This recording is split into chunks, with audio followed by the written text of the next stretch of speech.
And it found support there, so it's about putting a higher lower.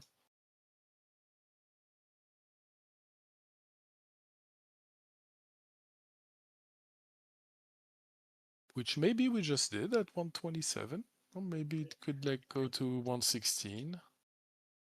Yeah, that's what I'm trying to figure out. Like, is this bounce that we're getting? Is this a true bounce or is this just a rescue ship? You know? Rescue ship. We go down. Oh no, you TP'd.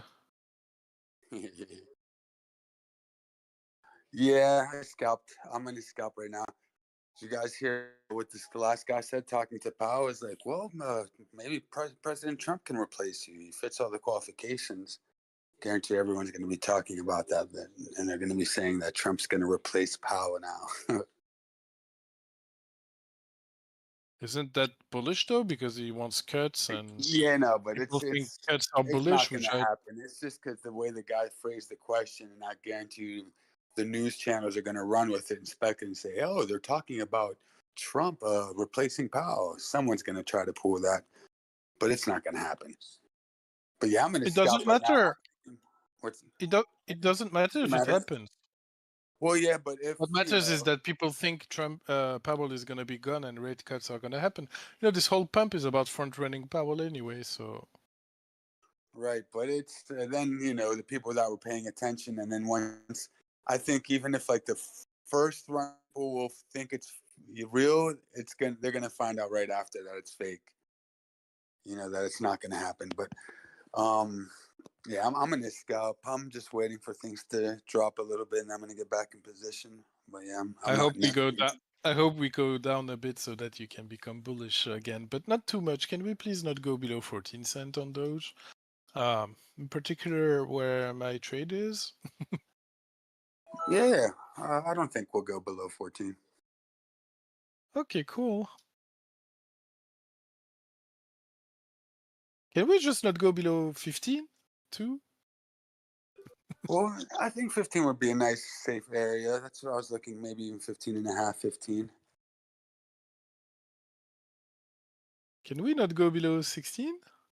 You know, 16 cents is the macro SR on Doge. That thing is important. I know, but I think Bitcoin is going to just shake up a few people here, and it's going to shake up Doge too. Wait, where do you think Bitcoin's going? I think it's going to retest that 98 again. Yeah, that's what I'm getting a feeling. Doesn't it look like it's like a Bart? Like we should have, we need a leg up here, or it feels like this was just like a rescue ship. That's what I'm getting the feeling of. This is just a rescue ship. Yeah, the problem is we didn't make a higher high. If you look at on the 6 hour, or let's say something smaller right now. Hold on, let me see. I mean, a rescue ship. Sorry. You're good. 4 hours doesn't look too bad. A rescue ship should be quick, no? Like the rejection timing on a rescue move on a bearish retest, it should be like harsh, touching the level and reaction to the downside, right? Well, here you're saying it could be a Bart Simpson. Well,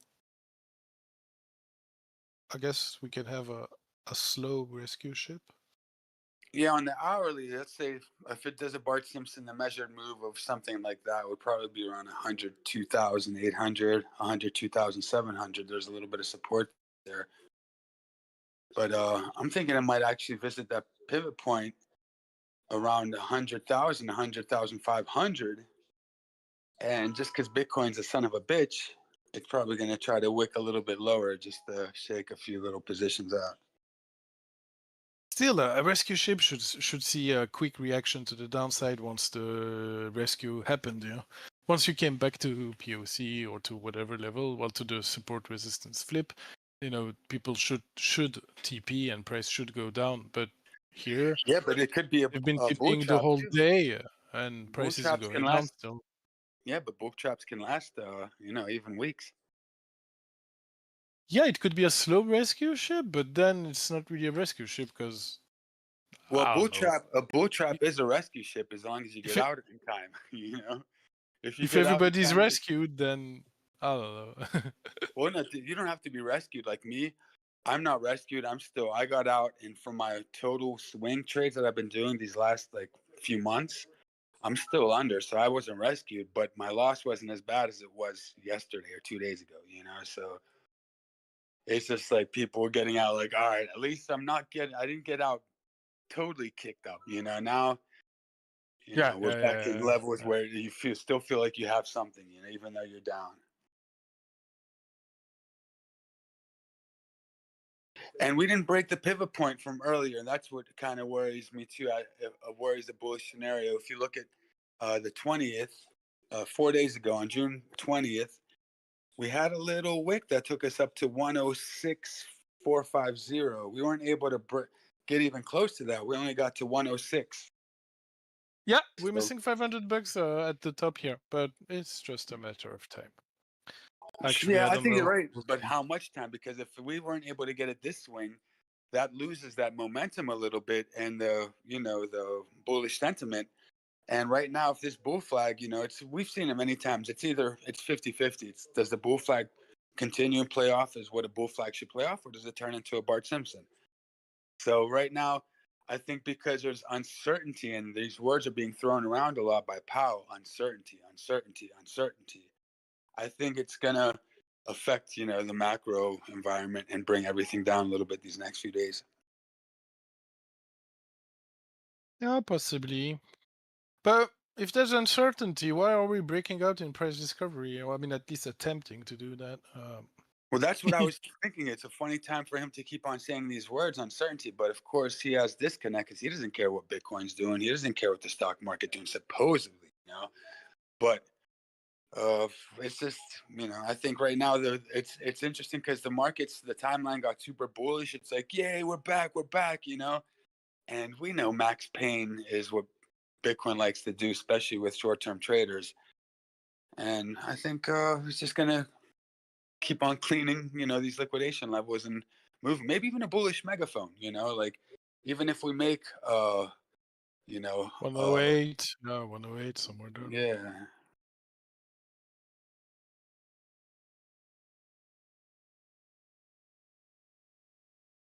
But I'm very biased now, of course. Anybody listening at home, just know that I'm very biased because I'm not in any positions right now. Just some stable USDC.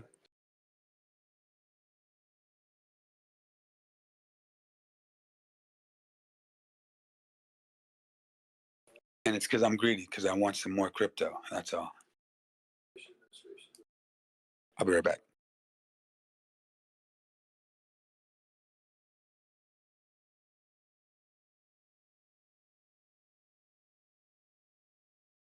But yeah, it's a way better panic sell here than it was Saturday. And it is still a bit of a panic sell, right? It's because of the fear of what you just went through that it's making you revisit a bit. Yeah, well, it's also greed, and not necessarily fear, because it is trying to accumulate more coins. So I do want to be exposed. So I have no fear of being exposed. I just want to be exposed with a bigger coin count, if that makes sense.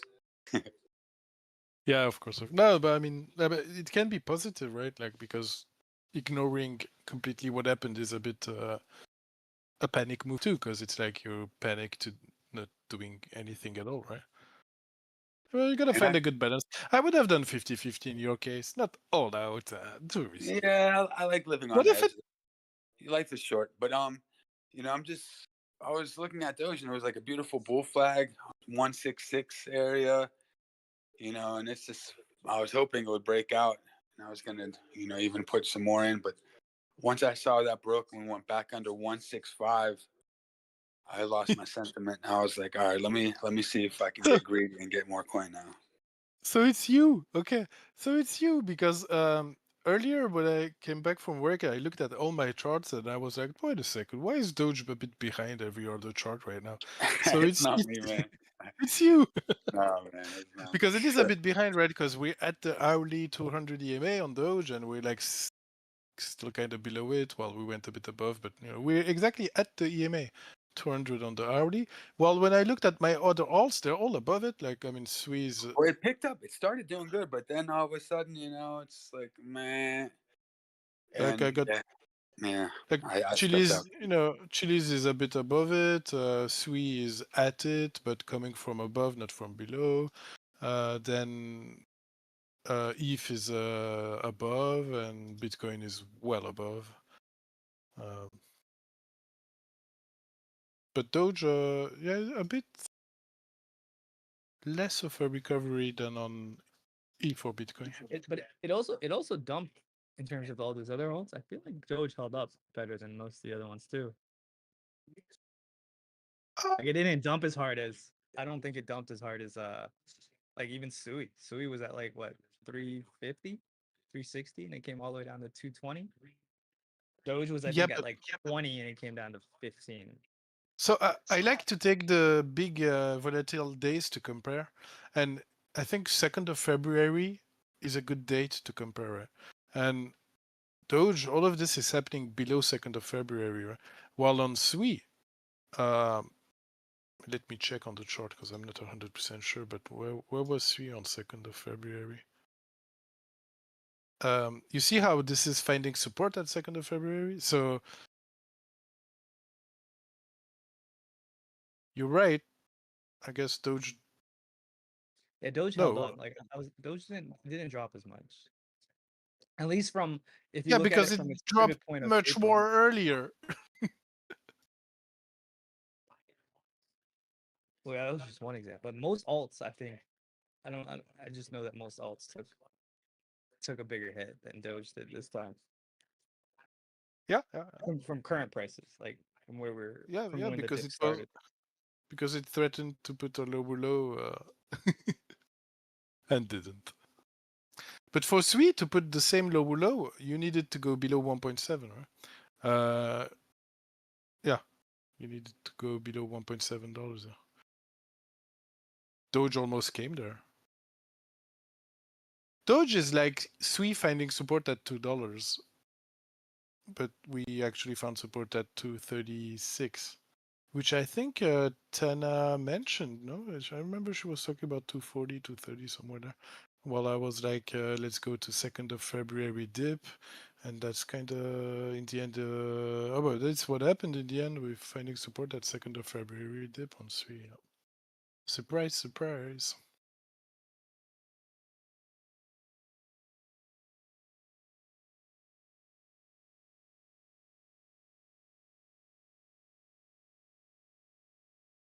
Maybe it can test $3 before dumping, no?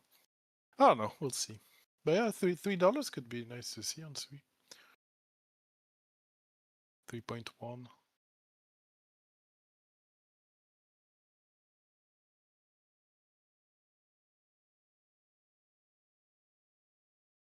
But yeah, I like how you analyze that. Doge dumped less, well, got hurt less, but I think it's because it dropped more earlier, so it,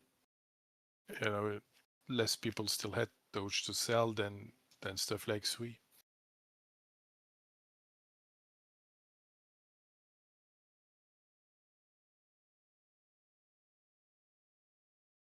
Well, especially with Elon, right? Like fundamentally, it makes sense too. With all the Elon haters that got created, explain why Doge dropped more than other alts.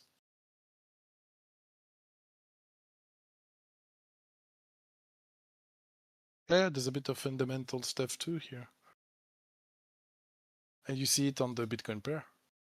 We made a new bear market bottom on the Bitcoin pair, and we really don't need much to have this beautiful ABC. Just reclaim 160 Satoshis and you'll just say this was a fake out, right? Chainlink is having a nice pop.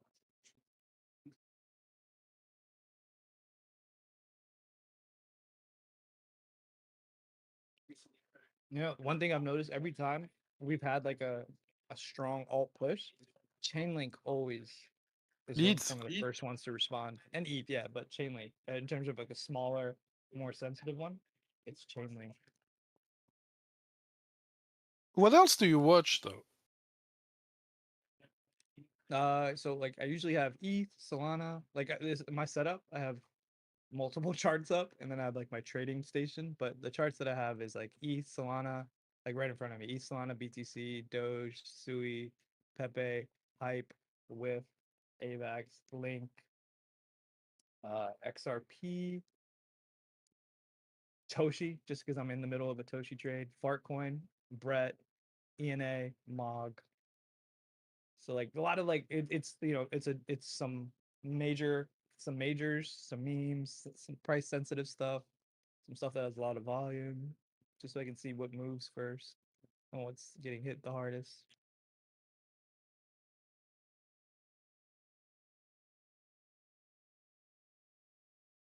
Okay, so you watch a lot of stuff, and amongst the coins you watch, Link is like a bit the signal. Well, no, in past, like when we had that significant alt run, I think it was the first one actually from the bear market when Link was at like actually when we were at a bear market. I can't remember what year it was. It was like 2 years ago, 3 years ago. Link was the first one to move. Like it was at like $6, $7, and it made the move towards 10, while everything else was kind of stagnant, and then everything else started catching up. Like Link, it was like Link was pushing first. People used to say that with Solana 4 years ago, or 3 years ago, yeah. Yeah, and so it It's was like, no, honestly, it was Solana and Link because I was rotating and I made the mistake. I had a bag of Solana and I saw the Link pump and I was like, okay, let me rotate into Link, ride this, and then rotate back into Solana because Solana was lagging behind Link. Like Link was even outpacing Solana, and then Solana took off. It was crazy, and they were at the same prices. This is when Solana was at like $20 and Link was at like I think like $14, $15. So I rotated my Solana into Link and I held it for a while. But eventually I rotated back into Solana, but much higher at like $40, $45, and Link was still stuck at like $20, and Solana just started outpacing it. But that was the time. That's when I first started noticing like Link always tends to move quick, but it doesn't usually have an explosive finish though. It just kind of stalls out. I don't know why it stalls out. Link is cheap too, though. I was looking at the Bitcoin pair. It's never been this cheap since 2019, so a bit like ETH. But we haven't seen that big green candle sign of strength on the weekly, right? I mean, this week's candle is green, but the week just started today, right? Well, yesterday. But yeah, I mean, you can't really compare Link to ETH though. But it is in Bitcoin, it's damn cheap, yeah. And maybe it'll go another 10. Oh, wait, that's a lot. 35% lower, yeah. Does support like 35% lower. 800 satoshis is support. We had 1200. But here is actually the initial high from October 2017 bull run. So That's I what I'm mean, we're saying, dude. talking about coming back below 2017 levels on Link BTC. That's what I'm saying, dude. Like, now that I thought back to it, I was trading Solana and Link when Solana was at like 20 some dollars and Link was at the same price it's at right now. And now look at Solana, which is crazy. Yeah, could be one of those cheap alts in Bitcoin where you don't even need much of a pump to. Well, you just need like a 4x, yeah. A 3x, let's say. Yeah, just back to $30, no?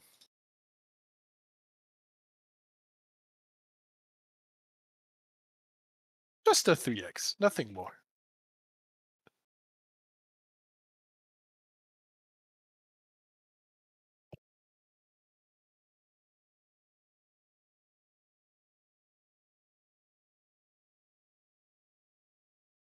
Link is at the dead cat bounce. Like the exact price currently 13.48. It's the dead cat bounce in July 2021.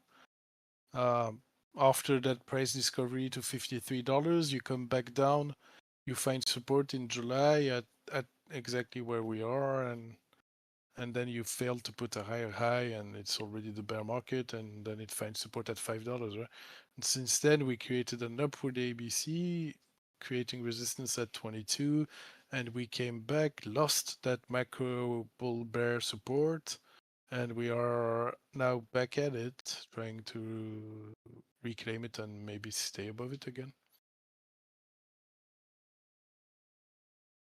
It's the last long to take on the macro.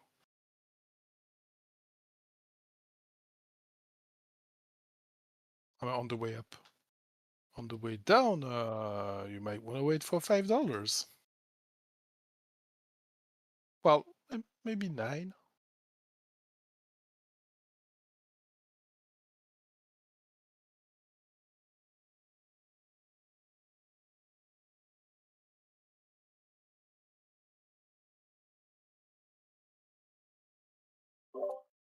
Well, I still have Bitcoin crossing 105.6 here shortly, and the 4-hour target window is still intact to come over 105.9. Hopefully we break 106. Let's go. Well, you know what? I'm gonna go walk my dog while Nasdaq is about to go in price discovery. Hopefully, it manages that. But yeah, I'll be back. Trade safe, everybody.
What is up, beautiful people? How we doing?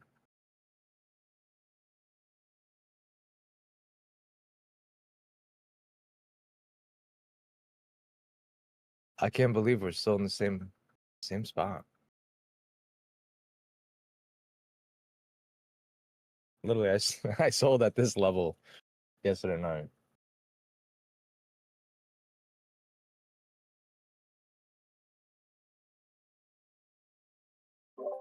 This is such a pivotal area.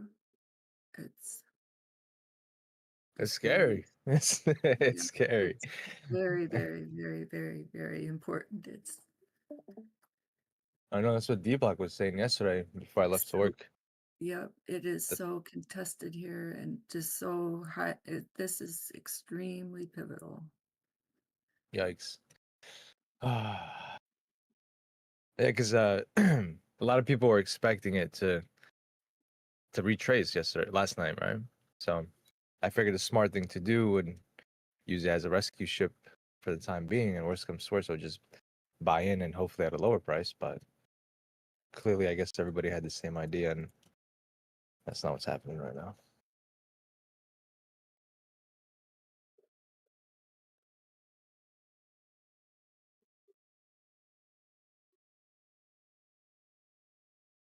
How are you doing today, BJ? How's everything?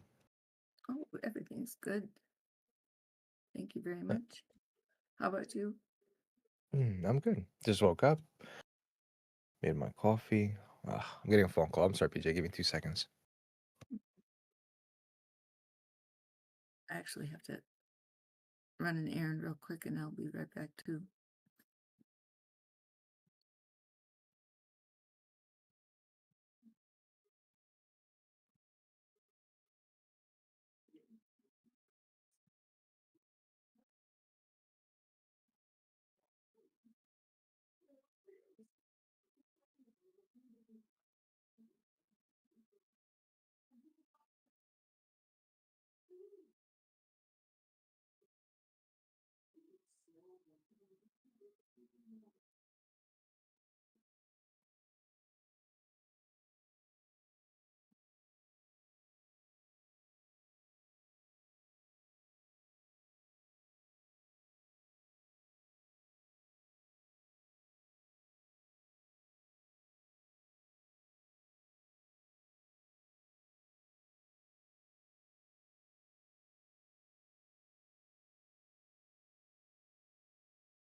All right, ladies and gentlemen, we're back.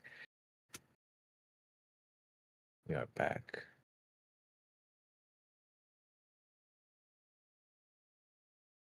And it looks like she is inching to go up.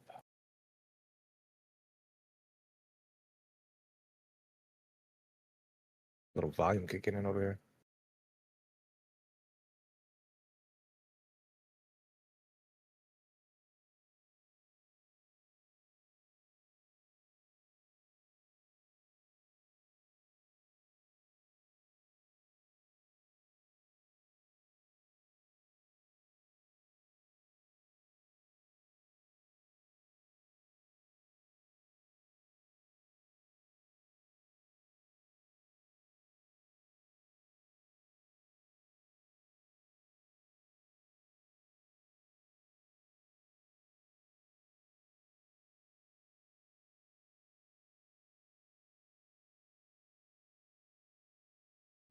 Are we going up from here? Is this it?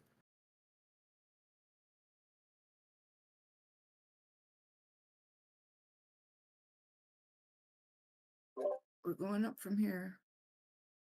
Just have to give it a minute, but this is resistance here, so we have to break through it. Okay, okay.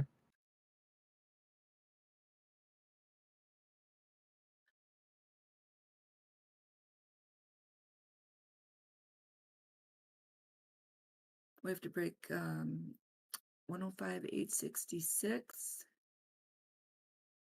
and then 105,915, 105,934. And then there's this line right there. That's 106,036.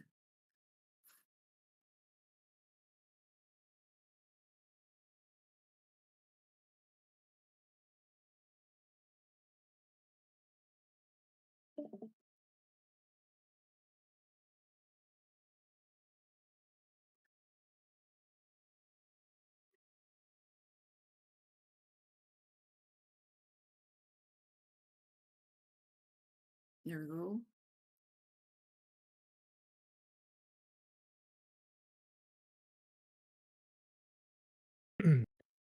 The volume is strong. Sheesh.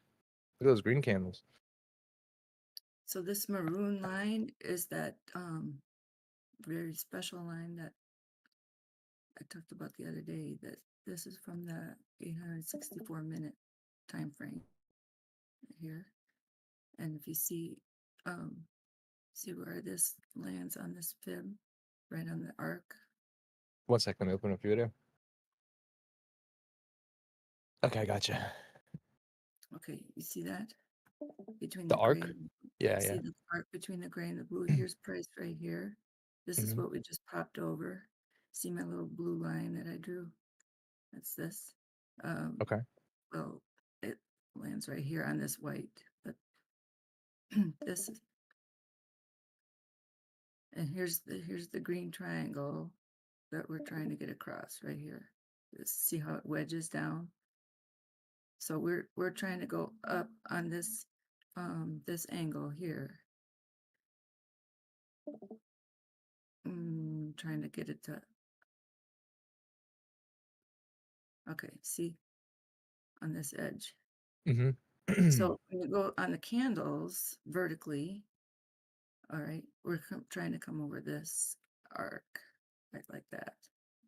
So this fib zone here ends on this vertical, but it takes you down on that horizontal or that descending line because it ends here. So that that gets picked up by this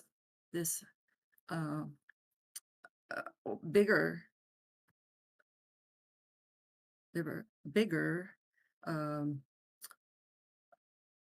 arc that spans over a wider area, right?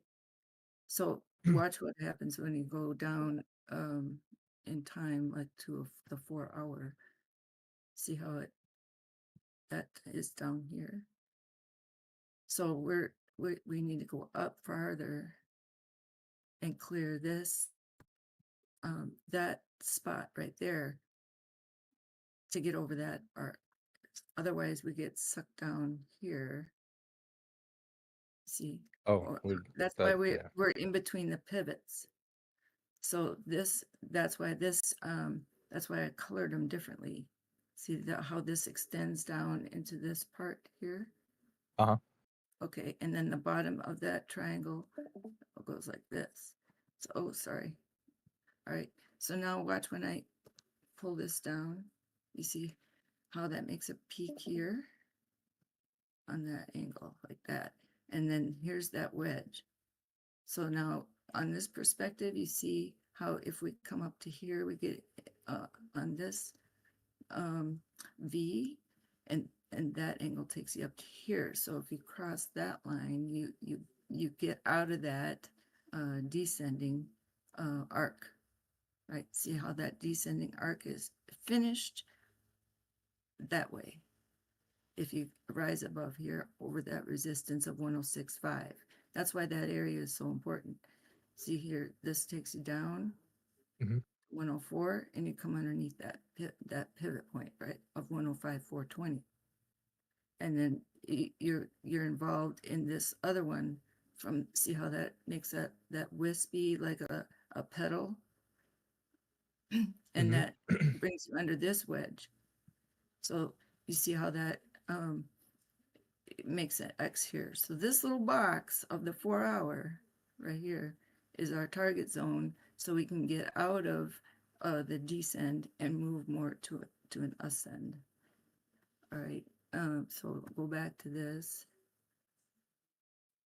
and that shows you here how we go. This could be a fake pump, though. Like it's possible, right?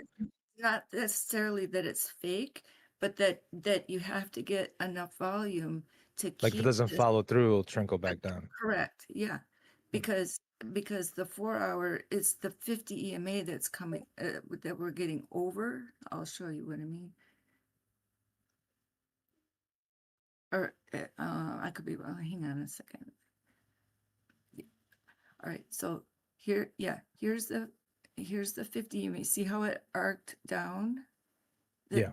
See the blue? Okay, and now it's pivoting up. So price is moved up through it, right? Here's the price line. I don't want to move because I want you to see here the movement here. Here it is. Here we go. Rise up. Here we rose up a little bit. Now price is moved up through it, but here's the MA. See the orange, and see how the MA topped up here. So now price is almost to the point where it's going to get to where that MA topped. So here's the top of the 4 hour time frame, like the whole kit and caboodle. And so if I pull this down, what's left? See how price just came through it? So it's saying, wow, we're over it. So now we have to keep that and build candles above and get across, up here and over the top of where we used to be, which is, at the 110. So we need to build strength upward and not fall back underneath that angle. So we're trying to build angular support as well as smash the overhead support. If you look back, here's that dip and here's that gap. So underneath here is the 200s, and then underneath there is the 800. So the 800 is going to move along this way through time, and then you have to see how that curves right there. That number is 91.6, but from there to there, that 200 MA goes to 96.2, but the 200 EMA is faster moving than the MA. That's at 99.2, almost 100,000. So that will move past 100,000 on a move up. But the 50 MA is what we just crossed on the 4 hour. So like this. So we're trying to now, build more support above this level, above the 105. What are we at now? Look at that. We went all the way to 105.9. Son of a gun, see, we did it. Look at here. What's that?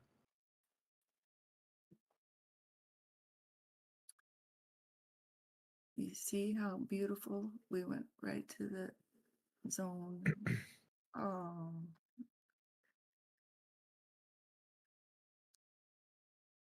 Yeah, it looks like everybody was intending for a retrace spot. again, we got to follow through, but we're in that zone. On the. Do you think we're gonna flip around from 106.5? Because that's what everyone's been screaming since last night, apparently. That there would be an SFP at 106.5. Well, it's definitely an area that is going to have some retest because there's going to be a lot of people selling, and this is a zone that's going to have issues, but overall our structure is being one. We're building it up here. It looks pretty nice. Yeah, It's definitely looks good. doing what it's supposed to do. But yeah, definitely, we can get bearish. But look at that! I'm just thrilled to death. I can't tell you. Here we go. Oh, buys, big buys. Mhm. Yeah, there's a sell wall above us. I mean, I know we're eating through Yeah. it right now, But but just like on the 1 minute, yeah, wow, there's it's pretty. yeah. I love watching it eat through like a sell wall. Oh, look Oh, at that it's volume candle. Oh my God. it's beautiful. Yeah, it ate through a lot of that sell wall right there. And right here, there's a window. It's a beautiful window up because you change direction here.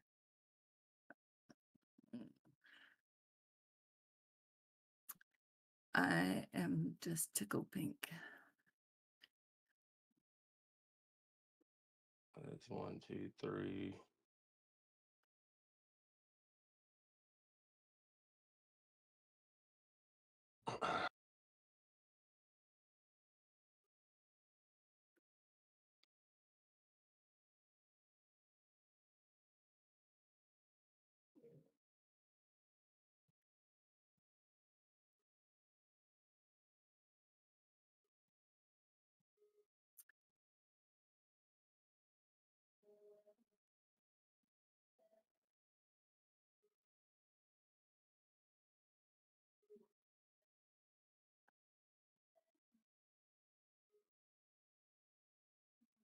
I just took a little profit there. Hey, that's what's up, man. Always make sure you take some profit. Pay yourself. Pay yourself. Pay yourself. Yeah. So USDT market cap dominance percentage is down to 4.83 right now, which means money's being pulled out and stuffed into Bitcoin. And Bitcoin dominance, according to Dbloc's chart, I think it was low when I looked at it. Let me see. Oh yeah. I mean, not low, but it's on the lower end with 65.18, so that's looking good too. Alts must be chilling. Well, this is nice to wake up to.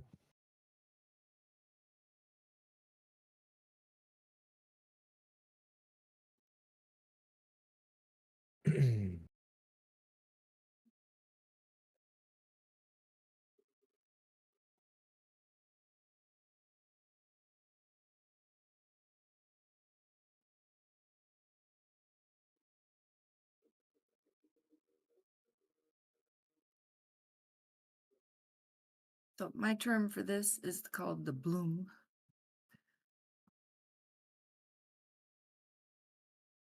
What is it called?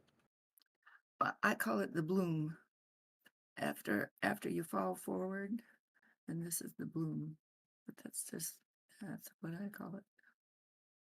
Bloom. I like Mhm. that. Catchy.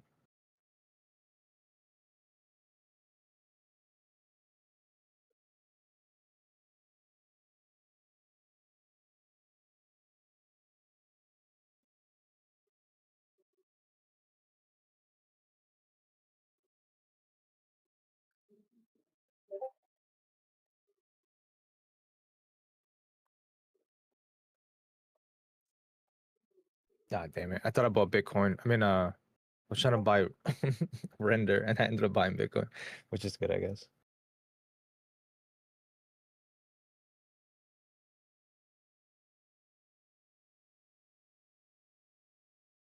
Money's pumping back into USDT dominance.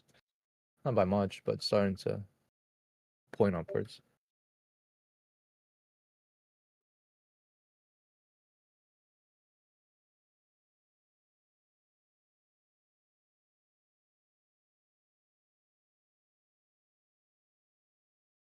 How you feel about XRP, BJ?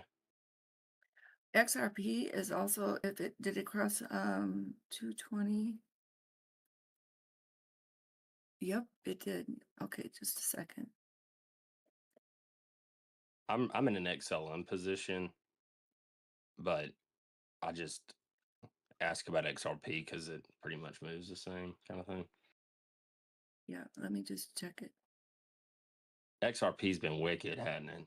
Like just nasty, just mean, cruel. Yeah. You know, But it should be done. And just 1 second here. I gotta find my no, way you're around. good. I know my target for XLM, like maybe a month plus ago, was like 37 cents, and it moved up to 43. I mean, the one thing that, well, I mean, maybe it's hopium, but it just feels like the farther we go down, the higher we're gonna go up. Say that again. What'd you say? Like I've been in like XLM is basically my conviction play. No, right. But you said the higher we go, the lower we go. What'd you say? No, I'm saying like I didn't think that we were gonna go lower like a month and a half ago, right? But then and so I like don't my think target anybody was like expected that. yeah, my target was like 37 cents, but then once we went lower, it's like okay, now my target's 43 cents. Like now it's near 50 cents. Yeah. I mean, look, Dbloc warned us, man. He said, "Don't I fiddle know, dude. with the I know. holds." I Yeah, I'm freaking guilty as know. well. I'm just as guilty, bro. And I ate a No, lot of dude. shit on that too. I ate a lot of shit on that too. But that rescue ship last night that Dbloc called was very, very nice. Very nice. But now the question is, does it continue up and does it become this new level of support? Thankfully, I was able to basically get in at the bottom. I mean, don't get me wrong, I wrote some stuff down pretty good, but eventually, whenever it settled down, I'm like, okay, I got back in at least the bottom for now. I mean, USDT dominance is going up. I'm hoping 105 is the bottom. Yeah. So Mm. XRP is right here on 30-minute.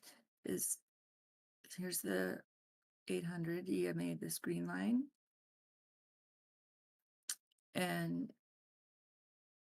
we went 235.53. So the 236, 235.69 here, that's kind of your goal spot right here, this crossbar.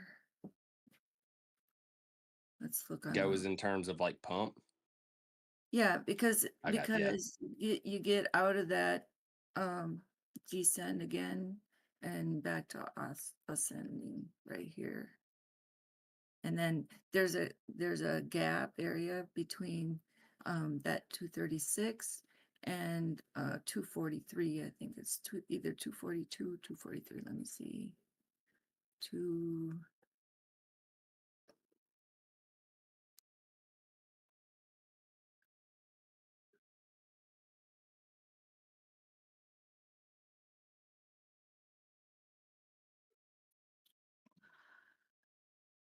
24011.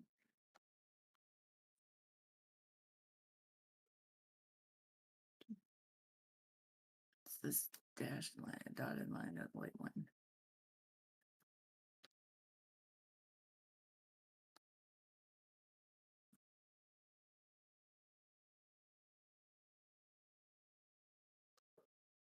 Anyway, it's just right above. It's right above here that you have to get across that resistance angle,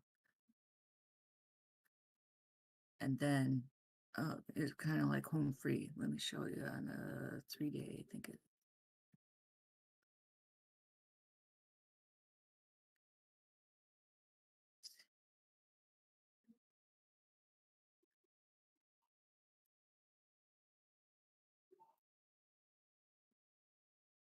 Right here, 244, but it's a little lower than that.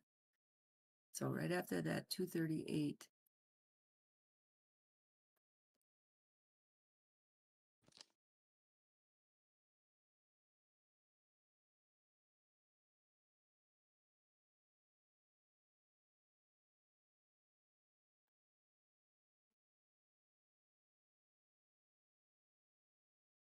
See how the structure is kind of weird?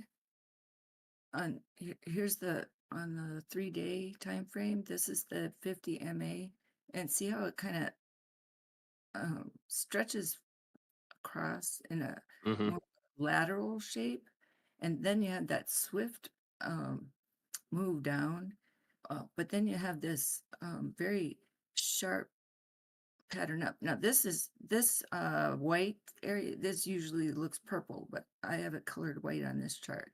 What is the white and the blue?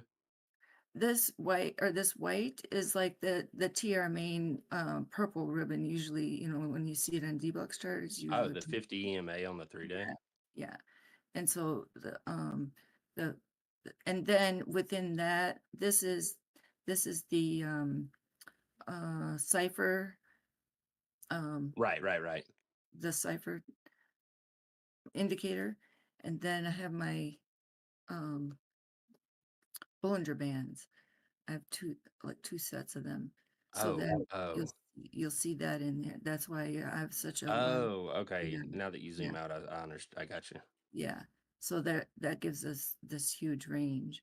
But anyway, so this pink line is the 200 MA, and then the orange is the 50 MA, and then underneath here, and this is the 3-day again. There's your 800. So we're at the underneath the 50 right here. Actually we just crossed it, so that's good. And then but the 5 is still underneath the 50. It has to come up with the price, and then we're at the 13.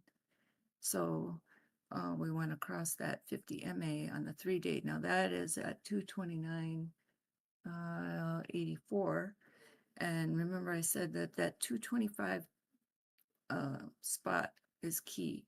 So that is right underneath this time frame, or like the ribbon. So it's under the chin of the ribbon. So this, let's see, would be probably the daily. Yeah, the daily 50 is right there at 221.56. So we're right on the cusp of breaking over that 50 EMA on the daily. And these 3 lines is the Williams alligator indicator, the green, the red, the blue, and the blue, getting over that blue line on the daily will be very good. Now above the blue though, again, is the 50 MA. So, and that is $2.2654. So 227, just have in your mind, because then there's another set of resistance between that and 237. So again, we have to top that on the daily for XRP.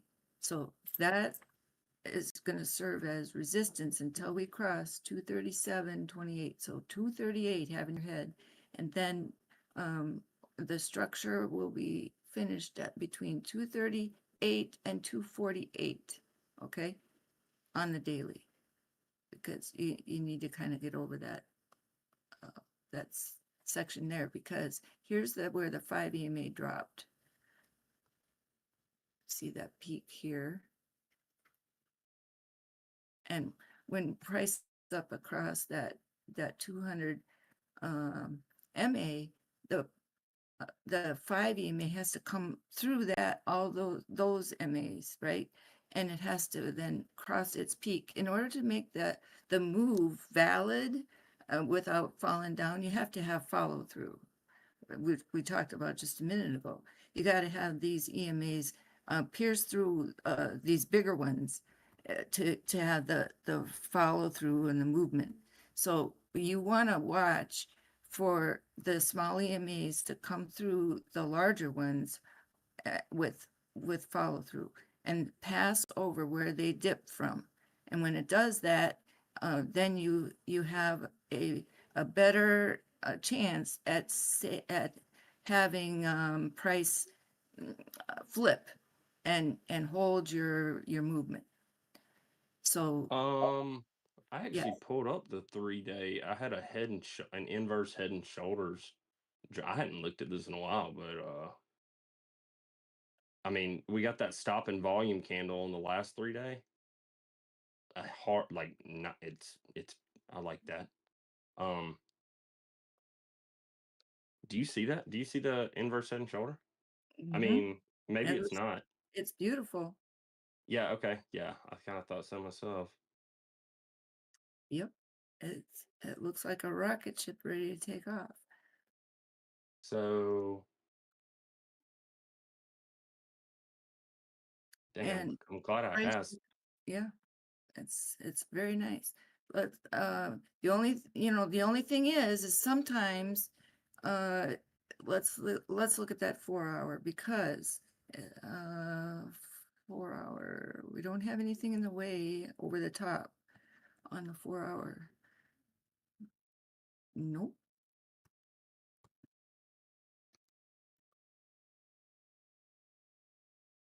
Oh yeah, we do. We have that, the 200 MA and the 800. Okay, so we need to break over those with conviction here. And we need to have our candles have bottoms on the top of that. So, and then we need to close candles over 223.65, okay, on that 4 hour time frame. Good news on the 30-minute, we are over top of the 800 and the 200. So Yep. we're looking like we might make this happen. So let's do this. Let's put Was that the MA or the EMA on your 4 hour that you were? the MAs. We got the 800 EMA. Yeah, we're sitting right under the 200 and 800 on the EMA as well on the 4 hour. Yeah.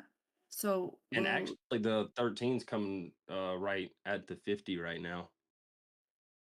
I don't know, how much you deal with that. Go ahead. no, it's okay. I'm just gonna draw a potential, or now what I see here is a nice little curve that looks really nice. And I see this 50 MA coming on up. Whoops, I got it on brush mode. I didn't mean to have that.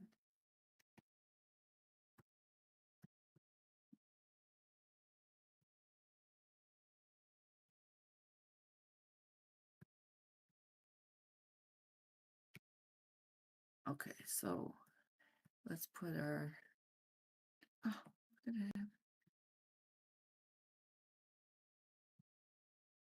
I don't want that. Okay, now.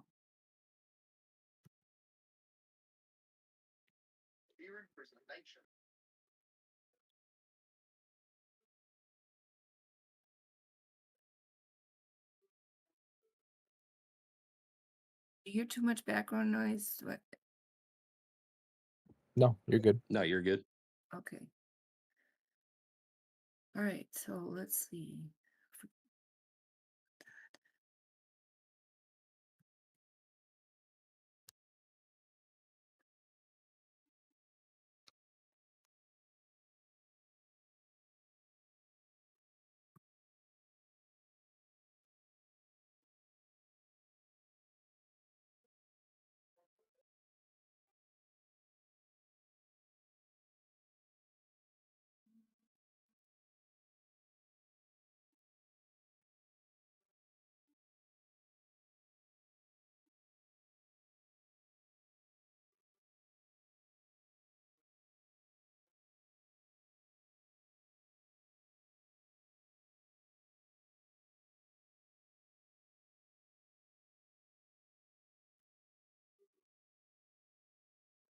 What's your like highest conviction play, BJ? Right now that ZBCN, to be honest, and Okay. and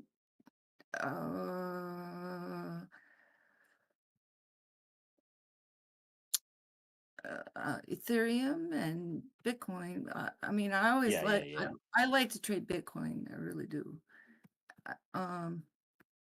Sorry. What did I do? I lost my. But I'm playing with that. I'll show you what. Well, let's finish this and then we'll go to the others.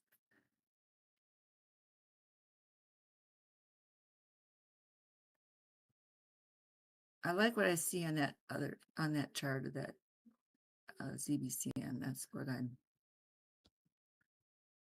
kind of playing with.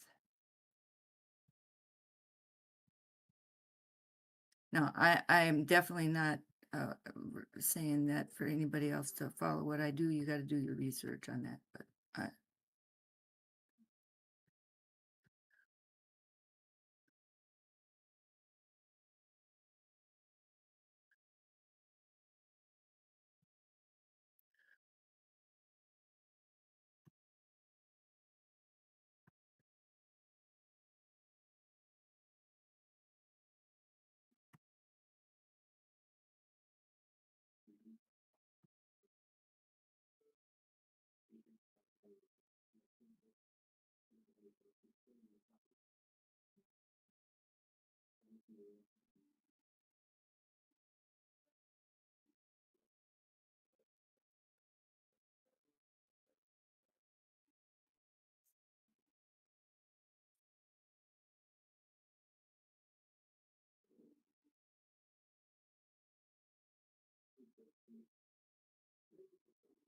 right, so here I would take my info line and I would make a 90-degree.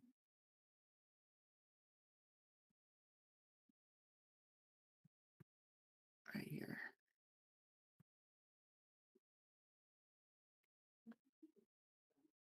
How we doing? Good. Let me check.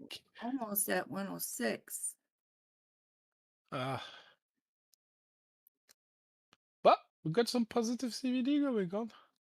People buying a bit. 300 Bitcoin.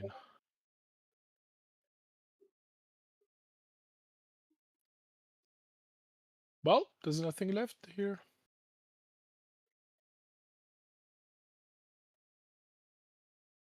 So supply has dwindled. No, I'm sure it's hiding. But we'll see with Nasdaq. No, actually, I first looked at Nasdaq because I was like, did it do that new all-time high or not? But it didn't, and you're inside a red candle now. But so close. But it's a bit like Bitcoin at 110, you know, so close to 112, and then bloop, we went down. Right?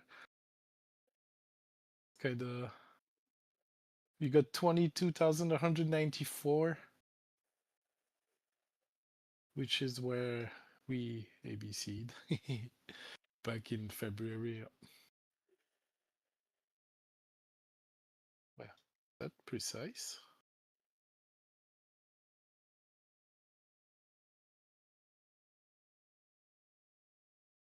No, it wicked above it. Yeah, it wicked above it.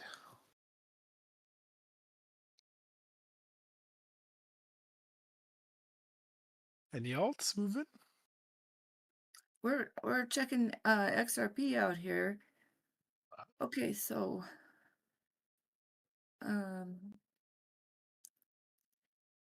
so what I just did on that 30-minute was kind of build out to see whether or not we're gonna hold on this 200 MA on 1 minute, and it looks like we've trapped price right here.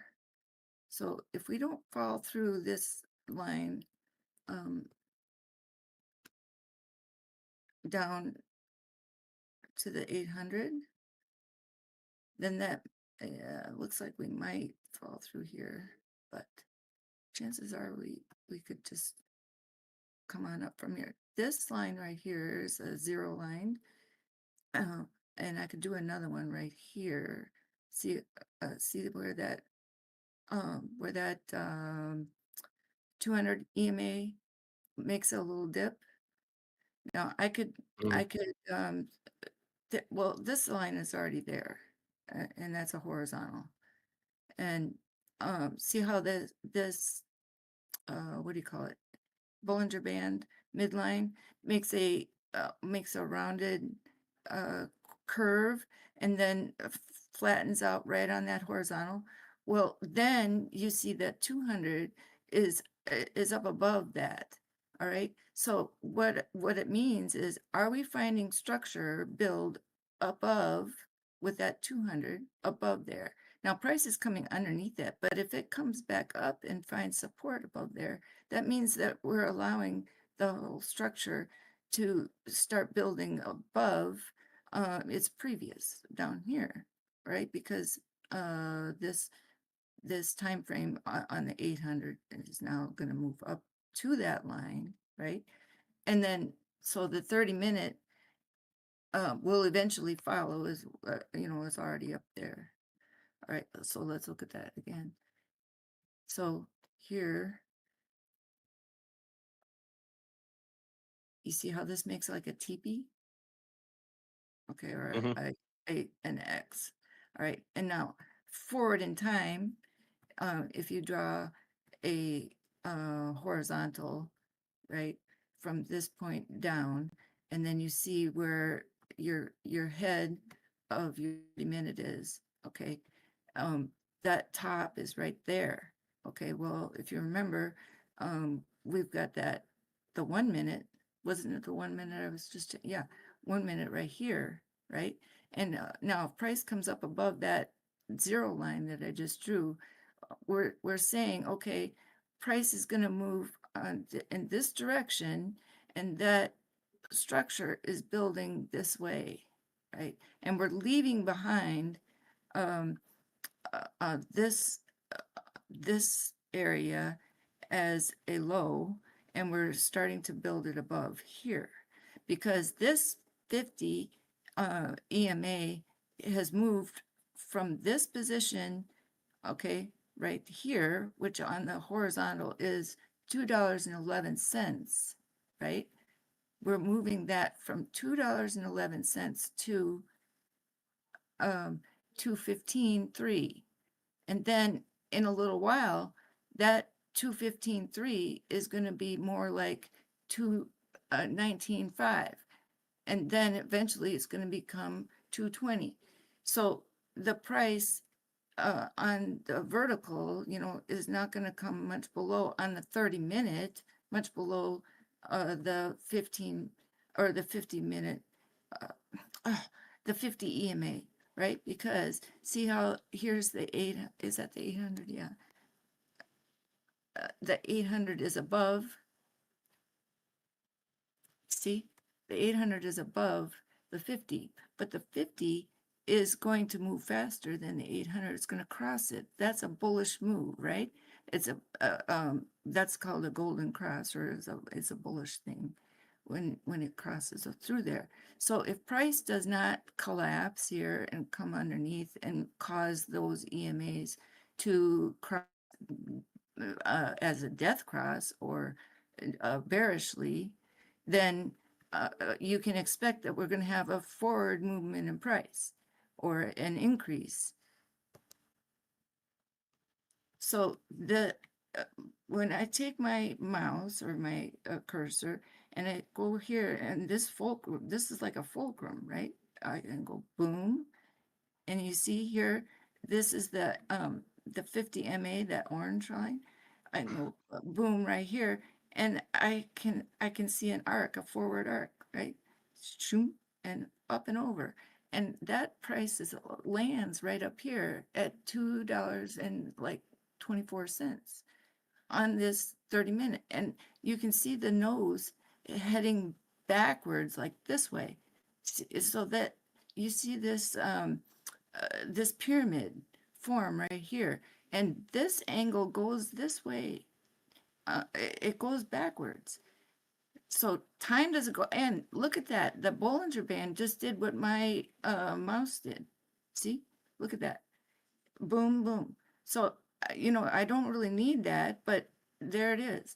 So you can say, all right, if I take a horizontal and push that back like that, I can kind of say, oh, price has a potential of achieving $2.27 on, around 7 p.m. if we continue in this direction, in this path, without getting a bearish move, right?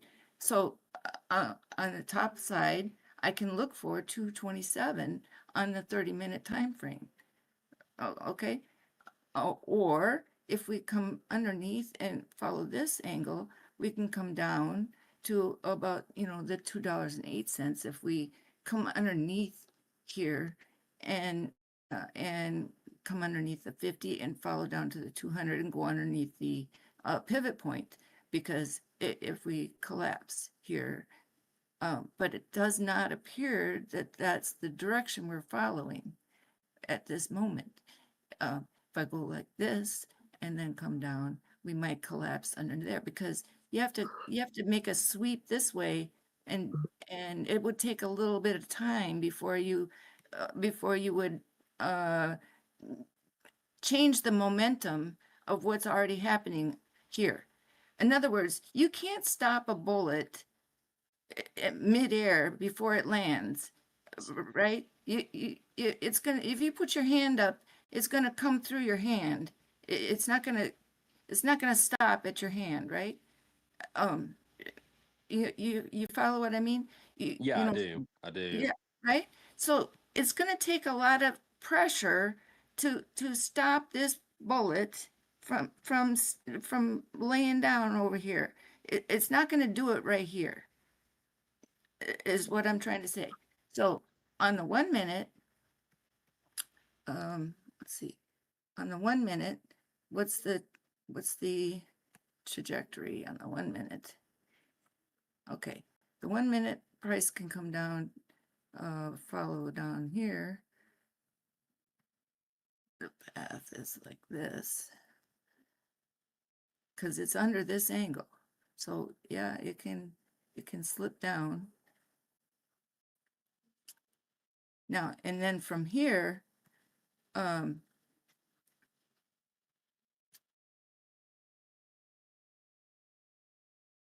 if it continues to fall, right, it goes to the 800, then we would need to say, okay, well, where do we expect it to recover from? Okay, well, we can see that probably would recover from right here at the daily open. Well, then we would push forward from that point. So where do we look to see where that comes from? Well, you go back here and you have these forward, that forward movement right there. So I would take my angular, or an arrow, and I would go like this, and that's where I would get that idea of, okay, where could price be at this point? And that'd be right here. I think I'm in a good spot, bro. What? Hey, BJ, could you do me a favor? If hourly, you think I'm just hopium thinking we could go to, like, well, Higher if we hold current price. Yeah, we can go Let's to go. 25.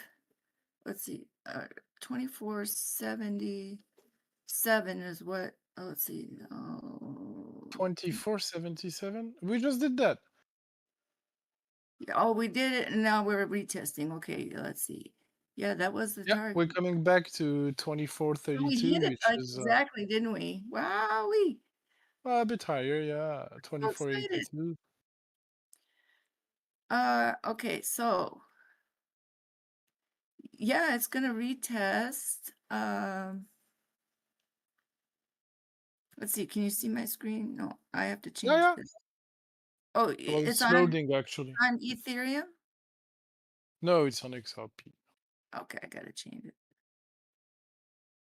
But you know how RTA usually ends up lining up? I was wondering, like on the hourly, you know, what targets would you have? Because we're likely gonna end up with the same ones. But I won't say a thing though. Okay, don't say anything so we can find out. Change stream. No cheating. No cheating. I can cheat though if I don't say. Oh, actually, we need a third person. I give him a target, then you give one, and we Okay. see if they're the same. That could be fun. Yeah. Nah, I'm On just the hour. trying to make crypto fun. I got some interesting targets for Bitcoin that yeah. Sure, Oh, let's hear them. look how pretty it is. Oh, it's gorgeous. It's an inverted head and shoulder kind of structure, right? Is my Yes. camera on or something? What's going on, guys? Beautiful. What's up, dude? Nah, your camera's off. Scared me, BJ. As soon as I sat down, you're like, look how pretty it is. Look how gorgeous. I was like, Well, wait you a are. minute. Wait a minute here. What's going on, So guys? I'll be right back. Hold on. I didn't mean to cut Shoulder. anybody up. no, you didn't. You're welcome. You are handsome. But we haven't seen him in a few years, though. We don't know, though.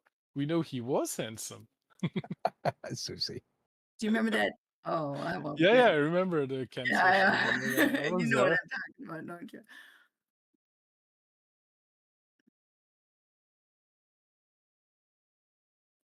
Okay, so let's see. I can tell you I have more white hair now. You do? Yeah. Bro, I'll be lucky if I still have hair after this cycle, truthfully. Started to go gray in my beard. Hey, women love that, man. Salt and pepper. Yeah, last 2 years of my life, I went gray.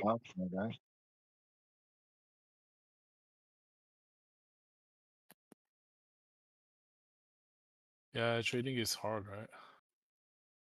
Hard Is for the it? heart. Yeah.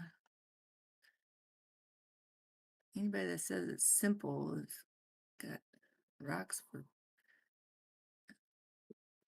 Well, yeah, you know, I tell my friends, hey, I'm into Bitcoin and all. They're all like, oh, really? You're making easy money? I'm like, hell no. It's nothing easy.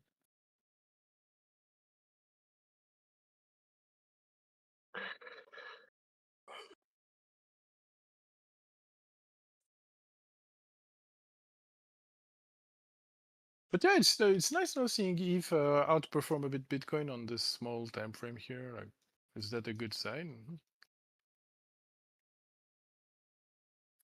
Rising on the pair with dominance down. Okay, maybe I need to zoom out. Yeah. Don't zoom out too much.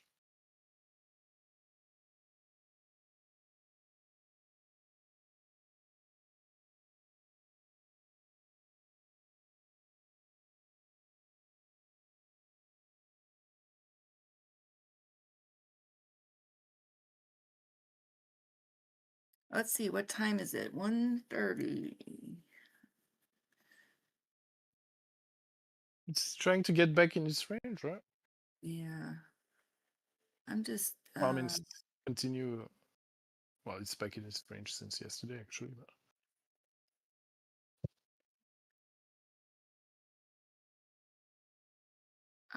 Where's the pivot? I'm a little concerned.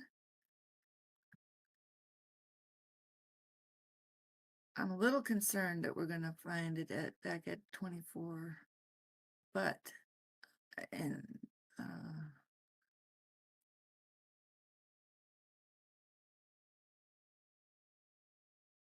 Not going to happen. 2,400. it's not gonna happen. 34 will potentially hold. Mhm. Potentially, potentially it can happen, of course, but potentially. No, it's trying to build a new high here. So let's see. 20.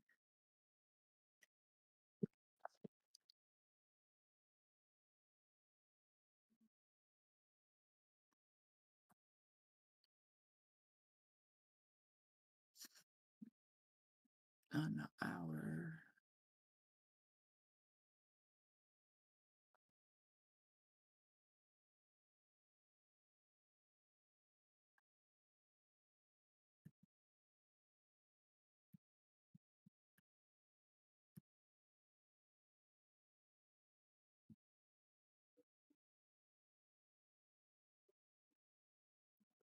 $25. Aptos has an impulse going on. Well, that happened.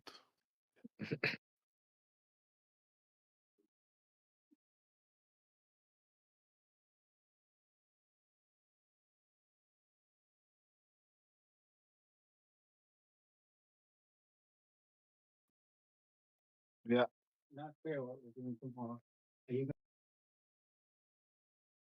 When is that candle close? 20 minutes. So 2502, Zusi? 2502. That's too close. But yeah. I mean, for me it was 2510. But I guess Yeah, it's 510 to okay. 2515. Yeah. I mean, if I 25. wanted a number in that area, I would have said 2510. Yeah. Yeah. The only thing is,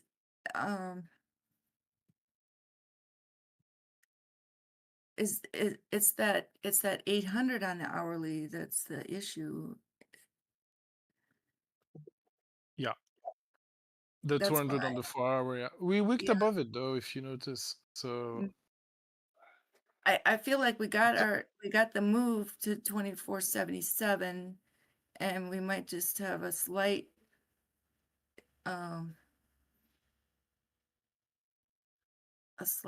pullback before we go again, but it could be a failed breakout, but I can't assume that as long as we're above 2,400.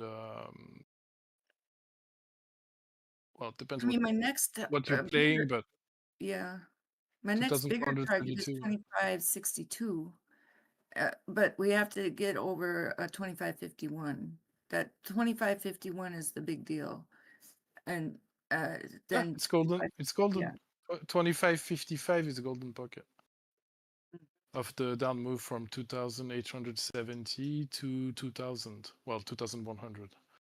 Yeah. We didn't get that 2080. So close. Anyway. So, Yeah, but here's the good news is that we are that this 4-hour candle is finding support above that 50 MA. So we should not pull back much more than 2450 and maybe even 2456. So But we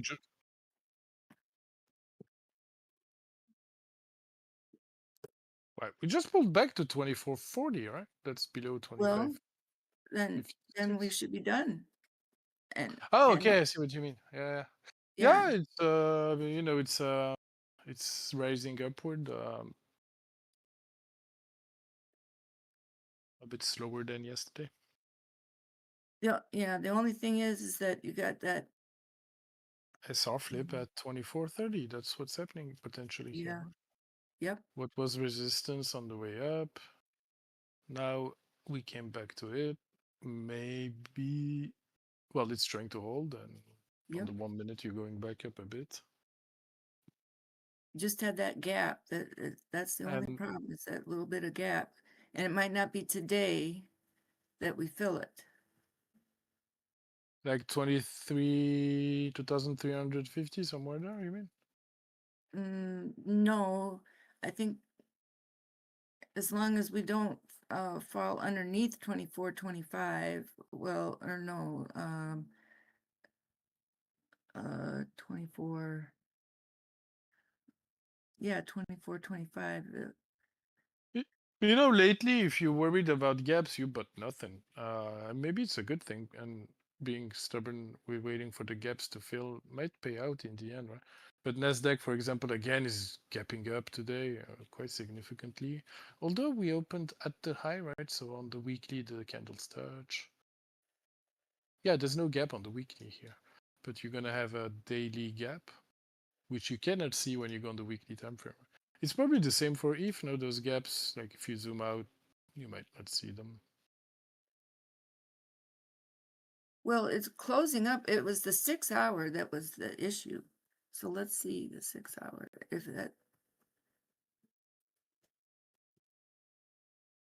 If the 6 hour candle is done, then we're home free.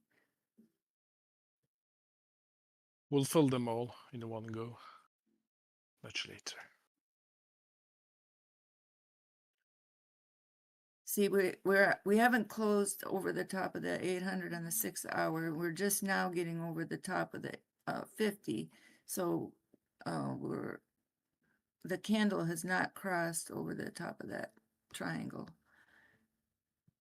It's nearly there. There's a daily golden crossing coming, no? Between the 200 and on the daily and the 50, right? Because So I think wait, you said 800 on the 6 hour? That's the 200 on the daily. So you have at the same level the daily 200 and the 6 hour 200. And the 4 hour is also there, by the way. So it's potentially a golden cross soon. Well, we're the problem is that we have a competing thing. We have a 6 hour death cross that played out, right? And now it would be a golden cross if the candle comes up. But we have to start trading above the 200 on the daily, and then Correct. we're gonna potentially get a golden cross. Yeah. For That's now, right. it's resistance, but it wicked a little bit above it, so it's not perfect resistance. It's like yep, you're right. It's a perfect $4, storm, so to speak. it went $4 too high to be pinpoint perfect compared to what some alts did on the to the downside. Like, you know, some of them so precise.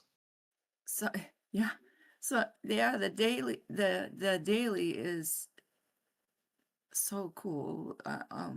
We're right on top of the 13 EMA. Then we got to push through the 200. The 50 MA is almost tapping that 800, and when that candle pushes up even just a little more, it's going to force that 50 across that 800, and it's going to push price up and over. It's going to be like a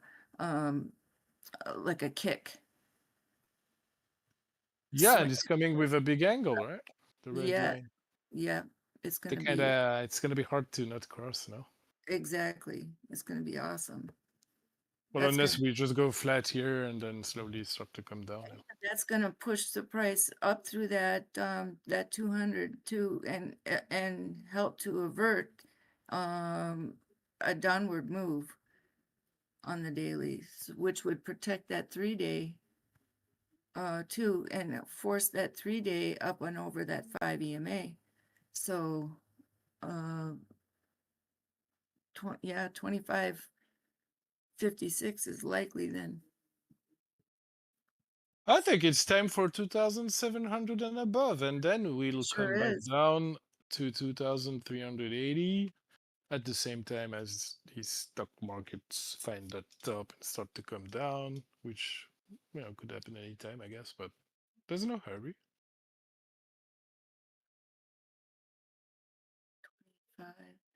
So this wick here, 2482. Reclaim There's your range. Let's go to the middle. That's the number you said, right? 2,550. Yep, If the middle doesn't stop it, then the top is kind of likely after that. looks lovely. And to the bear side, if you get rejected here and you lose 2,320, then it's all cancelled. Yep. I think it's I'm willing to. 2330 then. It's I'm willing. Sorry, I'm willing to let it drop to 2,300. yeah. No problem with that. 2,320. 60 actually. I got 2338.53 is fine. And 2334 is fine. But underneath 2334 is not fine. Yeah, it was the lowest point of the old range. Now, 2,380 could also be a good time to change your mind on the bullishness of this recovery. Yeah. It's lower than Yes. currently, though.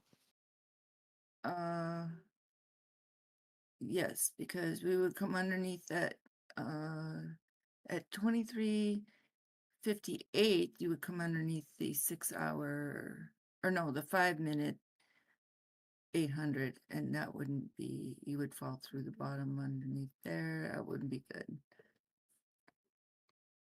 But ETH increased in momentum upward after a bit of sideways this morning, right? While Bitcoin, not really. It's just very slowly grinding here.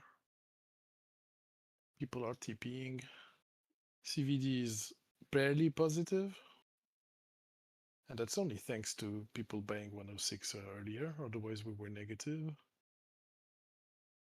I wonder if I'm ever going to see CVD positive. Like, it doesn't matter. Price goes up, down. That thing is always negative in Asia. People on Binance are just TPing. It's been like 6 months.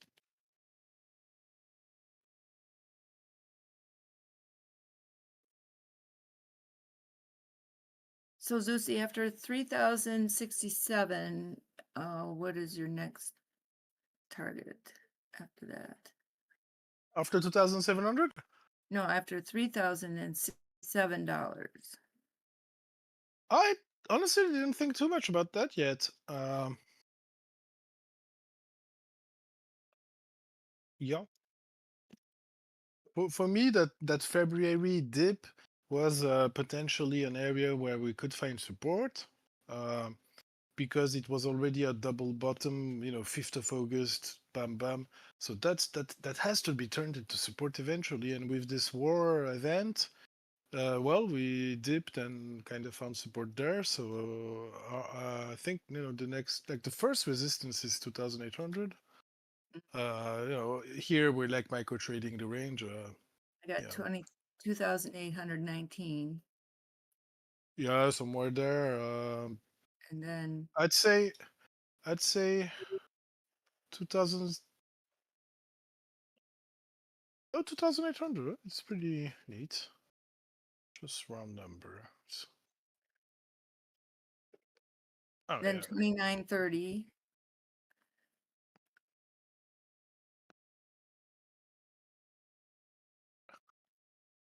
Yeah, but that's like on the daily chart, it's so close to 2,800.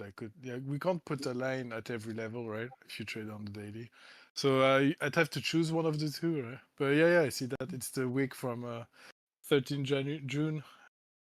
Yeah. January, sorry. Said 13th of January. Yeah, maybe we could just touch that, get rejected, come back down. Yeah, it's possible.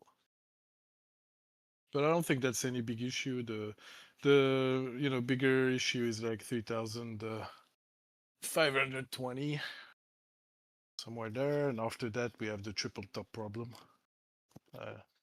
Might not want to turn that into a quadruple top. I don't know actually. What's the probabilities of a quadruple top holding? It's better than triple, no? Triple is the worst, I think, odds wise. Like triple bottom or triple top is very solid. And then quadruple, I think the probabilities go back towards random 50-50. And then if you even attempt a fifth time, then it probably becomes more likely that you break it. No? But yeah, after that, it's 4K.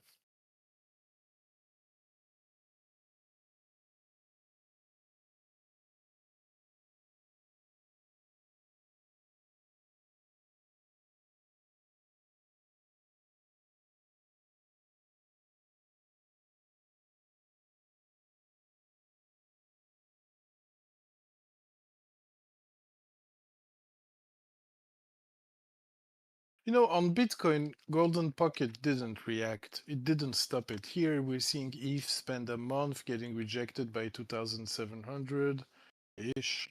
Like if it could just follow Bitcoin now, like I don't want it even to pump on the pair. I just want it to go sideways on the pair. Stop dumping. Just go sideways. Then with the bull market continuing on Bitcoin, ETH should be able to reach, you know, that 3,200 at least, yeah. While Bitcoin rises and ETH just goes sideways on the pair, actually, without even a narrative and some extra bullishness coming in. And then, if you get a bit of a new narrative on ETH, like real world asset, or I don't know if it becomes useful again. You know, last cycle it was very useful for NFTs. So everybody was buying ETH to get some gas to buy NFTs or whatever they were doing with ETH. But this cycle, ETH is like useless, right? Like who's trading ETH? Or who's using ETH? We're all using like layer 2s, layer 3s. We're trying to even avoid using ETH. It's like people still are annoyed that their NFTs went to zero, so they're trying to avoid ETH. That has to change for ETH to outperform Bitcoin. And when that comes, we'll make even more money than just buying Bitcoin. And at this point, it might come during the bear market, though.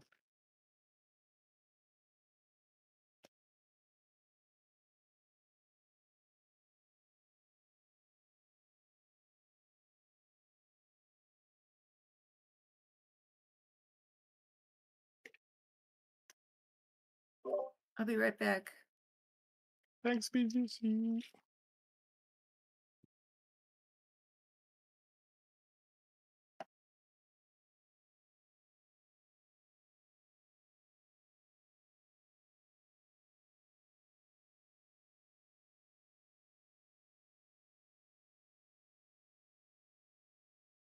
But yeah, Bitcoin didn't stop climbing at 95K. It continued to new all-time high and all, while ETH stopped at 2,700-ish, and while this going down now. Since it did that higher high topping ABC, we're going down. But there's like a reversal play already because it's back inside its range. So if you hold the bottom of that range, you could expect the midpoint and even the top. And because we did a fake out down first, I think probability of managing to break out upward is higher because we just scooped all the, well, we just got rid of every long that happened since May. Well, since we came in this area, you know, the initial move when price is range bound, the initial move is a bit the one to counter trade because it's the wrong, well, it's the fake move basically, you know. It's like price is stuck in a range, it tries something, reverses. Well, maybe we'll just get a fake out again at the top of the range, but I think this time it'll have more probability of turning 2800 into support. If we even get there, of course, but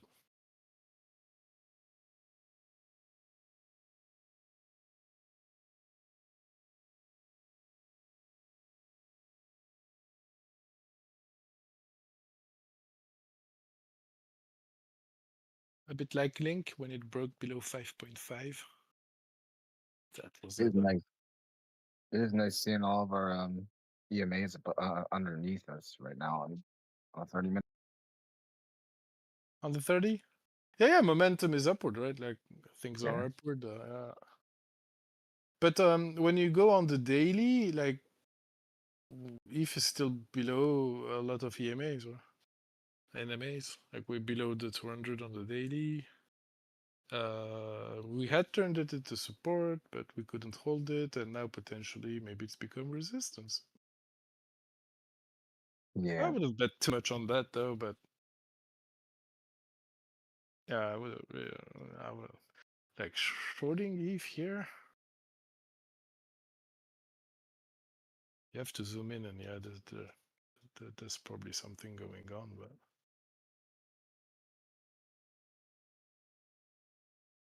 but we have negative funding rates. So no thanks.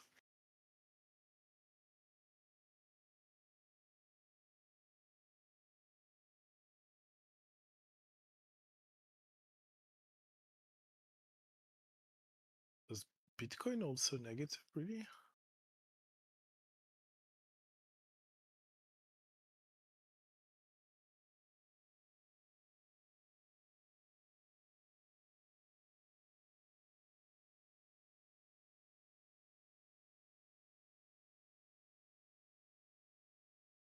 Even SWI is out of the typical 0.01% positive funding rate.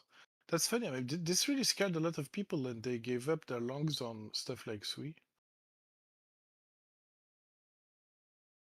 And only today they gave up, not at the dip. Like, yeah, they take a lot of people are taking this recovery as a rescue ship, and well, we'll see. It's probably a good idea. Yeah, it's way better to exit here than Saturday, right?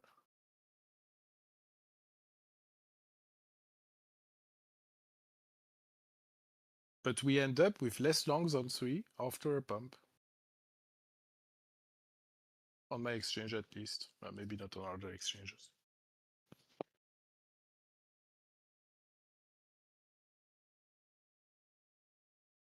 I mean, a pump. We can't call it really a pump. This is an altcoin. It can dump and pump 10% every day. That's just normal. Rupee's looking a little stronger than ETH. It's kind of the same move, but it's above most of its EMAs on the daily. Yeah. Yeah. Well, not the 200. Yeah, I think the 200 it's below. It's at $3, right? So yeah, and I'm assuming the 800. I can't see the 800 on my chart, but the 4-hour also is at $3. So that's a dev course soon.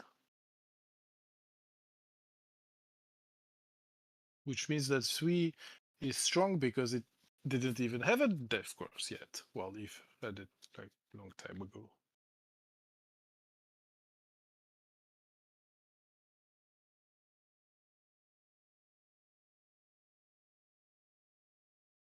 Hey, what's going on? Hey, Dbloc, are you around? Is Dbloc here? yeah, he said he popped in for a second. I don't know what he said he was gonna go do, but Thanks, bro.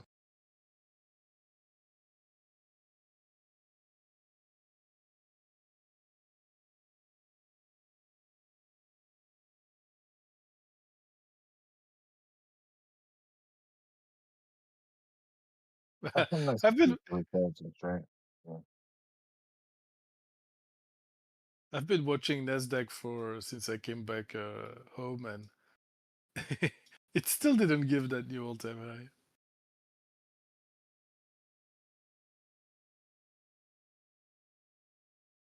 But yeah, I don't want to miss that one. That could be How do you feel about Solana? could be a nice short, honestly. Sudden, I'm not trading, so just holding it. Sol wrecked me a bit too much.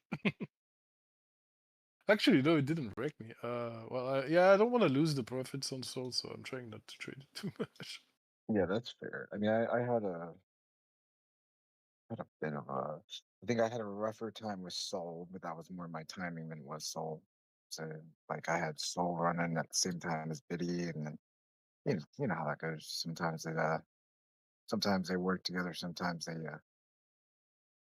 they hurt each other if you got a bunch of trades open and one starts to go one direction while the others go in the other, right? No, it's not. Well, yeah, well, I guess. But no, in my case, I was leverage trading Sol a lot last cycle and all. But then yeah, I did like 10x on it. Had some amazing trades. And I sold $80, and since then I'm not really paying too much attention. I took a few shorts on it, a few longs too. I think I played 120, re-entered at 120, and I still have some from there that's left on spot, but it's really not a lot. So I don't pay too much attention to Sol anymore. But that $300 short was a nice one.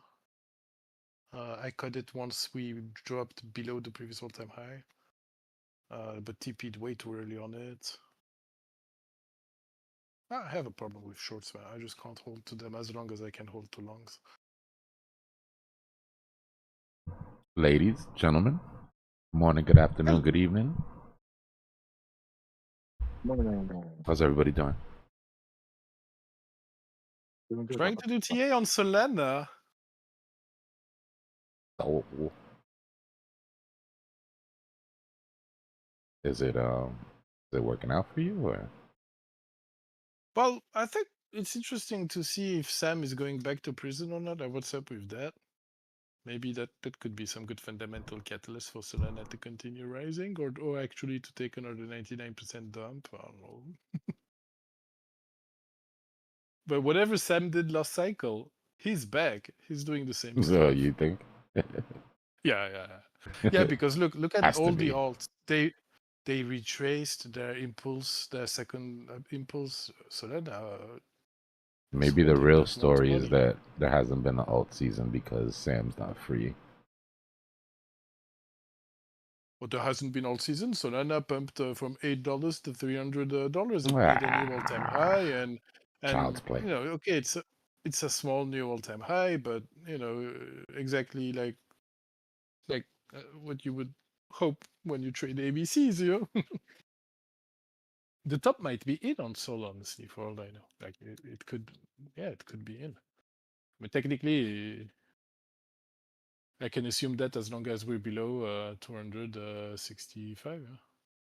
200, 200. Bitcoin's just waiting to 260. build enough. Excuse me. Bitcoin's waiting to build up enough sell-side liquidity to pop this SR. But we have big problems at 110, even if we get there. The sell walls are stacking up right at that psychological. Nasdaq will give us the answer if it's even possible to do that. Ethereum's almost V-shaped recovered. While Bitcoin is back above where it broke, Ethereum is rejecting off of that SR flip that it needs to confirm.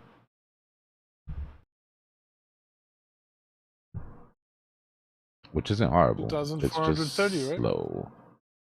Yeah. You want to get over 247-ish, 248 and hold.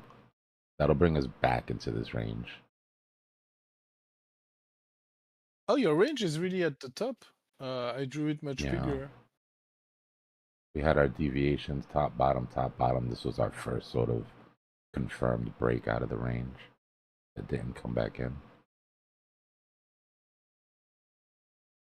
Yeah, It's funny you're because right, we were you're right. in this position before when I said if ETH reclaims this range, we shoot for the top side. Right, it's the same sort of scenario we were in right here, except we had a way deeper correction.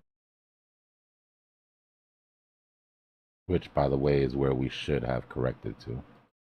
Look at this green line, our SR flip here. Right, it's what held up this entire range. wicked off of it perfectly a bunch of times, broke it, retested it. The failure to retest and hold is what gave us our break. And we came back over and then Right. dropped back down and tested it. Yeah, of course, but we got front run on the test, and that's 2nd of February dip you're talking about. Yeah, Well, it it's hit. the 5th of August and It 2nd hit of February. support, so it didn't get front No, run. not It on was... perpetuals, not on Bybit. But yeah, on spot You maybe got it's front run. on Bybit the level was a bit front run, yeah, which is maybe it's a good sign, right? It's decent. I still bought in. I would have just bought more. Look, I said it the first time, and I feel like nobody listened, which is fine, because that's not why I say things. But I'm gonna say it again. Circle is retracing. Dbloc. I have to be bearish on Circle because I figured something. With the Fed eventually bringing rates at zero during the next crisis, don't you think USDC is just going to depeg zero and this company go bankrupt? What kind Isn't of it the wild reason why jump they is allow that us to from A trade to it? Z that you just made, bro? Well, Circle is a company that makes money through the fees they take from the But listen to what you USDT just stake. said, though. Don't you think But it's how Fed we're will gonna raise rates and Circle will just depeg and go to zero? Like, no, I don't think that'll happen. Why would that happen? cut. Or even if Because they once the cut. rates, because we looked with Rick yesterday and rates stayed at 0% for like a decade. So a Okay. company like Circle that makes money on government bonds, what are they going to do if rates are at zero again? They don't make money on government bonds. It's government bonds are what back their stables. Make money on transaction fees. Yeah, that's just the thing that gives them strength against legislation, right? They're about to pass the Genius Act through the Senate. You're about to have like 50 bill automatically come through. And in the long run, they're talking like, wait, listen, the stablecoin market is going to be bigger than our market cap is right now for all of crypto. You got to remember, this stablecoin shit isn't just for crypto. They're about to streamline this shit into regular transactions. So wait, if I buy $100 of something using USDC, they're taking a share of that $100. But I'd rather just pay cash then. It's a facilitator. It's like, I really thought they were making money on the percentage of the staking. well, of course they do. They've got tons of money and they're getting an automatic percentage off of it, but that's not their for-profit business, right? That's not their main business model. Remember, they were making money way before they held any bonds. They were making money when they were holding commercial paper. Right, no, but it's very bullish right now. But like in 2-3 years, if inflation is solved, actually in 5 years, so not even this bear market, but the next one. All right, then can we talk? Can we talk about the next 6 months, because Circle's retracing, and in my opinion, it's about to go to at least $500-600. So we can talk about 5 years from now, but for right now, there's an opportunity to get in where something had gone absolutely nuts. And if it comes all the way back down into this gap, then your boy will be buying some more.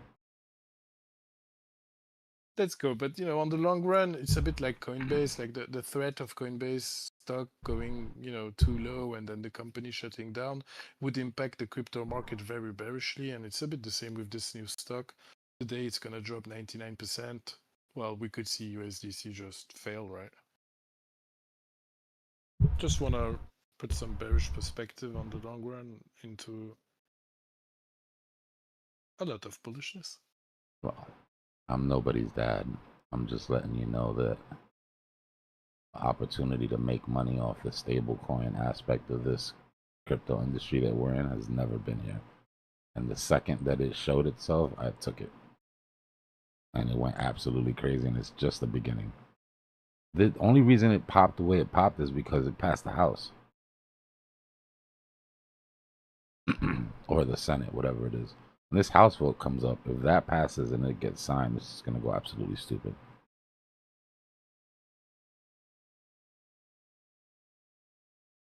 But for now, it's just a 4x, right? I don't know what it did off the bottom. Yeah, it's 400% roughly. On a stock, while the rest of the industry was going down. You know, the stock metrics are very, I mean, look, you know, Tesla is sitting at, I don't know how many million percent, so.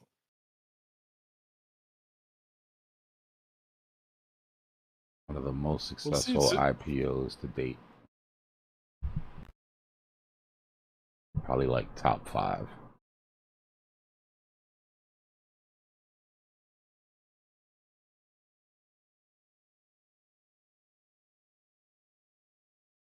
But it's not a show, obviously. I don't need one single person to buy Circle for it to go up.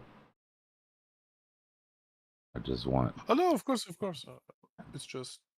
I just feel irresponsible getting into something that I think is a great play and not at least mentioning it. Because then later when I get to be like, oh shit, I'm killing it, I don't want to feel guilty for not bringing it up. So.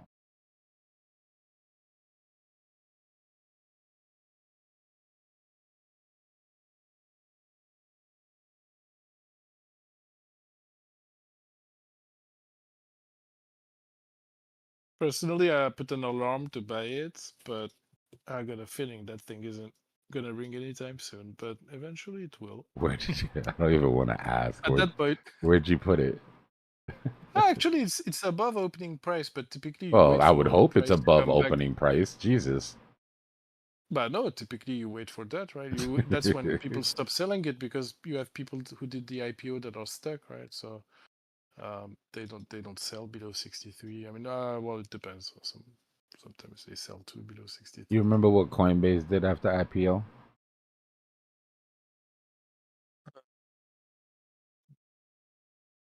Coinbase had one day of push, and it went shit.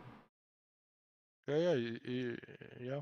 This thing pumped for 2 weeks straight after IPO, and it's just now catching a breather.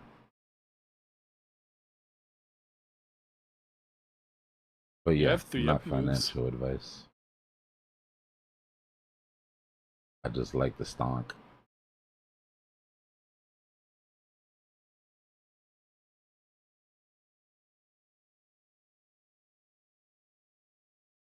Making money on stable coins. I don't know why that sounds odd. You're making money on the business of stables. If you think the business of stables has a future, then you know it's one of the only plays right now. Hey, Dbloc, good morning. Morning. Talk a little bit about Circle, about what it is. Well, it's USDC. On Robinhood, and I missed it. USDC, right? So our two main stables, USDT, USDC. USDT you can't invest in. Couldn't invest in any of them, honestly, until just recently. So it's like, it's taking a bet on the volume that's going to come through stables. And as in bet as we've seen Circle and Coinbase and USDC, like we know that's the whole. And in my opinion, USDC has always been the digital dollar sort of pilot program for the US. And the more I see them get behind it, the more sort of convinced I am of that. But either way, we're talking about the main stable on the main crypto platform in the US. My bet is that when we get to the top of the bull market and everybody sells their coins off in the stables, it's going to have one glorious blow off top. And then we have to see if it's recession proof, right? Yeah. Do stables, because think of it like this, right? Like, do stables go down in the bear market, right? Volume goes down, yes, but tons of USDC is locked up for yield as well. So it's going to be one of those things. For me, it's a bet on what might be a defensive play during a bear market. But I'm just trying to get on the hype. This thing is still undervalued in my opinion.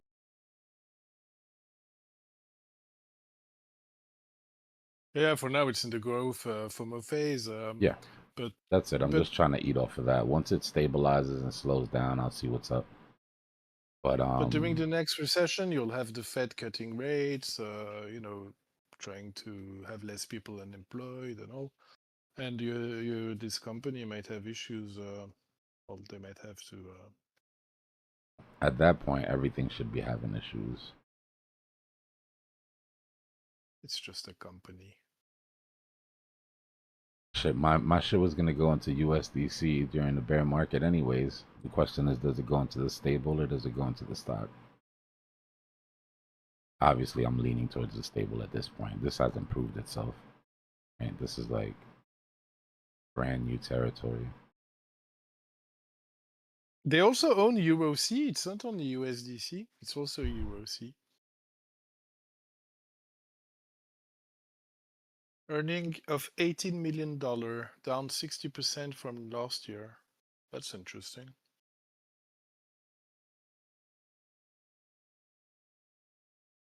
Market cap 60 billion, June 24th. Bears, if you want this to rip, you want to break the 50 here on the 15-minute. If we can get underneath the 50, then we can get that that sweep. Until we build up enough sell-side liquidity above to make it as sort of lucrative as coming for the ones below, we're going to have problems breaking that SR flip.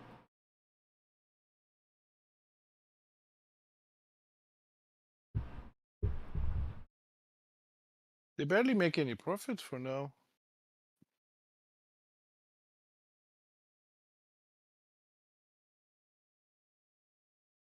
That market cap number is crazy though. Wait, 60 billion? Why is it so high? So wait, when I buy USDC, that's included in this company's market cap?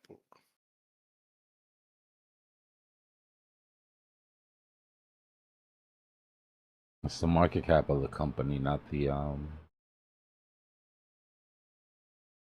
What's market not cap the of coin. USDC? But yeah, you would assume, right? Actually, because it is. they have to have the backing for it in assets.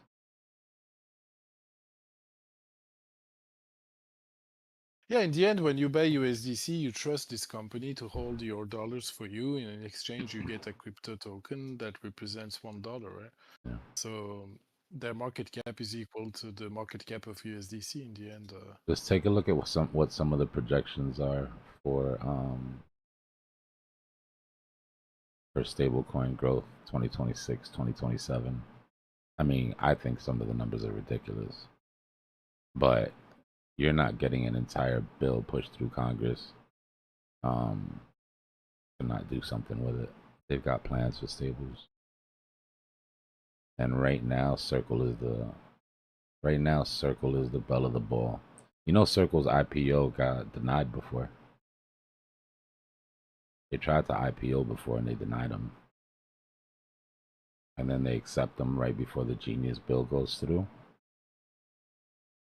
I don't think that's a coincidence.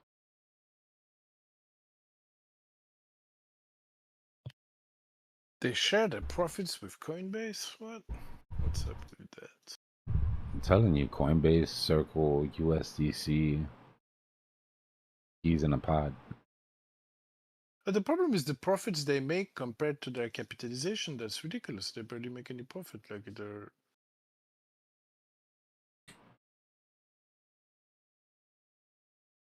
just cover their cost with. Yeah. Wow. If you're investing in Circle, it's for the verticals, right? For the verticals that are opening up, not for the revenue. We don't even know what funds are going to hold them yet, right? Once they announce what funds are going to hold Circle, then we know what sort of institutional investors we have. My point is, without all of that information, Circle can't possibly be priced, and I consider it to be underpriced or undervalued, which means that when we do get that information about the funds and when we do get that information about the bill passing, I expect the repricing to be much higher than it is now. Okay, so it's a buy the rumor, sell the news stuff. For somebody that's been in crypto this long, I don't have to be sold on the idea of stables being viable and being an essential part of what we do, right? Solves a problem. Now it's about to go solve a problem on the legacy side. So for me, for me personally, it's a no-brainer, not financial advice.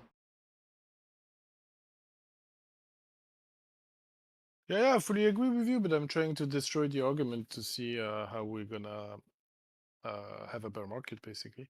But it's interesting that the stock market is gonna be tied to a stable coin's market cap. Because yeah, when money goes out of crypto back to dollars, well, I guess it's gonna put bearish pressure on the stock.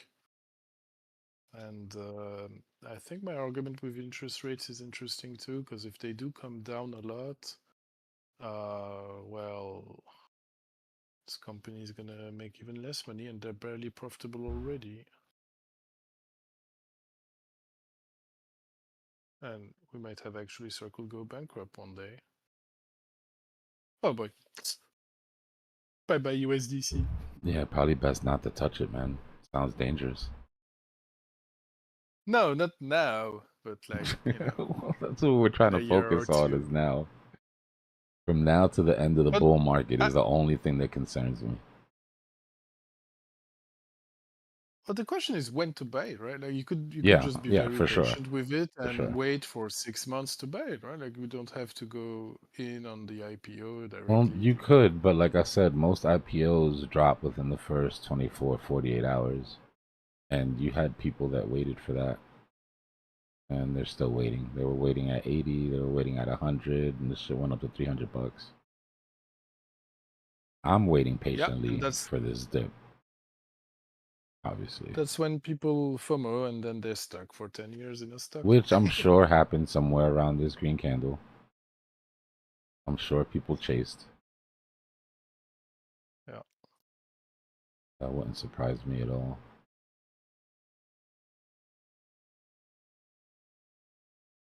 I took my rescue ship last night, man. I was so blessed. Nice. Good call yeah. on that. Very good call on that. Thank you. Oh yeah. Feels good to get out from under a little bit, right? Yeah. Big time.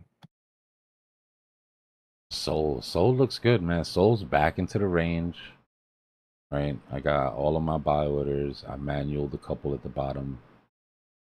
Soul looks decent. Soul to have a full recovery though is gonna have to get back over 104.9.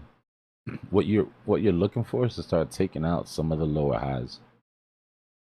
Right? If you look at Soul,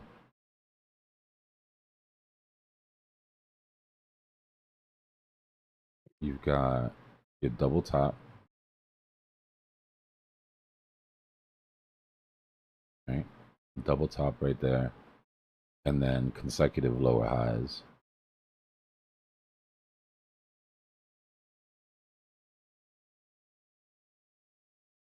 Lower high. Lower high. Lower high. Lower high.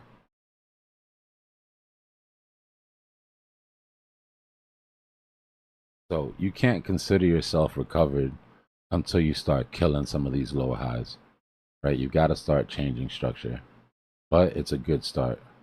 What I don't really love about it was that it was V-shaped, right? I would love to come down and put in a higher low to sort of give us a base to work off of, right? Right now we don't have that. So it could easily come back down through this range. Back to the psychologicals maybe, depending on what happens in the next couple days.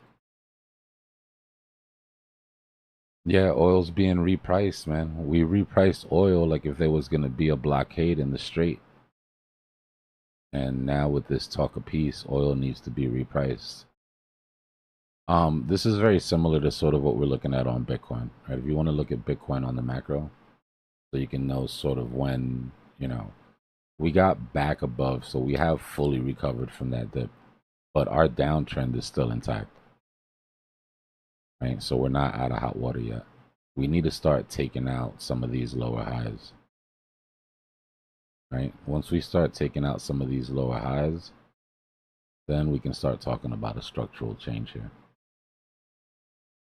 But more important than that, we're in a good spot for our weekly.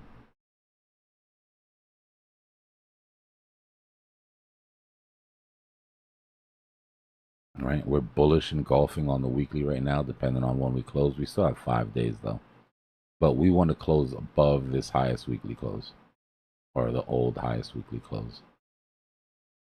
That's sort of the metric that we'll use to see if this is going to hold, or if, you know, we still have some more pain. It makes no sense to worry about the dip until you have evidence that it's coming.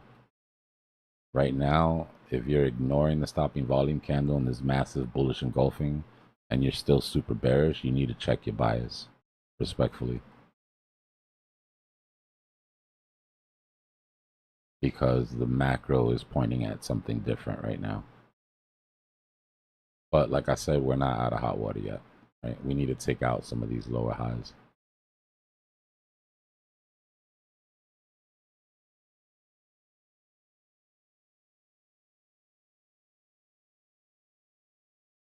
Seems Nasdaq is gonna be the first one to do that.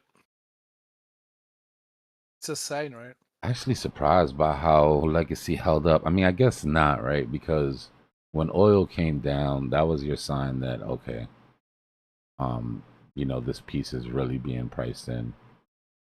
The problem is, like it always is, this shit usually happens on the weekend, and then crypto gets to react to it, and then by the time Legacy gets to react, it's already taken care of. Yeah. They didn't get a dip to buy. I mean, no, nothing better than they had on Thursday. I mean, honestly, we can't really be too mad though, because we can't be positive of what would have happened if they did get a 2-3% gap down. Yeah, we might have. I think the Dbloc, it could have been way worse. Yeah, this is tariff like impacting. I mean, we saw what the panic of tariffs did to the stock market, and there was enough fear in the air to be as bad as last time. There was a lot of fear, no? I mean, at least half of it, like not just 2-3%. They could have, yeah, like you said, filled the gap 10% lower. Yeah, yeah.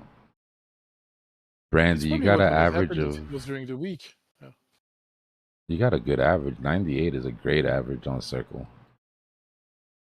Well done. Well, I'm looking at this gap at around 200. Our 50 EMA on the 1 hour is sitting right at 200. We haven't retested it since it's been created.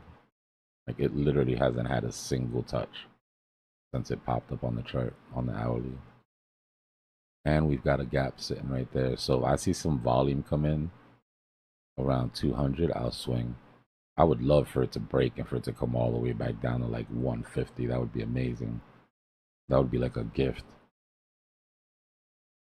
It's funny because I asked AI, it says the same thing as you, Dbloc. It says, wait for a price correction closer to $205 to $235 to mitigate over evaluation risks. Yeah, I agree. Because it's overvalued by 500% right now. There's According nothing to wrong with that. Morningstar. 6 shares is more than 4 shares. Good job.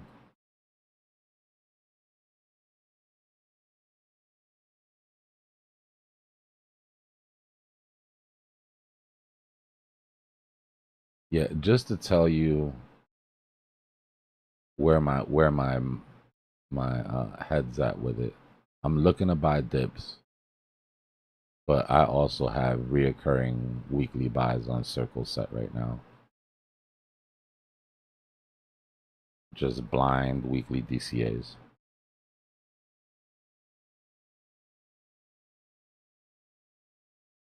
Do that on Bitcoin, not on a stablecoin, damn it. I do have it on Bitcoin. Well, not anymore. I stopped my reoccurring on Bitcoin already. We're a little bit too close to the top now. But for most of the bull market, yeah, I had weekly buys, automatic weekly buys. That's a good move, yeah. Stopping on Bitcoin to go into a stablecoin company. Trading is fun. It is, right? The strategy of it, I love, bro. Yeah, yeah, yeah. And it's like wrong or right. It's like a puzzle that you got to figure out. Just the fact that Coinbase got released, before it took a 99% down, like now we're getting Circle that has ties with Coinbase getting released and it's pumping. I just hope it doesn't end You up remember what huge. the Coinbase team did when they dropped? Bro, when Coinbase IPO'd, so there were signs from beforehand because about a week before and a week after IPO, if you followed the Circle team on Twitter, bro, they were posting Lambos. They were on vacation, but they were spending money. They were spending money, so you knew it was like it's like an exit, right? It's like for some people, that IPO is the exit plan. You know, a lot of people will But stay with a business till IPO, cash out, and then they're gone. and Circle is like 10 years old company too now, no? Yeah. So it could be the case here too. But I think that they probably smell the same upcoming catalyst that I do. But it depends if the Fed decides to use Circle as the company for their CDBC, right? I What mean, if they create that'll make a big difference, but that's not sort of what I'm betting on. Is that my main bet here is that the Genius bill passes. That's it. That's my bet for the pump that I'm really looking into. After that, I've got Circle on a wait and see to see how it reacts during the bear. what's the time for that bill? I think it goes. Anybody know when the House vote is? No, they won't do a CBDC in the U.S., but what they will do is pump something like Circle that the SEC and government's been in bed with for the longest, in my opinion. So it's sort of like a way to not be a. People don't understand is stables have sort of the same things that we worry about with CBDCs. Stables have the same functionalities. Like we've already seen USDT and USDC pause their stables or turn off their stables in people's wallets, whether it's terrorism or some sort of, So they do have some controls, but CBDCs are way worse.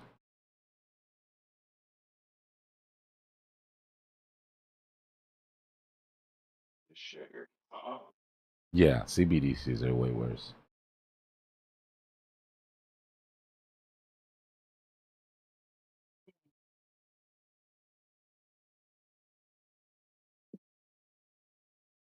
The And IPO got 25 times oversubscribed. What?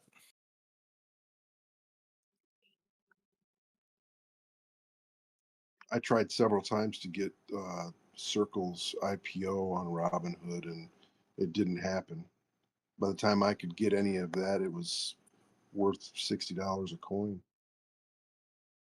Yeah, well, AI says it was 25x oversubscribed at $31 per share, but I don't know what that means. It's maybe hallucinating, right?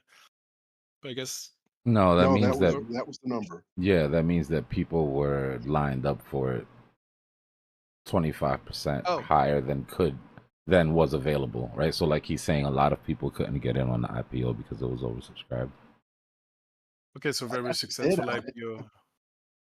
Yeah.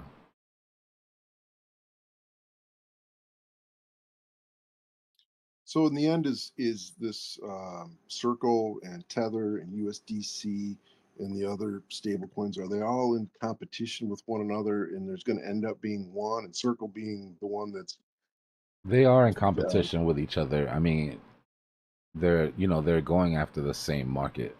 I would say USDC is slightly in the lead. One, they had a successful IPO, but putting that aside, Europe shutting down USDT was a big hit. Right, so they lost that entire market.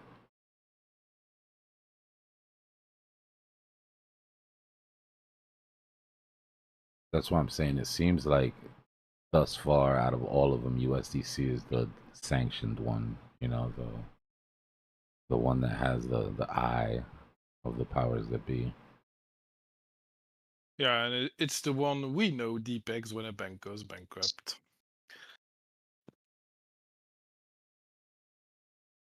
Do we know that? Well, it's what happened. So yeah, How much did it depeg by? 30%, 25%. Forgot. Went to 78 cents. No.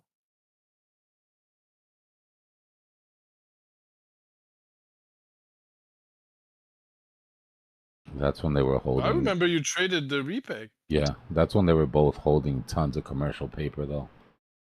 A lot has changed since then. Remember, Yeah, they banks were are even stables. more vulnerable because of the sustained high rates. No, you're not more vulnerable holding bonds than you are holding Chinese commercial debt. Bro, you remember how much of their shit was in Evergrande commercial real estate? Chinese commercial real estate, and then when Evergrande threatened to go down, everybody started losing their shit. But the issue is they're loaning less money than before, and you still have all the people who have loans at like lower interest rate, and we see it in the stock price of banking sector. It's just not Both that good. USDT and USDC, in my opinion, have pushed themselves past that point of too big to fail, and not too big as in size, but too valuable to fail. Right, the number I two, agree. number two, and three customers of U.S. debt at the time where we're running the highest deficit known to mankind. Like, they got an invite to the front lines for the next 20 years, 30 years. Nobody else is lining up to buy U.S. debt. Nobody. And the only reason they're doing it is because they're very smart and they're making themselves invaluable. They came to the rescue of that small, well, medium bank when it collapsed, but it wasn't like indirectly. It was about saving crypto, but but there were other stuff in that bank, right? Well, now it's gonna. I have the feeling it's just gonna become more centralized through that stock, right? Oh yeah, I mean, It's an avenue of an attack that didn't exist before. well, I look at it like it's from a decentralized standpoint, from a crypto standpoint, like, yeah, this is obviously their coin. So there's that, right? If you're gonna, if you're here for the, if you're here for the revolution, you probably aren't too happy with USDC's IPO. Hey Dbloc. Hey Dbloc, I was wondering if you could take a look at render.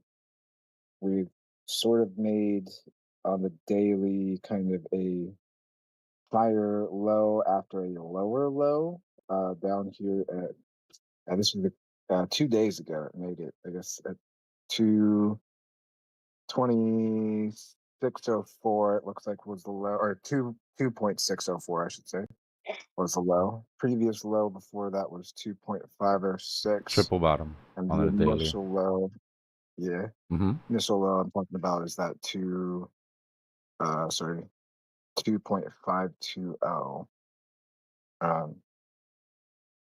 Wondering what you were thinking, whether this is a kind of a decent time to get in here on this triple bottom, or if that triple bottom bodes more southward movement. Well, it's an asymmetric trade, right? Like, what we like to look for are trades with obvious invalidations. So if you're playing this triple bottom,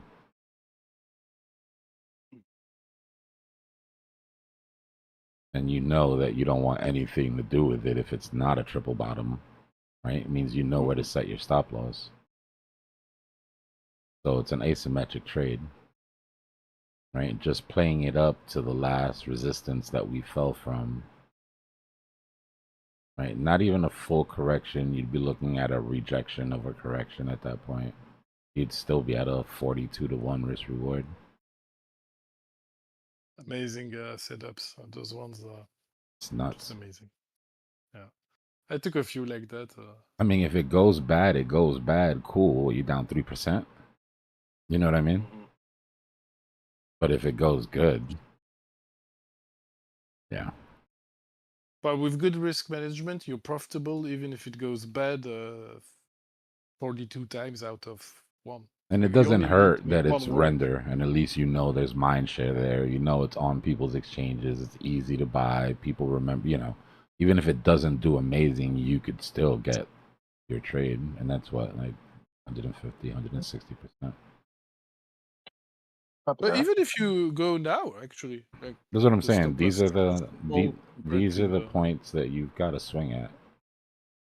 I mean, you got the Yeah, SR flip. We had it there for a reason. That was a double bottom. It held. If you're interested in the coin, then yeah, that's an entry sign, right? But like I said, good risk management. yeah, for sure. I mean, I like the protocol, but I found that just because the protocol is good doesn't mean the No, who cares? Nobody you know cares. But people don't care about utility. exactly Yeah. exactly. And That's for so me. It's a confluence, right? If the chart looks good and the setup looks good, and then it happens to be decent and supposed to do something, and people believe what it's supposed to do, cool, even better. You know what I mean? yeah, I guess that improves sentiment on the way up at Yeah. least. Hopefully, yeah. Yeah. Question is, Thanks. will people buy it? Right. That's your main question. Okay, we're at support. What's going to make people buy this? We were looking at XYZ, W313 coin or something. I'd be like, well, I don't know if the support's going to hold or not. Why would it? I don't, who's going to buy this shit? But so far, it's had a decent reaction. It was a better buy yesterday, but yeah. Surely, yeah. But I'm also kind of hoping that because people are going to come in, retail's going to come in and see that yesterday it did what, like 14%, right? Yeah. And maybe that will help it continue on the way up, at least give it a little strength on its up move. Yeah. If you're not in position, though, what you want to watch here is the 4 hour. If we break this on actually the 1 hour is probably going to be an earlier signal.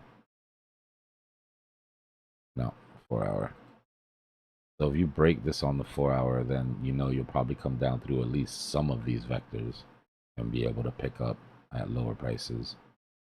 Right, what we'd be looking for is, since it V-shaped up, we'd be looking for the right side of that W. Wherever that ends up would be the sort of entry. And then you would adjust your trade from there, right? Your entry would be there. Stop loss somewhere underneath. And at that point, you're still looking at just an example trade, not financial advice or anything, but you'd still be looking at a 12-to-1 risk reward.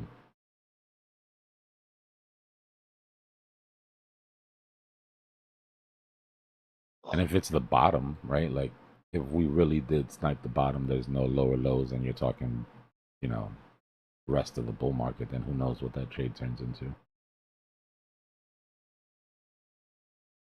That's potential, right? Like it's a reversal trade that has potential. Yeah. Yeah, that's what I'm hoping. And I mean, even if I only make, if it only But gets mind share for half of that, move upwards, like I still think I made a good trade. hell yeah.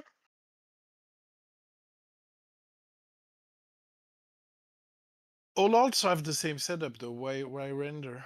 I mean, a lot of alts have a similar setup. Well, exactly what we were talking about with mind share and sentiment and utility. Like I've had success with render in the past. It's still around. It hasn't gone down much further than well, I It's think it's AI about coin, pretty no much render. I'm not exactly sure 100% how it works, but it's essentially it's a GPU sharing service. To Which power AI, yeah. yeah, and there's tons of those. You know, in the market in general, but I think this is kind of like the one that I've seen the most mind share around over time, and personally paid the most attention to out of those within the crypto space. And because it's sort of like a crypto's version of an IPO, it's got really good pricing on it, and so in real world. So I think that that contributes to its potential success. And yeah, I've just seen that it's kind of starting to bounce back. So I like my odds with it, I guess. But Bad one.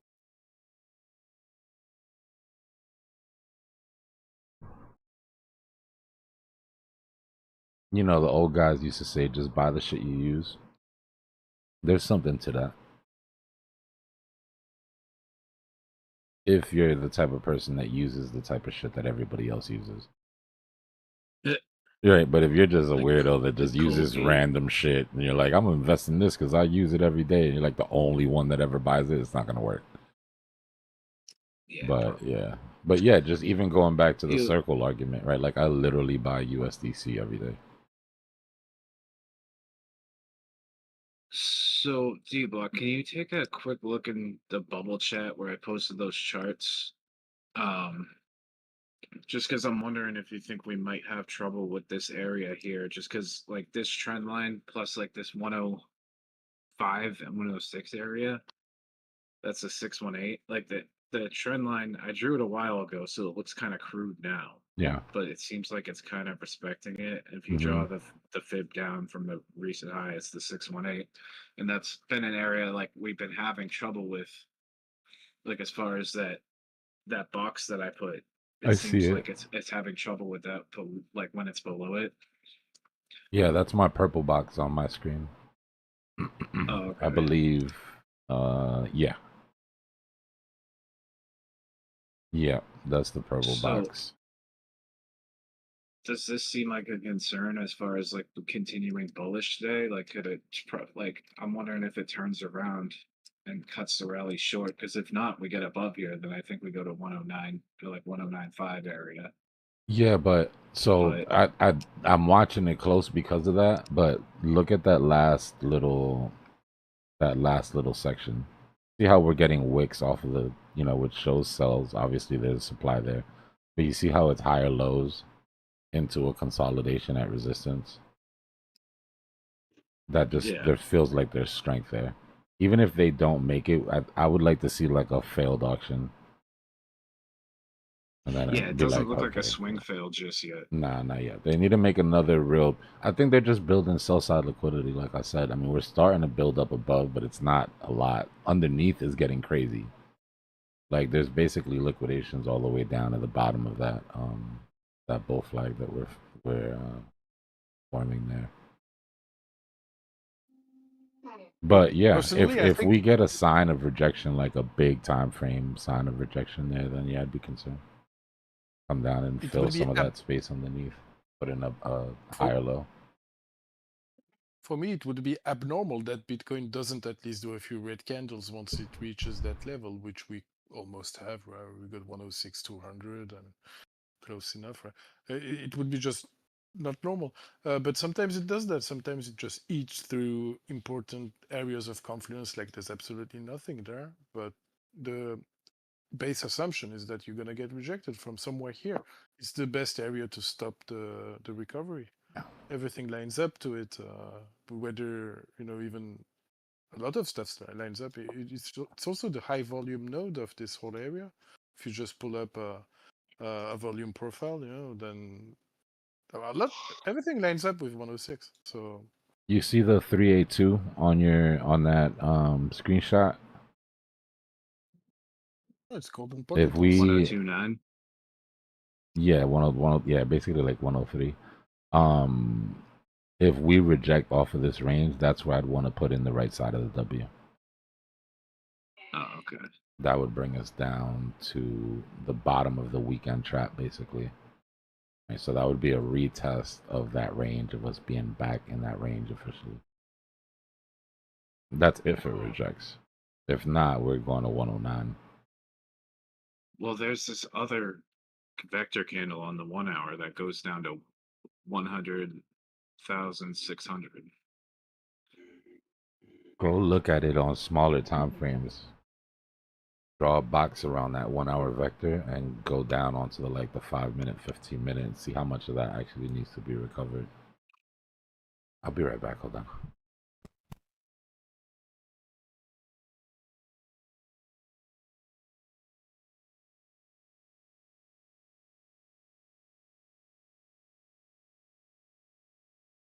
Well,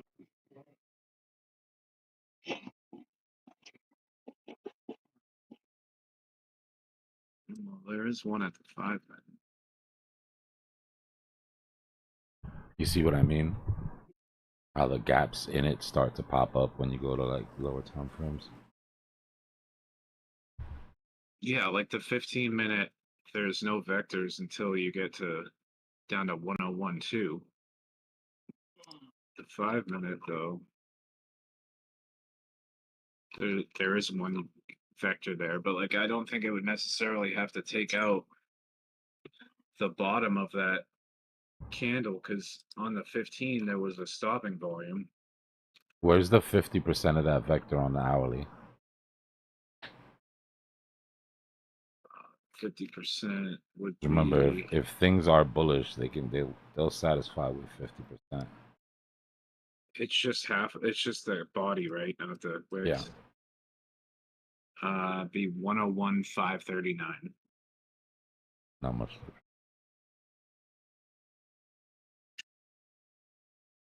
This is our full recovery. That support resistance flip at 1028 is our full recovery from the dip, right?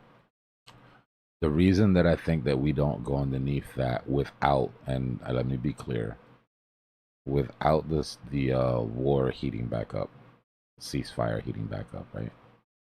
Somebody messing up. I'm stretching this all the way over. This is the same SR flip.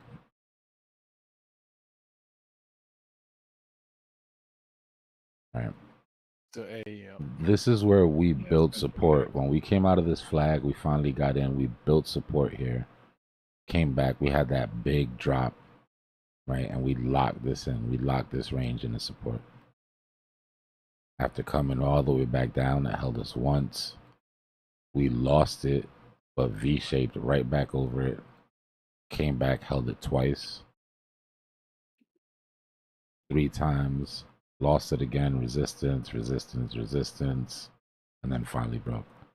So the way that we didn't V-shape this time, right? The difference is, excuse me, my opinion, the reason why it was so easy to come back here was because this recovery that we were all so happy about and celebrated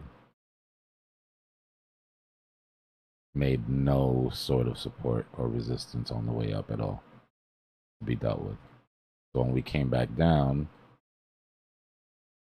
price just sort of cut through it like butter, right? Accelerated in that range. The difference now is, if you look at your VPVR, the way that we built out of this, right? We built a lot of high volume nodes in these ranges. So now for price to come down past here is where we built support, and then underneath we've got all of these high volume nodes holding. It'd be very difficult. This is going to take a bearish catalyst or the repricing, right? Down here, World War III. This is what Bitcoin is worth when you think we're going to World War III.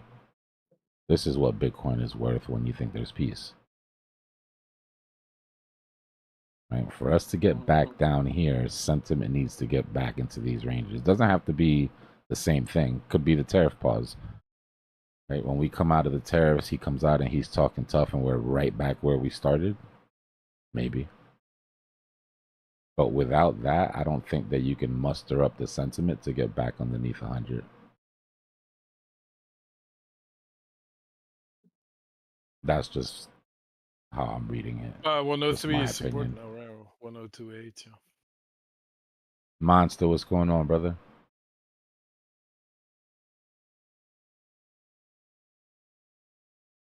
You still enjoying your time off?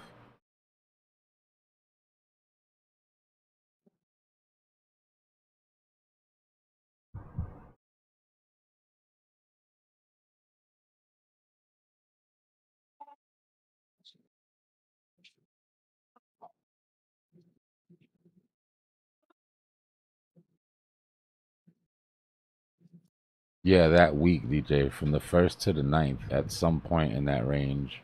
We don't know when we know when he announced it, but I'm giving it a week buffer because I don't know when it got implemented. You know what I mean?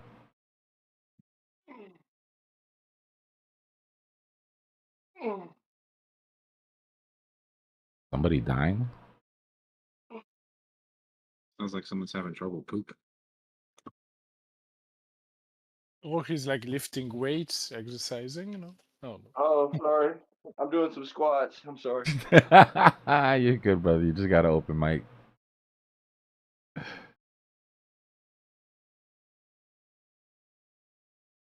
Squats. Is that what the kids are calling it these days? Yeah, just click mute on your mic and you'll be fine. Would you short say because it ran up so much? Yeah, dude, check out Say. I'm actually been thinking about shorting Say, but it's so strong that I don't really. It's scary. Man, listen. Sui's little sister is finally waking up and you guys want to fade it? I mean, not saying it's not going to retrace, but guys.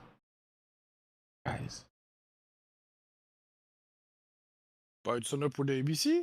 When we, It's just the only thing that's been it's ripping. also a higher low fractal that's currently breaking out. Yep. But this range here is sort of how I felt when we were talking about this earlier, just why this green arrow is here, is the same thing that we did with render, right? We knew that if this support didn't hold, you were going to see 12.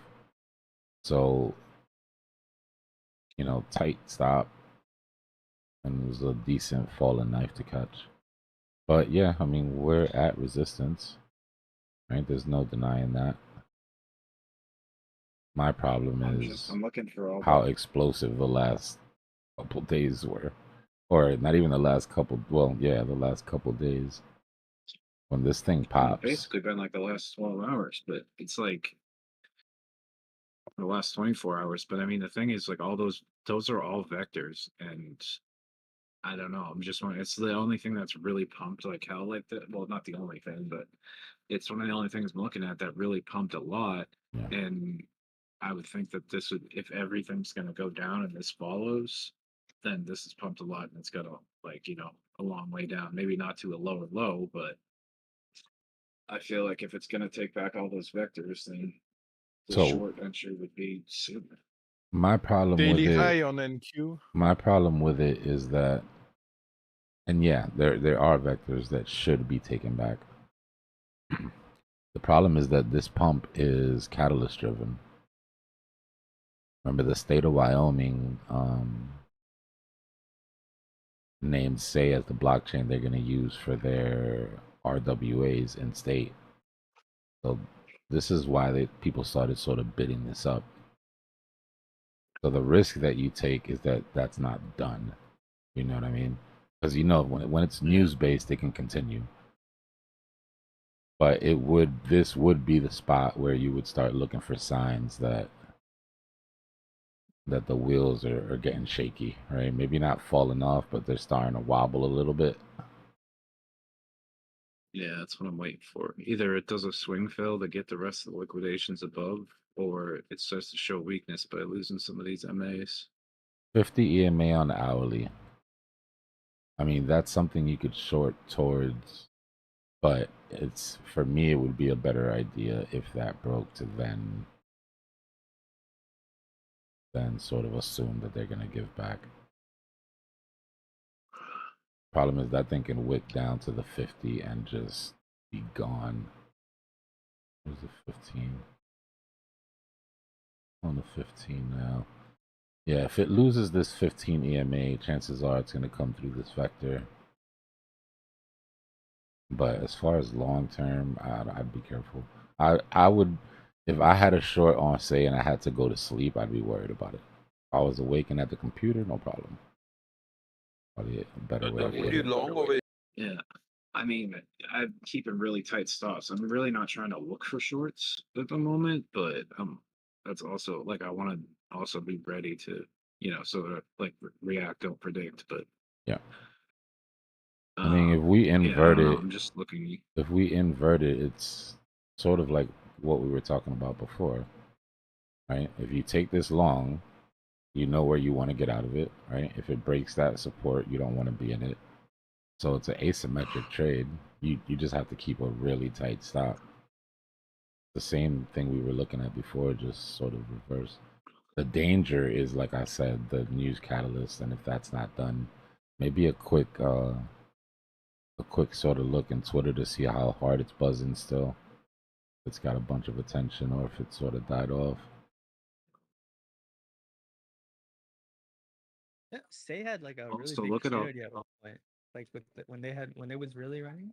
I remember I was in their NFT like ecosystem. Say had a really strong community. All right, so bears, this is what you've been waiting for. If we break this 50 EMA, we'll sweep these licks. So I Well, mean, you that see, if that is happens to pushing. Bitcoin, doesn't it seem like it's gonna do the same thing on? Yeah, something like I don't Say? think it would go counter. Yeah, chances of say coming down to its vector if we sweep these liquidations are pretty high. You talking about just on 100x or all the way down? Wait, what? On BTC, those liquidations. Oh, You talking about I'm just sweeping looking at the just on bottom of the range. 100x? You have to assume bottom of the range. Right, if you get a topside deviation, comes back into the range and holds, you have to assume it goes to the bottom of the range. But support is support until it's not. So yeah, the safe bet is the rest of these 100x's. Maybe this SR flip. Got a nice vector here, right? So there's gas. 800 EMA, 200 EMA right underneath. The speed of the drop is going to tell you, right? If it takes too long to drop, these will come up.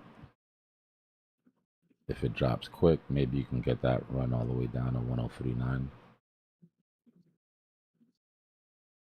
Cobra said 97K incoming. Yeah, it kind of feels like it. I'm still down feels like for it. 92, though. I mean, the news has been crazy lately. So you Hey, could never we freaking know. call 98,000 the spring? With a Wyckoff accumulation at the top, the reaccumulation, right? I'd have to look at the whole, but I see what I you're think it thinking. works. I think it more or less works, yeah. But I mean, it's a bit late to notice it, of course. Yeah. It'd have to be like a diagonal. AR AR would be like secondary test. You didn't have a higher SCR, a higher secondary test. Your STB is fine. It's all right. It's missing a higher high. But I see where your brain went with it. Either way, same thing. Accumulation with a liquidity sweep that takes out Lick's reverse price back into the range. Yep, we're back Yeah, in the range with that resistance at 107-ish, 106.5, 106, somewhere there. And This resistance here, if we look at the macro, we're looking at the middle of the range. Right? Let's move all of this shit over. Okay, we got serious time, guys. Get out of the way. So if you look at let's look at the 12-hour.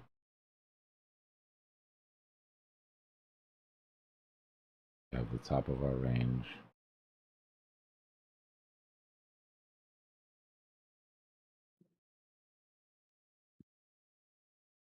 Yeah, the narrative of this pump was kind of, Trump saying ceasefire, right? Just the narrative. It would have happened maybe with or without. Yeah, no. Pieces. Yeah, the repricing is because people aren't scared of. Yeah. But this morning, Trump Or, got back on an interview, and Trump is very upset with Israel for breaking the ceasefire. Even though they didn't technically break it by contract, he's still upset that they just went out and started shooting again. yeah, we've So been I'm thinking sort of ignoring we're what they say and watching what they do. Yeah. and if Since they're saying that, though, that means whatever was took is going to be taken back. So that's why I'm kind of bearish too. So look, this is the top of the range, bottom of the range, right? On the macro, we're on the 12-hour. Right now, we're smack dab in the middle, right? This is where we take back the top of the range, or we come back down to the bottom. The way we get over this middle part is going to be important.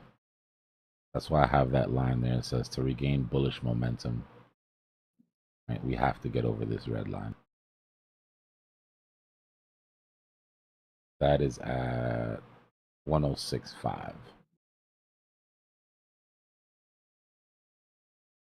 But for our small victory, what we want is to close above our highest weekly close on the daily. Right? We want to keep this daily candle above this range.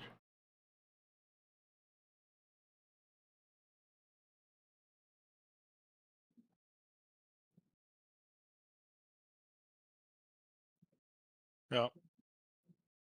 Well, the middle and then above. Yeah, just simple range trading.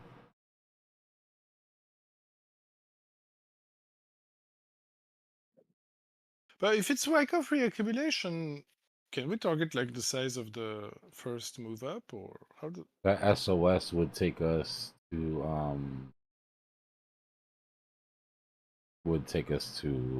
all-time highs.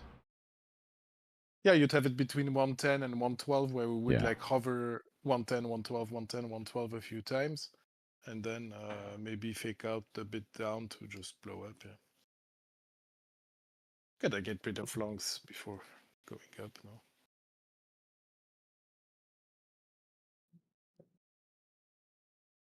Talking about longs, people forgot to long. I mean, I can understand why, honestly.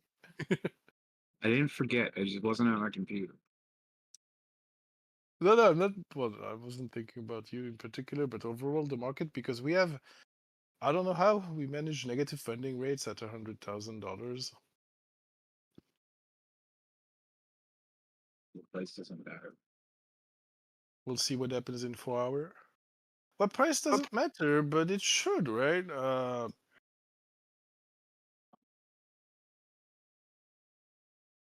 All that matters is if people want to buy and sell it.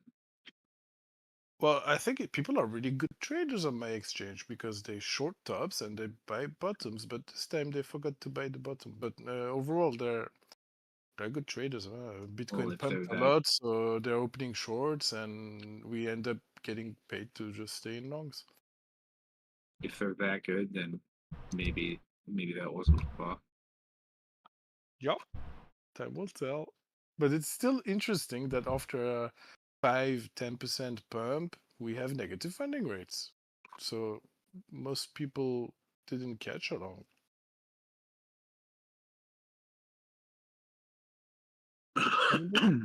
Even altcoins. It was probably, I don't know, there's probably a lot of spot buying that came in before people are convinced. Yeah. You know, Doge is like negative right now, but it had a nice pump too. Like it I'll went be from right back, y'all. 14 to 17, right? ETH is negative too. So does negative funding rate mean people are shorting more? Well, it means longs got wrecked. I mean, we dumped a lot, right? So longs got wrecked, and only shorts are still alive, and people didn't reopen enough longs down there to offset the wreckage, and we end up with more shorts than longs in the market after a bounce up. Yeah. But yeah, when funding rates are negative, it's because there are more people. There's more, not necessarily people, but there's more money in shorts than in longs. Normally.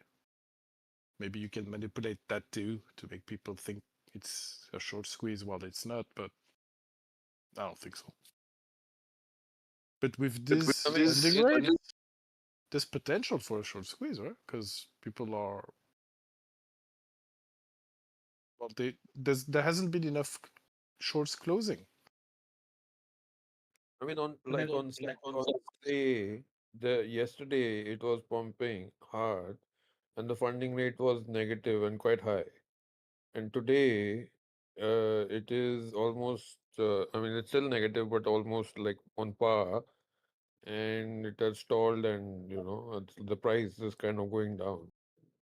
Yeah, but it's still negative, right? Like we haven't seen the big FOMO where people move money to the exchange to just go long every freaking alt out there. Like it's something we haven't seen, and it's kind of normal, right? Because we just saw the opposite. Like you can't go from panic to all in FOMO that No, quickly. so what I mean is, so now there are more people longing, or it's kind of balanced out. Like, No, overall, more people are shorting still. Yeah, there's still more money in shorts, and that's true ever since we came in this area. Like it's not something new with this. This dip didn't affect that much. It was already the case. Like it's not new. This price action is kind of bearish, even though we had that bounce. Like this is like we should have bounced harder. I mean, I know it was off of a fear that we dipped, but if you look at stocks, Bitcoin is it does look like it wants those 90s. Man, Bitcoin's And toast. I've been Bitcoin bullish is- the whole time, but this bounce is not showing me bullishness. Yeah, I've been bullish too, but Bitcoin is toast. Sorry, guys. Party's over. Well, maybe. I mean, Nasdaq just double topped at all-time highs. That's the other thing. missing- Yeah, like you got SPY and Nasdaq topping out potentially. Like usually Bitcoin dumps hard. Everyone got Well, played and thought we had a ceasefire, and we're like, "Yay, a ceasefire!" And then this morning there was no ceasefire. So the thing is, Bitcoin is not at all-time highs. I don't think it matters. I mean, Well- all the stock market's what matters, right? Like, and if it's approaching its all-time high and it's not able to make it, even if it does go into all-time high, I still think crypto is going to Well, take a dip. Not able to technically- make it. Sorry. Yeah, but technically, Bitcoin's still at its all-time high. I mean, it's in the all-time high area. I mean, look at it. Zoom out. We're still in the all-time high area. I know, but to be precise, you have Nasdaq 0.01% from the previous all-time high, while Bitcoin is like more like 5% below it. So Yeah, but we're that's just lagging a bit. granular. There's still potential here, right?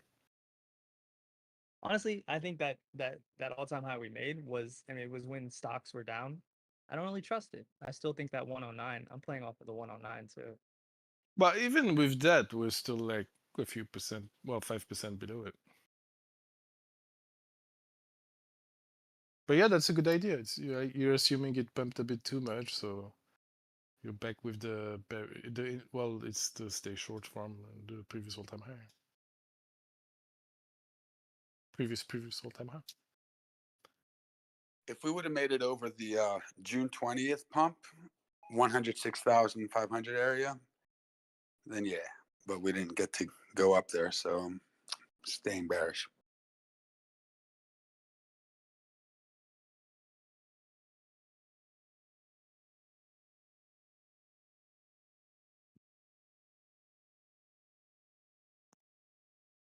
And then we front ran. Wait that for level our stock market close for that.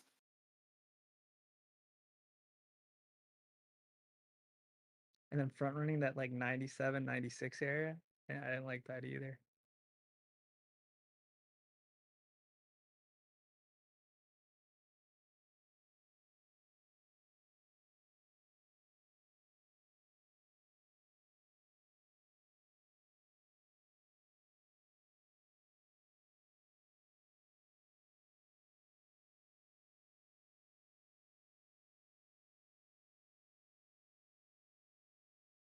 I mean, I'm still on my longs, but I've definitely become a little cautious.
You got Trump and NATO right now. Who knows what's gonna come out of that? He usually doesn't play well with global leaders.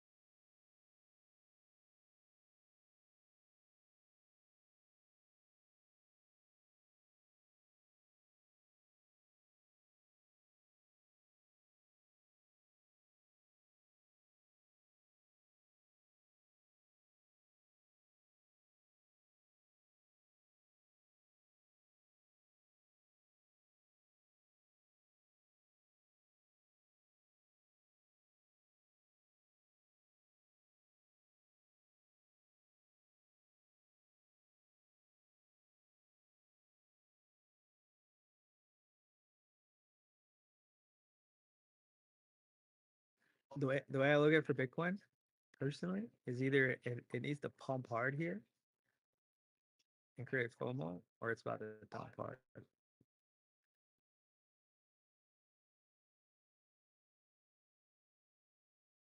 Let's see.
Yeah, the other thing on the SPY is it did have a gap that needs to fill down below. Well, it's got a lot of gaps, but recently it's put in a gap down there.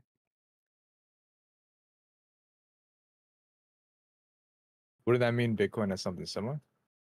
Don't they usually trace up each other? No, because our CME closes on Fridays, but and the market's open 24 hours. But Oh, that's that lag that Dbloc was mentioning before. Okay.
feel like I'm watching the Super Bowl.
Hey, what's up?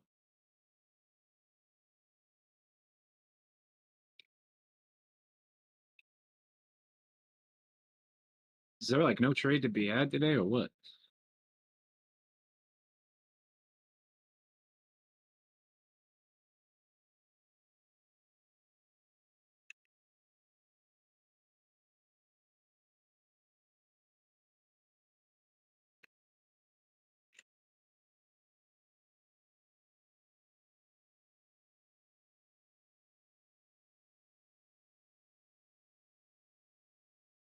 I guess not.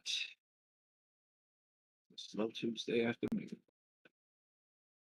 I think everything's a trade right now. Crypto never sleeps.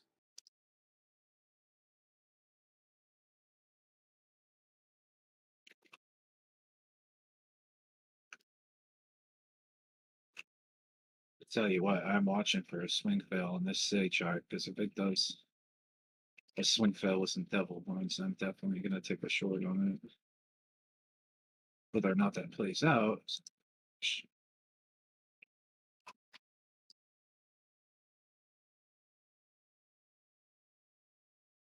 But it's kind of starting to look like it might want to buy some.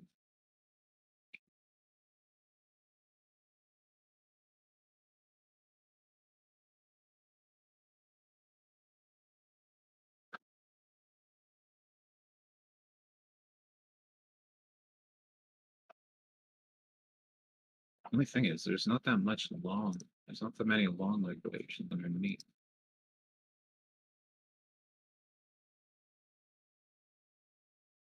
Which is odd. Yo, did you see that video? I didn't see this till like 15 minutes ago. And C-SPAN posted it. I don't know if others did too. I'm just giving credibility to the source here. If that's credible. But where Trump like had like a minute interview, and then at the end of it, he was just like pissed, and he goes, because they don't know what the F they're doing, and then walks off. Who is he talking about? Iran and Israel. I have no idea.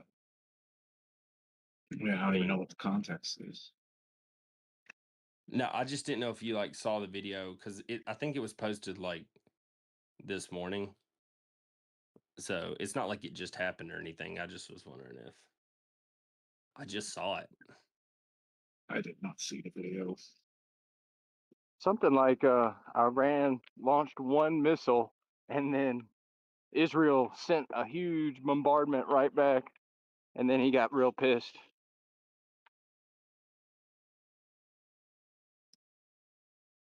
And then he was like, they don't know what the F they're doing. Except like in a like real pissed off voice.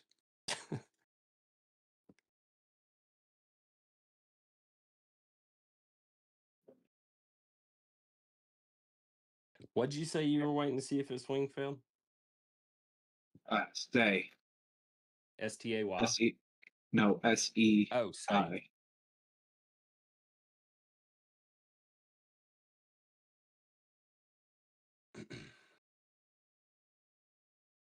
Yeah, if it comes up to like 29, 30 cents, pops the stopping volume candle there, then I'm gonna definitely short it. They say that one missile, it didn't hit anything, and then they returned like with a bunch of them.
what I wonder is if they got that uranium out of there before they bomb those places. Like,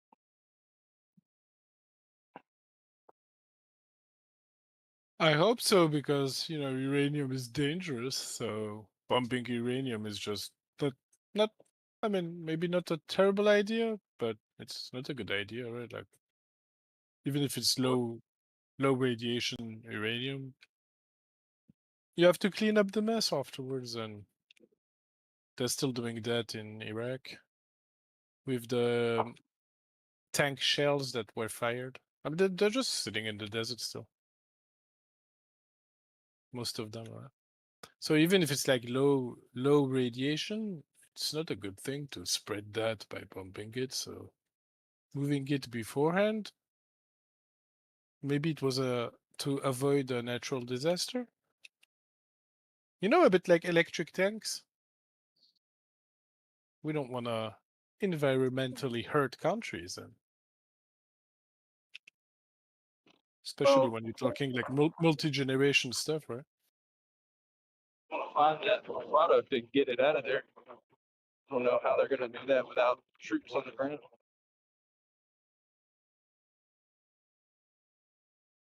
But there's no need.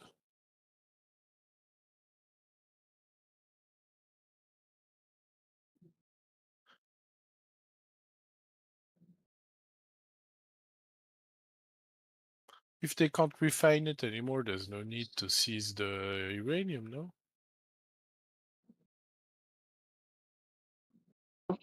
Well, I think it's like 90%. It's like right at the end of the enrichment process. Well, we probably miss a lot of information, right? Like what we know is that Iran doesn't have a nuke, but is close to getting one. And Israel has nukes and doesn't want Iran to get one. And so they supposedly trying to slow down the Iranian nuclear program. In my opinion, they've been working on that for like 20 years now. They should have nuclear weapons already. Yeah, I suspect they do. Yeah, and that like it's science from the 1940s. Now, is it that hard to make a nuke today? You make one, so see. No, but for a government that has resources, that have, well, look, they have nuclear power plants.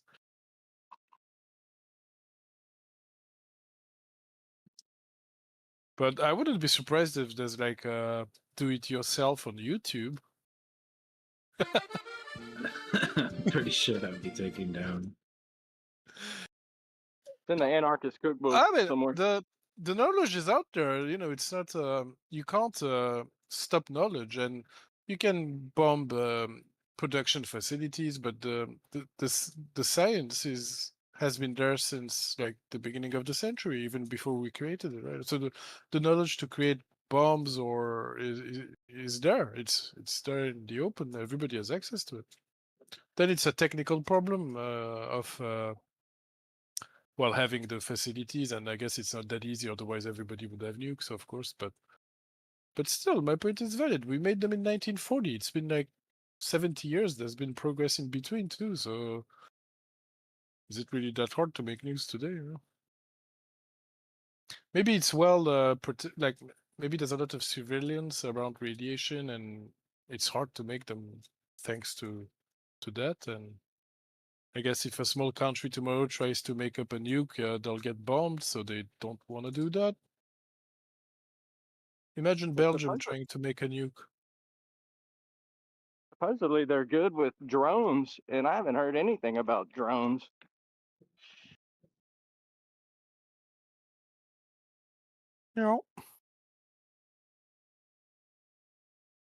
But it depends on the nuke too. Like you have low tech and high tech nukes, right? You could just have a 1940s bomb, but it's not the same as today's bombs that are like more eco-friendly nukes.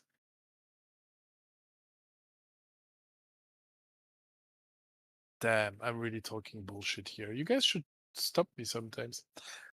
That is But funny, yeah. Zeusy. I'm gonna be honest with you. Like green energy in terms of nuclear. That's funny. That's what we've designed lately. Yes, if you look into miniaturization of nukes and low radiation fallout nuking, yeah, we're there. You know that bomb you dropped, that mother of all bombs you dropped. It's a conventional bomb. If you wanted to really blow up that bunker, you'd go nuclear.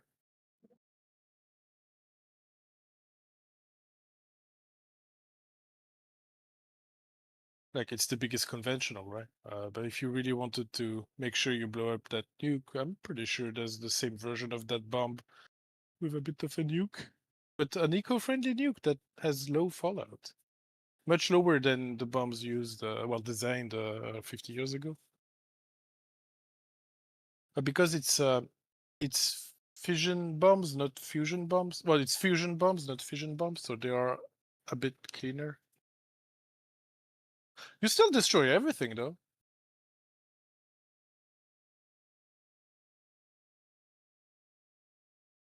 And yeah, they're working on like little nukes, right?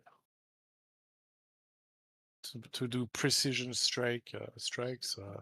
There's no need of a huge nuke anymore. I've heard of these like nuclear, they're like generators. They're portable almost, or something like that. My friend was telling me about them. He said they're supposedly safe and clean, and it didn't sound too good to me, but he claimed they got it. Well, some people think the future of nuclear is decentralized, right? And that instead of having these big classical power plants, you would have like small nuclear reactors that you can easily dispatch and, well, decentralized network of smaller reactors. You think General Electric is going to allow that, though? I wouldn't if I was in their place. Well, they're probably helping with it. I don't think so. I mean, also security-wise, instead of protecting one facility, you need to protect multiple smaller facilities. That would be really a good idea. Right? Imagine how dangerous a power plant is. Like with the Ukraine war, we saw that with that. Ukraine has Europe's biggest nuclear power plant. It's like 6 reactors close by, and there's a war going on around it. Like it's dangerous.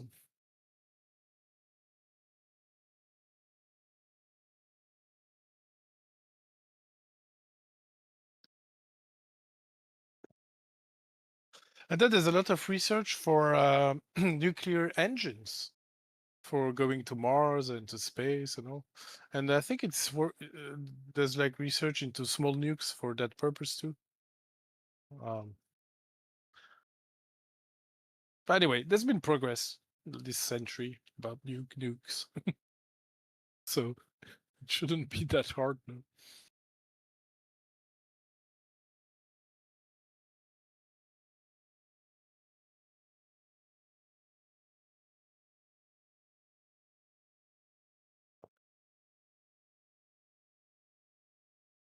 And even if you don't blow the nuke, they could just take their enriched uranium, put it in a missile, and send it over, it would create havoc already. You'd have like nuclear fallout on top of a city. Like you don't even need to blow the city. You just need to pollute.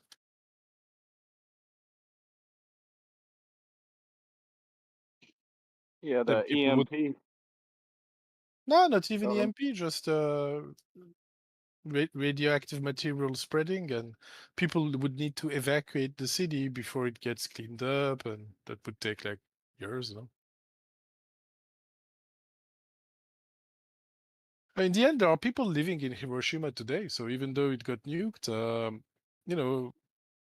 with enough money, you can rebuild and clean up things.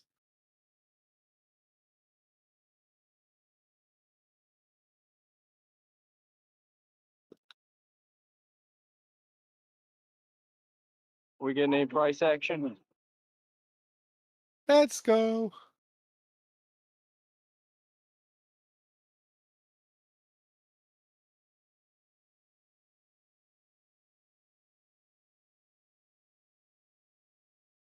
What, up or down? Damn. Kind of stuck a bit sideways here. Stock market closed. Not much is happening, yeah. We got low volume. Mm.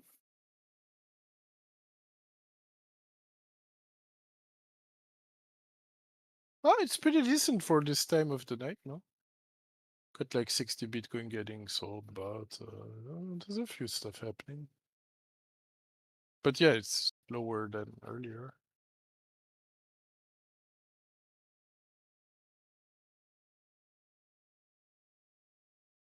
Well, people resume that tiny cell music.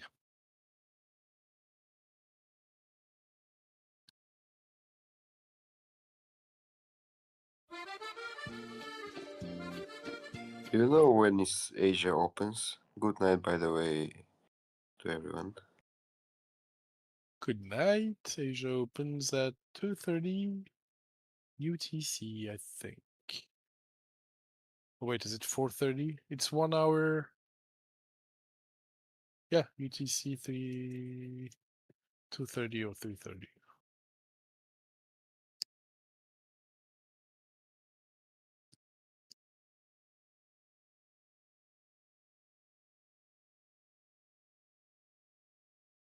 In 3 hours.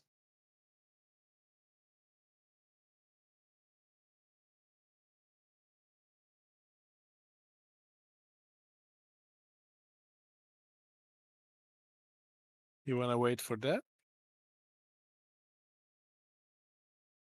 Got the daily close soon. Well, sooner.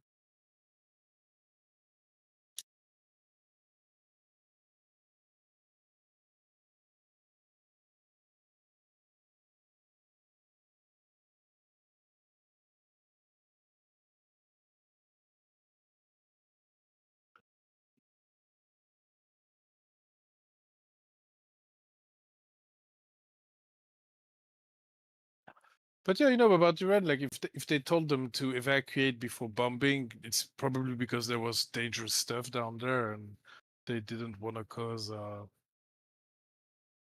nuclear environmental catastrophe. Because imagine if that happened, the whole world would blame Israel and America, right? So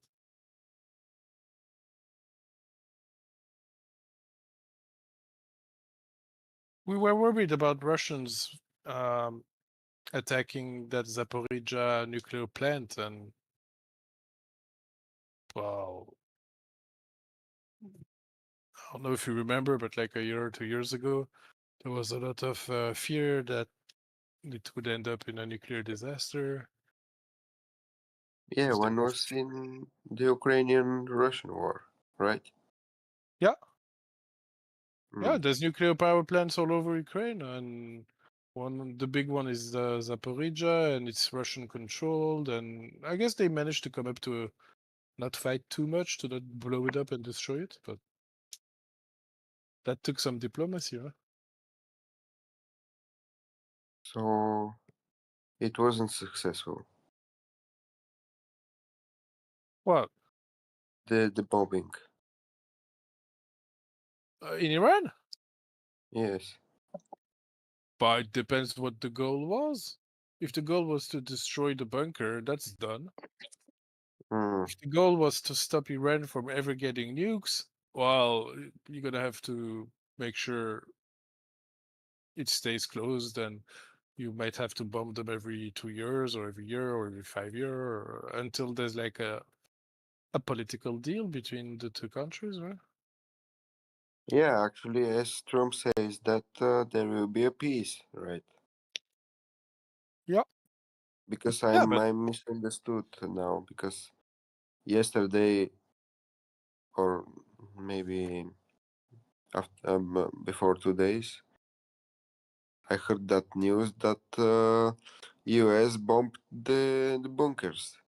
So I yeah, thought the market is going down to 95 K, for example, of Bitcoin. So I put my all bets on short, and it went very long. It went on 105k, 6 actually. So Yeah, I'm sorry to hear that, but hey, yeah, hey. I liquidated all my account. These news, honestly, they got me. Not they got me too. So I can. Honestly, they got like on Monday. I wouldn't have expected that much of a bullish reaction, but Yeah, you can relate. I Yes. understand your. But taking action like that, no, they didn't get me on that. Hmm. And now maybe we will go to get those liquidations, or I don't know. The As short Dbloc. liquidations, you mean? Yeah. Well, we're in that process. Yeah, maybe it's done. Maybe it's not done. Who knows? Yeah. You think the market will remain bullish? It barely dropped 12% since all-time high. It depends what you mean by bullish. Bitcoin is freaking bullish. We're nowhere near close to 200 MA or like Bitcoin is good. The problem is more like altcoins, I guess. But the market never flipped bearish anyway on Bitcoin. And let's not even mention the stock market, which didn't even see a red candle because it happened on a Saturday. And even without looking at this event, when you look at the downtrend on Bitcoin, and you compare it to the uptrend, well, we need to go quite lower to say that we're like in a bearish market, right? Like you need to break 90k and stay below it and then yeah, maybe we can. No, but even that wouldn't be enough. Yeah, because actually now I've experienced the first of mine bearish trap. It wasn't good, but I saw that it was like foolish movement, you know? So I don't know. Maybe we will see an uptrend. And, yeah. Also, or still in, they haven't recovered as Hmm. good. Yeah, I get it.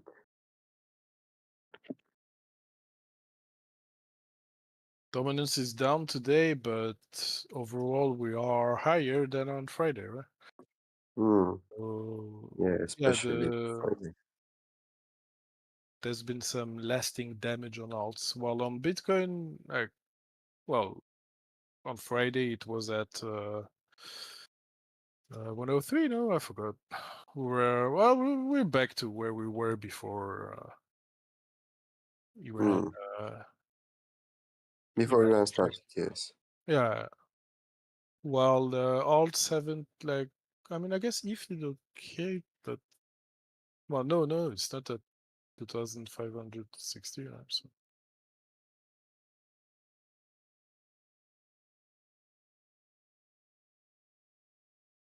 Yeah, for sure. I've been through a lot of these 2 months trading in my life. What can you change for next time? There'll be other wars. Unfortunately, we live in a world where new wars are becoming common. Yeah, and actually there never stops. Inflation pressures and poverty increases war likelihood, and I think there's a link between high inflation and these new wars starting, but it could just be completely wrong. But Well, yeah, exactly, yeah. people fight for resources, right? And with the dollar spiking to 115, that created a bit scarciness in third world war countries. They kind of had to fight for. Exactly. Even just bread became too expensive in some countries because it's in dollar. I don't know. In Bulgaria now we are joining Euro, and Really? maybe we're getting worse because our salary now is 1,500, and the lowest is around 1,000, and now if the salary becomes $500, but the price of the bread will go to euro. We will go to nowhere, bro. Yeah, but like what I said was 3 years ago, right? Now the dollar is coming back down, so that's potential for peace because it makes things cheaper for foreign countries, right? Like bread is supposed to be now like 20% cheaper than at the peak of 2022, right? So I don't know if there's a direct link with wars, but it could help peace, right? If there's a bit prosperity because it's things become cheaper in dollars for foreign countries, maybe there's no need to go. Was there's less need to go to war? Because oil, you know, like in euros, oil is really cheap right now. Because not only is it at $60, but euro is also at 110. So we're getting like, when we convert to dollars, we get more dollars, and then when we buy oil in dollars, well, How much is the oil in your country? The price we pay is not the price of oil, but it's 80% taxes, so it's expensive, but Yeah, I get it. it's all taxes. Let me see the crypto trading now to see the volume coming because I'm going to little scalps on high leverage. Oh yeah, there we are. Oh, I think there is a stop volume candle on 1 minute on Bitcoin. I'm not really sure.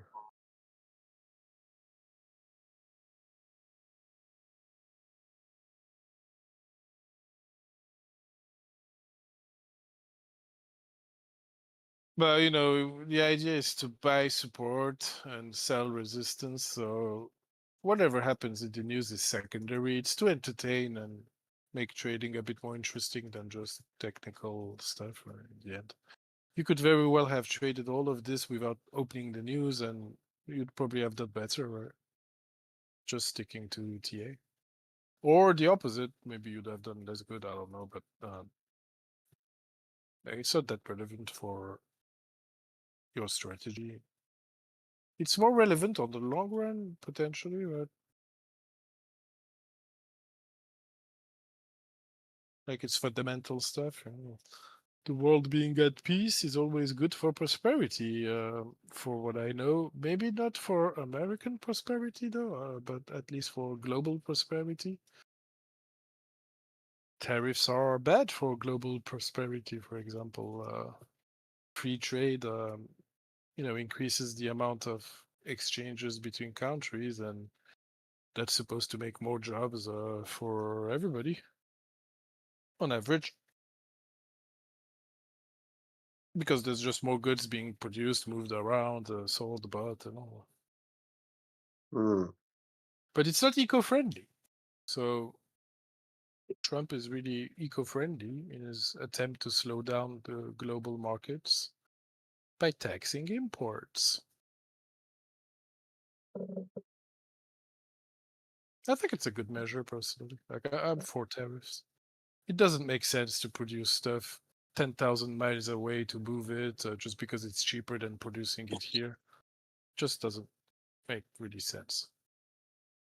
And when things eventually grow everywhere and there's a bit less difference between countries, which is what we're tending towards slowly, but surely.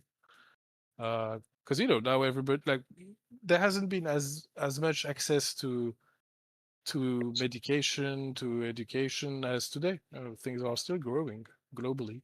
There's lots of differences between countries, but overall, we produce more drugs than 10 years ago. We produce more teachers. Everything is kind of going to the right direction. So eventually, there'll be less differences, and even the market price shouldn't be that different between producing in China and producing in America. And it could naturally come to balance, but it doesn't quick enough. So they come up with this idea of taxing imports to make it happen quicker.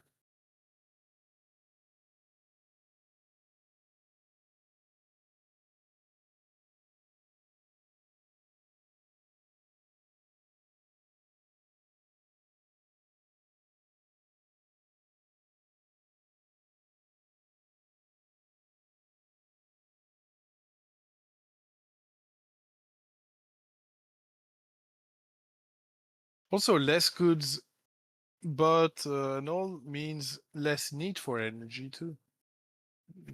Less energy for the factories to produce, less energy for ships to move the goods.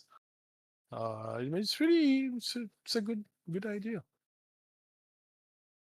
Why did Trump tell him to leave Tehran, and then nothing's happened there yet? I think something's gonna happen there. There's been some bombings in the city too. No, I heard about. Oh no, it's outside the city. Didn't they bomb a prison or? I don't know. Maybe it was to scare Iranians to surrender. Maybe it was just to show off. It's I Trump. think the Ayatollah is hiding there, and I don't know if they want to clear the area out and just level it, try to get him. I don't know. Yeah, I'm not sure it's a good idea to kill the Pope, but well, I mean, I guess you could do that. It's gonna anger a few million, maybe billion people, but you could, yeah. Some people will be happy too. Problem is they're a minority. You know that Soleimani, how many million people went to were sad about his death? That's crazy. He's like already appointed 3 people, I think, to take his place.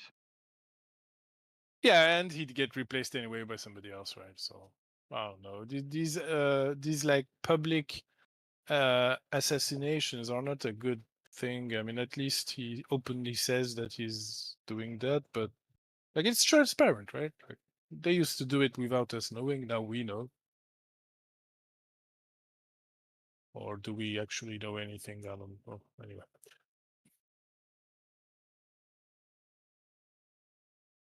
Well, it's like when they killed the oligarchs in Europe, right? When Russia started the war and all these oligarchs died in Europe. We blame Putin for killing his own oligarchs. I wonder how true that is.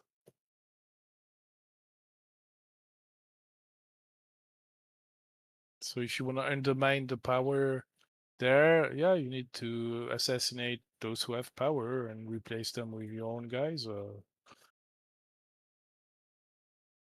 It's CIA stuff, right? Just let them do their job. We're not supposed to know all that.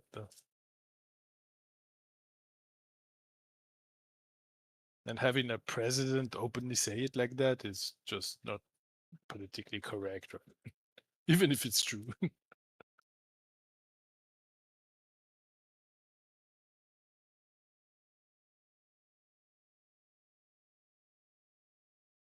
I just get the feeling that something else is gonna happen.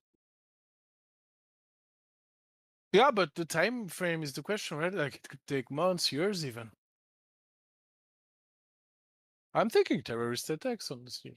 Now with this aggression, it's probably their way to respond, no? I don't know where. It doesn't have to be in America. It could be in Israel. It could be in France. It could be anywhere in the world, right?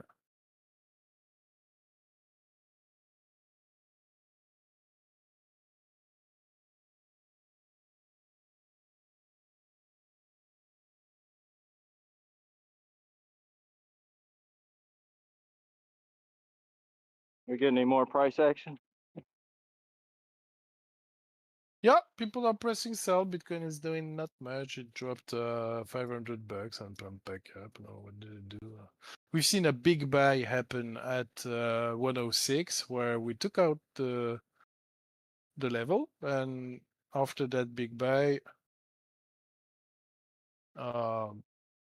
came back down to like at 1%, and but really no noise,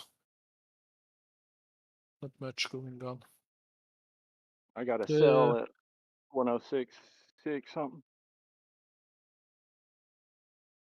oh yeah, well, I would move it $100 lower personally, but no financial advice.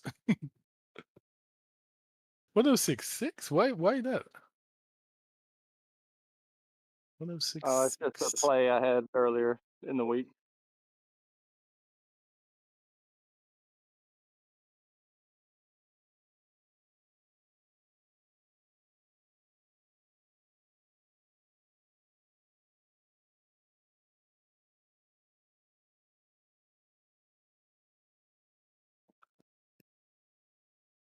But yeah, but no, Bitcoin is like going sideways at that important level where a lot of confluence is.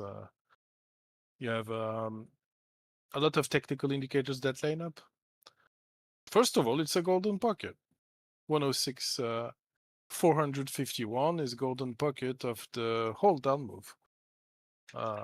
So not just this part or this, it's the whole down move from 112 to 98. When you fib that, 1065 is golden. Then you have price action, where after hitting all-time highs at 112, we come back down to 1065. We try to hold that level because we go back up to 110, and then we drop below it. We turn it into resistance, blah, blah, blah. Well, anyway, it's an SR, 1065. And even if you go back to December, you're gonna, well, it's not the best SR for that structure, but it's the week on 16th of December, and no, it's even older than that. Like this level has been there more or less in January too. Well, it was a bit low. Anyway, never mind. So you have support resistance that's very neat and well respected. You have golden pocket. You have an angular, the one that it's in the bubble chat. So you have a bearish retest of an angular.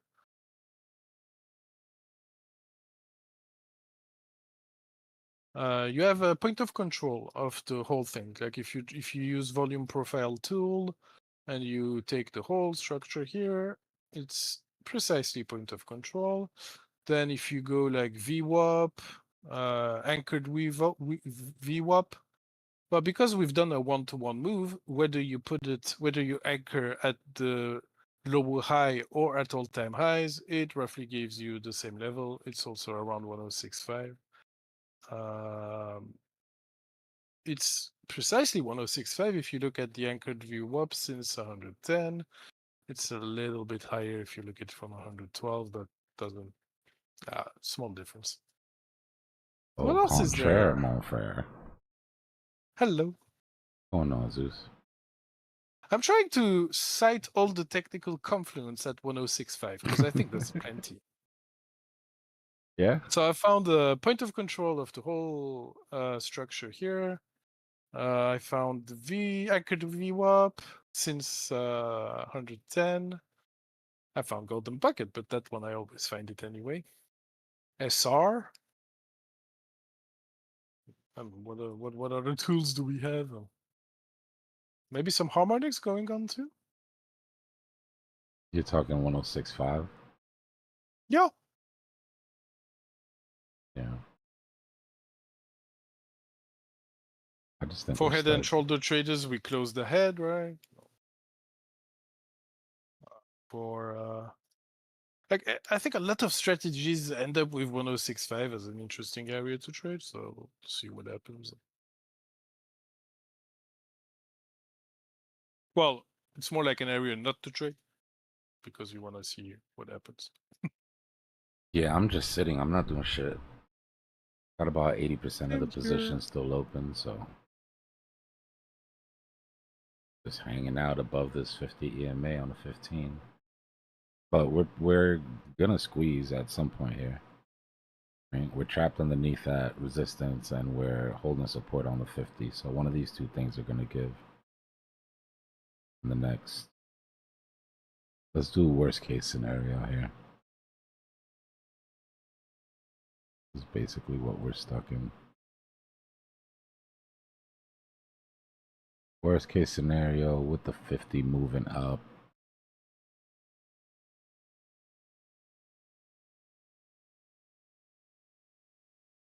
Like Oh, midnight, Wyckoff. I forgot Wyckoff. Wyckoff has stuff at 106.5 too. sometime around midnight tonight. What are you trying to convince yourself though to do? Take profits? Hell no. Wow. I don't take profit during downtrend. You know that, Dbloc? Nah, that's what I was trying to figure out. What you were, if you were looking for support, or what bias are you trying to get confirmation for? Oh, just, you know, looking at how much confidence there is at this level. Yeah. I don't know, just chatting, I guess. YouTube chat's been dying for the last hour laughing. Really? I was in there talking before I got on here. And they were like, somebody said something about you arguing. And I was like, Zeusy doesn't, Zeusy, if, I was like, pay attention. As you were talking, I was like, pay attention. He'll do it with himself. Nobody says anything. He'll, like, it's just the way Zeusy's brain works. Like, he looks at the contrarian to everything. Yeah, but it's also because there wasn't a lot of people talking. No, there's nothing wrong with that. You know I let you cook, bro. I know that you get into that flow state. Hey, 1 minute inverted head and shoulder. Does that work? Wait, what? Actually, it's On the 1 minute? It's more like no, 5 minute. 5. On Bitcoin? Yeah, it's a bit everywhere, but yeah, you can make a couple. You can make a little cup and handle. You can make a W pattern. But I think the bullish, the bull flag covers it all. Everything lands within it.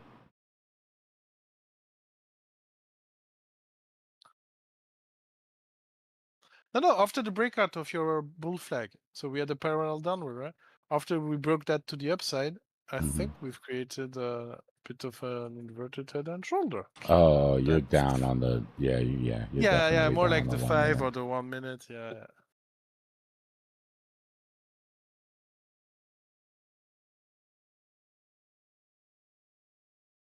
I mean, I wouldn't play that. But I mean, we had a breakout which looked like it wanted to be a deviation out of the range, but the 800 held, and then we're making another attempt now. There's no reason to leave this trade yet, but there's also no reason to take a fresh one. So this is for the people that are already in, right? This is for those of us that sort of bought when it was scary and we're trying to make decisions on whether it's a rescue ship or a rocket ship.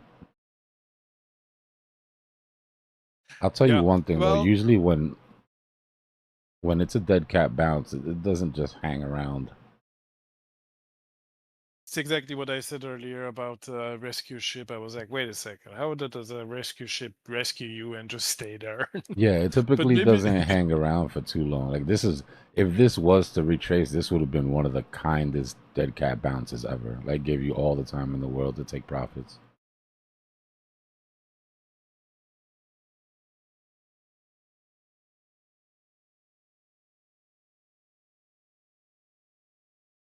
Bots don't care if price is rescue or not rescue. You know, they just look at price. But in the end, the question is not that important. Well, the way we formulate that question is kind of wrong, right? What do you mean?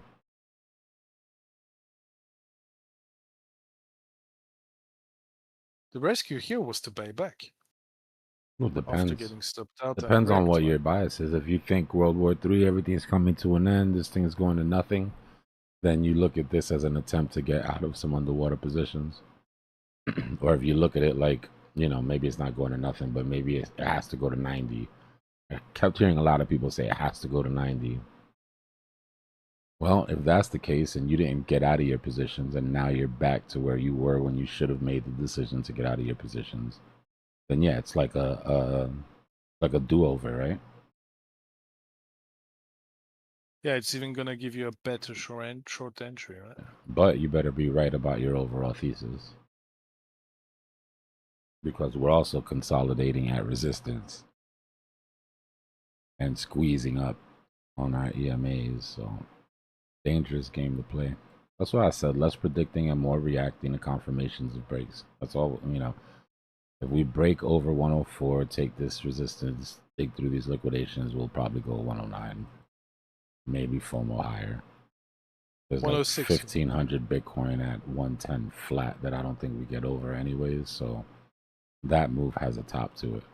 And our bottom move, in my opinion, has a top to it too. If we break the 50, like we've been saying all day, we'll come and we'll sweep these liquidations. Slight chance of holding at 104, bigger chances of coming down to 102. 103, sorry. Just to clear that whole vector. So that's our playing field. Like, I'm a macro guy, but right now the only thing that matters is what you see on the screen. That 50 EMA and that SR flip. Now they're gonna push World War III to next year, like the recession. They're just gonna keep pushing it forward. You think that 103 dump on Bitcoin, we think it's gonna have less of an effect on Bitcoin than last time Bitcoin dropped 3% or not? Because it feels like it could be the case, no? With a bit sentiment being more neutral now that we're not Yeah. going to World War III tomorrow morning. Yeah. You know, maybe people won't sell off their alts as harshly as they did during the weekend, and like if Bitcoin loses half of its up move, maybe alts can also lose only half of their up move. Bro, I saw a stat earlier that was crazy. Let me see if I can find it. I don't want to give the wrong number, but the largest amount of Bitcoin at one time to come out of small wallets came out with that World War III news. Let me see if I can find the exact number. But the point is that small money capitulated and sold everything off. And big money bought that shit up. I'm watching everybody do shows now about how this is political theater and how there were signs that they were at the bottom. Nobody was saying that shit when we were at the bottom. We were at the bottom. Everybody was warning of catastrophe. Now everybody had a crystal ball. As soon as those bombs hit, we said that's probably it. Watch for escalation. If it doesn't escalate from this point, ignore what they're saying and watch what they're doing.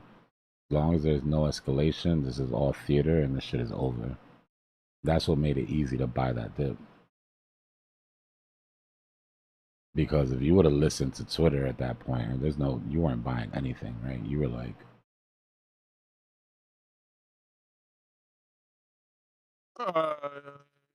Yeah. now People were everybody's all doing, pressing sell, yeah. now everybody on YouTube is doing long, Kyle Chase just put out a video called Crypto Warning, Don't Trust the Bounce Till You See This, whatever. But the whole thing he's talking about the game theory, about how it's all political thing. It's like, it's great, but you're putting this video out now. We're at 106K. Like, people needed to hear that shit when we were at 90, at 95. Doesn't do anybody any good now.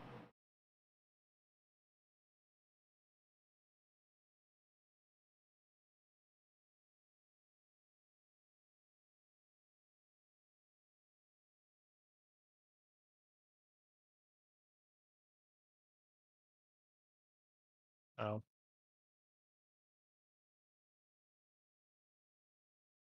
People need to stop trading on news, though.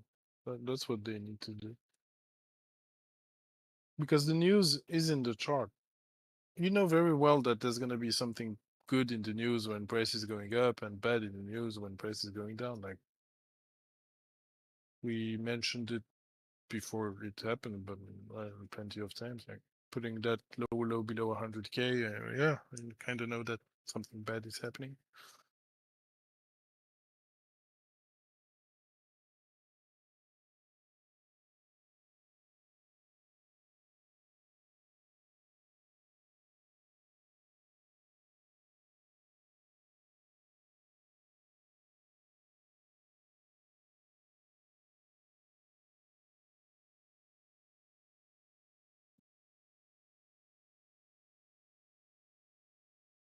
Sometimes it's just Elon selling.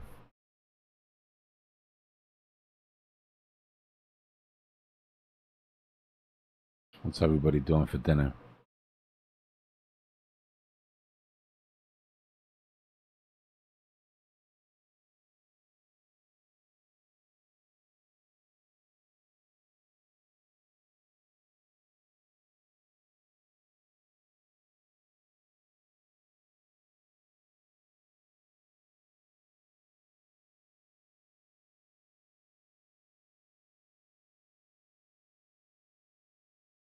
Short-term holders shed 800,000 Bitcoin since May 27th. The worst on record per crypto quant.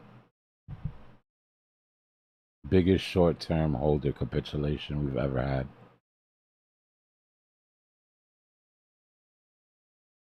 And yet price couldn't break 98.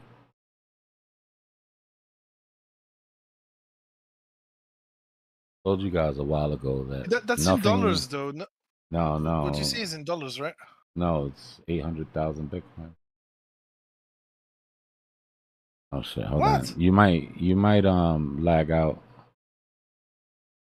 800,000 Bitcoin? Short-term That's holders 120. shed 800K Bitcoin since May 27th. Yeah. You go on Crypto Quant, you can see the chart there.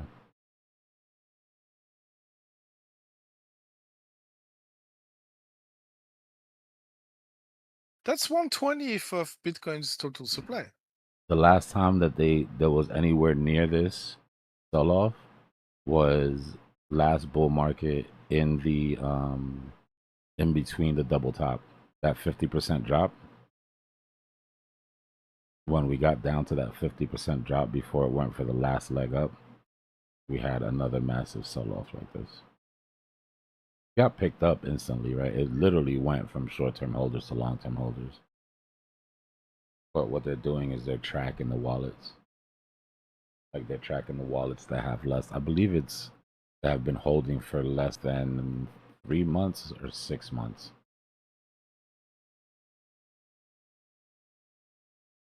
Can't remember what the metric is exactly.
Well, was that money gonna go if people, if small wallets sold their Bitcoin?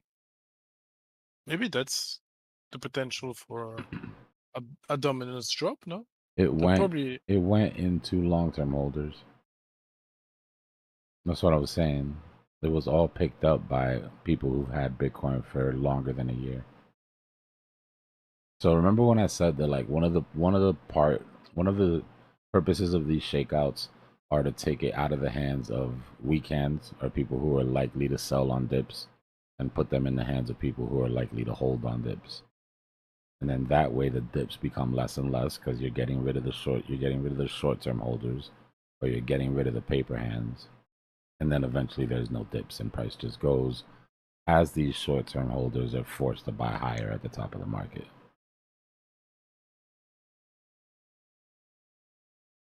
Well, paper hands now have dollars.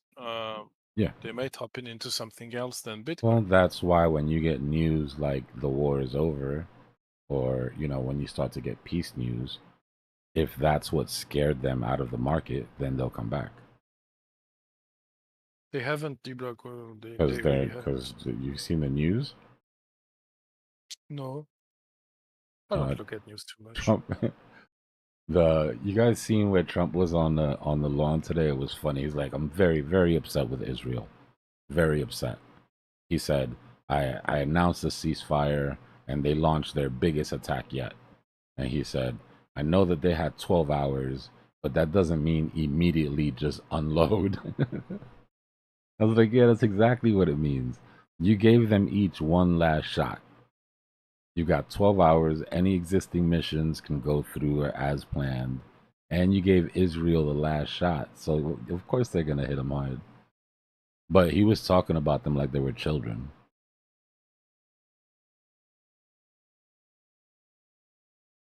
Oh.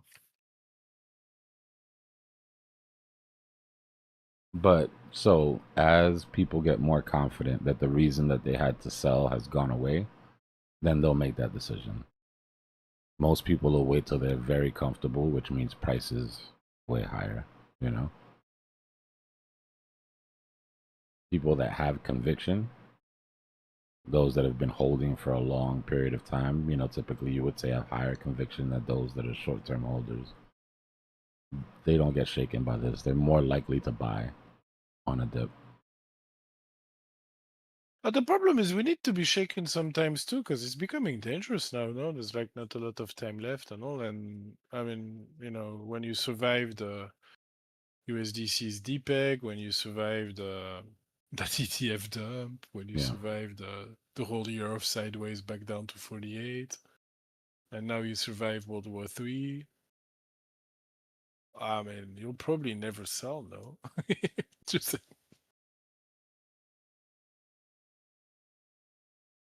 which might be a good plan, honestly, if you don't need the money. No. Or even bother selling. My plan hasn't changed for 2 years. September, October, November. November, the latest, like November 1st. I'm probably in temporary plays at that point. It's not like I'm not going to play after that, but I'm taking my profits. And then I'll make calculated decisions on if anything's running past that.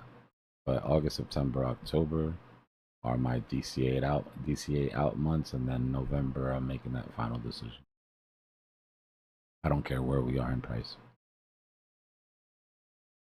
Keeps going, great. No, not if you sold everything. I'm fine. By that point, I would have already hit my targets for this bull market. Hopefully. Yeah. Yeah.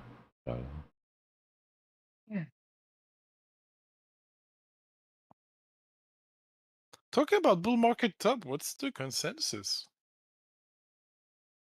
I don't know. My base case is 150 to 175. Closer to 150. My bull case would be 175 to 200, but that takes at the very least a bill passing Congress to buy Bitcoin for that strategic reserve. Right? We still haven't gotten the okay from the purse. Congress controls the purse. But as soon as we make commitment to actually buy Bitcoin, or actually buy it, then that changes everything. Because I think that that's going to spark off like nation state game theory and tons of FOMO.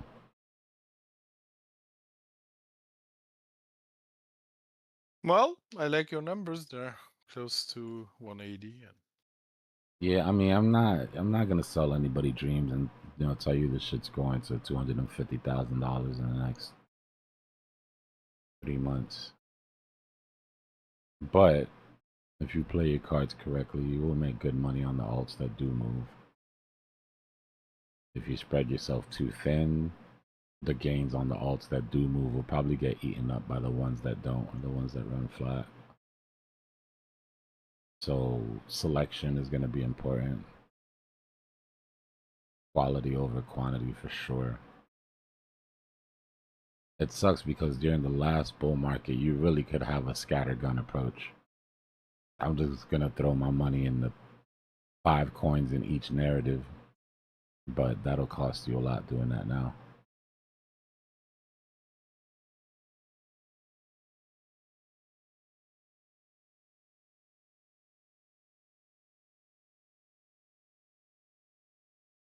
But why? A lot of narratives are down. No, AI is down. Gaming is Yeah, down. I just don't think everything is Memes. gonna. I don't think everything is gonna go. Like, I think only the things that have really high mind share and are easily accessible to retail are gonna move. We know the ones that we talk about, but there's, we forget that there's 10 million other coins out there that people are interested in. So I'm worried if somebody comes into this shit with a 30 coin portfolio, that 20 of them are gonna be complete garbage, And then the 10 that do well, cool, but since you're spread out so thin, you don't have enough weight in the ones that did well to make a difference, an overall difference in your portfolio. So having a heavier weight in coins that you have higher conviction in and a smaller overall portfolio that still touches across narratives, right? You want to touch different narratives, but 20 coins, 25 coins is a bit much for what's coming up.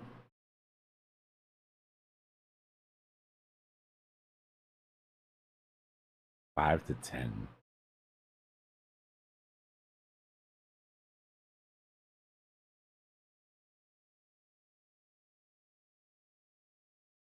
But these altcoins, they're all dust anyway at this point. With Bitcoin at 65%, I'm looking at my alts. Honestly, it's carnage. And a lot of them are just It's shitcoin carnage. airdrops. No, it's really I carnage. need that soundboard. I still have like... No, I need that sound for a soundboard. That's hilarious. It's carnage. Hey, Gummy has like an ABC. I'm joking. But yeah, no, there's... You get what I mean, though, right? Because, like you say, everything is down at their bottoms. So it's easy to sort of look and be like, oh, well, damn, you can buy anything That's a right buy, now that's and a it's buy, going to that's go a up. buy. Yeah. Not true. Some of these things aren't going to even, some of these things are going to make lower highs off of their tops. If not worse, if not just run flat. But then price discovery downward, they're just, Yeah. they might just continue that, right? I appreciate it, J-Boy. Yeah, we're just a bunch of traders in here, bro. I mean, eventually we veer into other topics. You might get a little health advice. You might get a little beekeeping advice, chicken raising, mechanical advice. There's no telling, bro.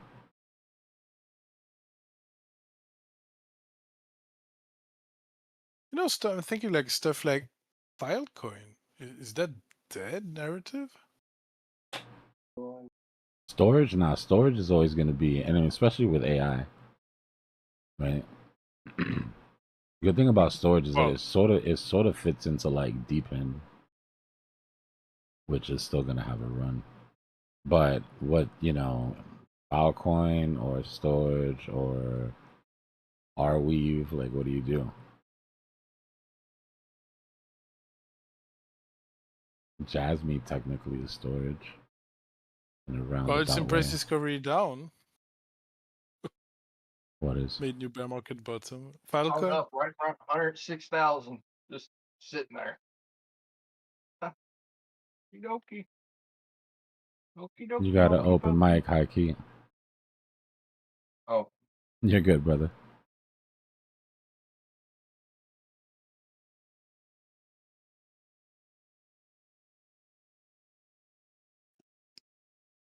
This price action has been painful though. Y'all are real MVPs for sticking around on the chat because you could be watching anything. You could be watching Charleston White beat up on the Island Boy in that boxing match the other day. That was great television. That's like guilty pleasure type entertainment. It Oh, it really was was. worth every minute, bro. It was worth every brain cell I lost watching it was worth it.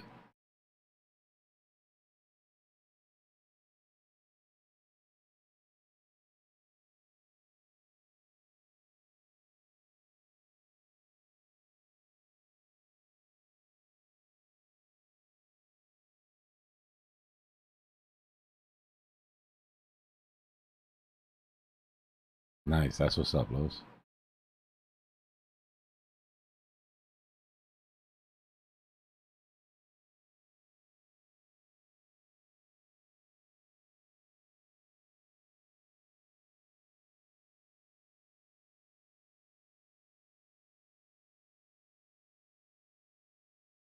Yeah, we gotta make it a little entertaining when it's sideways.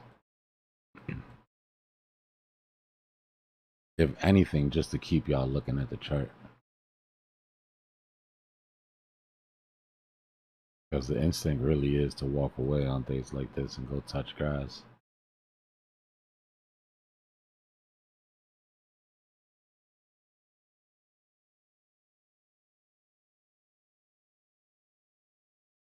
What's going on, Pepin?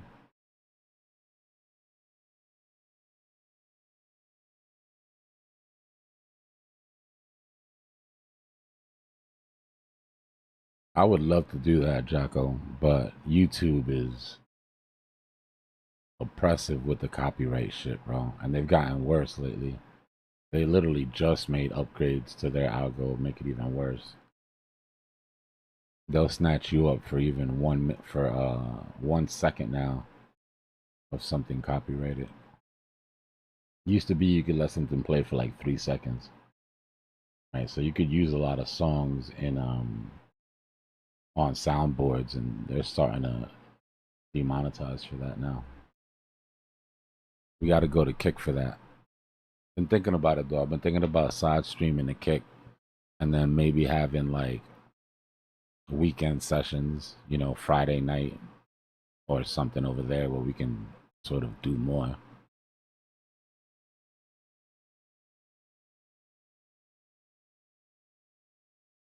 Nah, Siren, listen to this. AI video generating AI video generating agent is putting copyrights on YouTube videos that use the software. So imagine you have a YouTube channel, you've been using this AI agent to make your AI videos, and then the damn AI agent hits you with a copyright strike.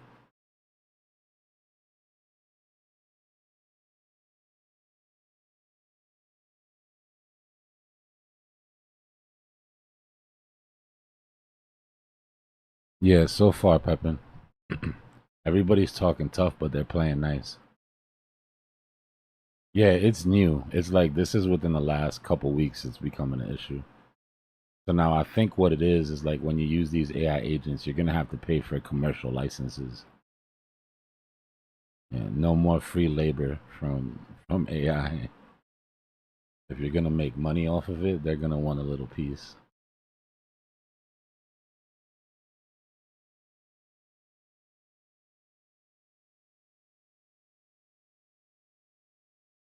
I'm sure it probably had more to do with the actual AI he was using. I don't know if that's gonna become a widespread thing, but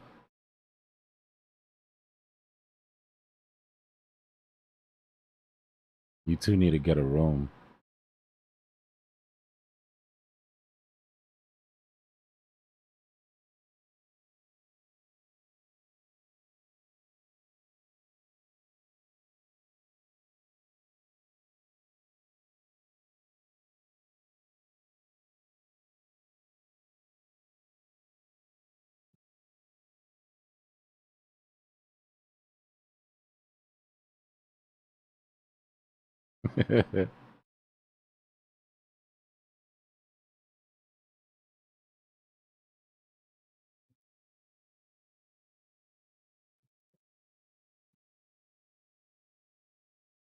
Yeah, well, dominance is starting to pick up a little bit here. So while we haven't really cared what Bitcoin did, if dominance is going to be pushing up, you want Bitcoin to go up with it.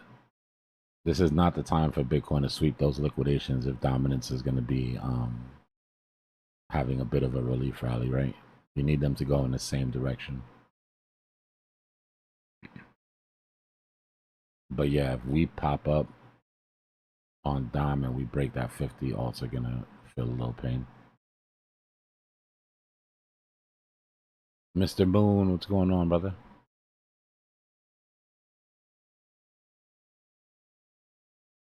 Yeah, I've been on a lot recently, but we're probably just missing each other.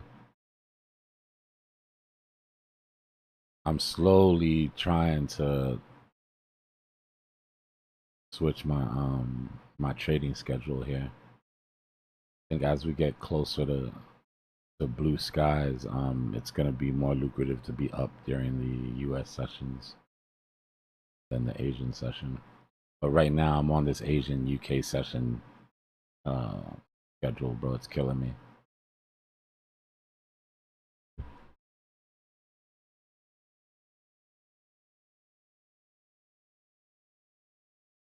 Yeah, I've heard about those holiday things. They sound cool.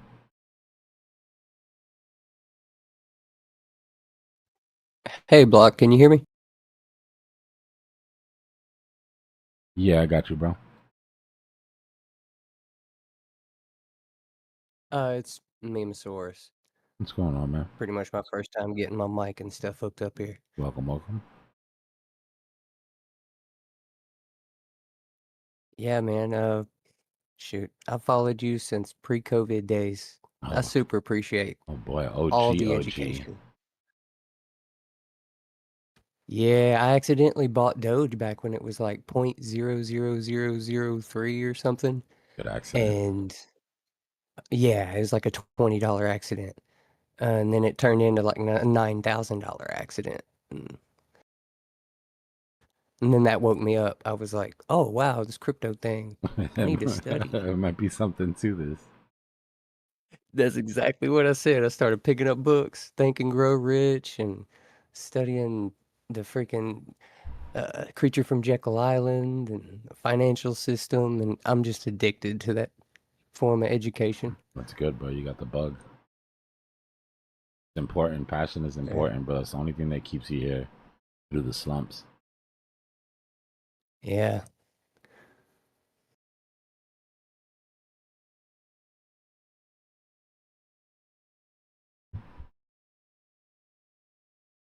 Damn, Mr. Moon said all gravy and my stomach turned. I'm hungry as shit.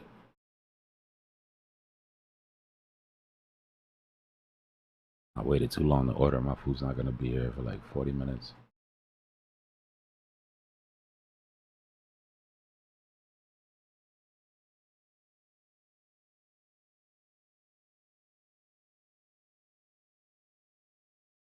Yeah, Mr. Moon, subs are growing. We hit 5K recently. Shit, we're about to hit 6K soon if we keep playing at these rates. Speaking of, definitely subscribe, y'all, if you haven't subscribed. We're on every day. Bull or bear, pump or slump.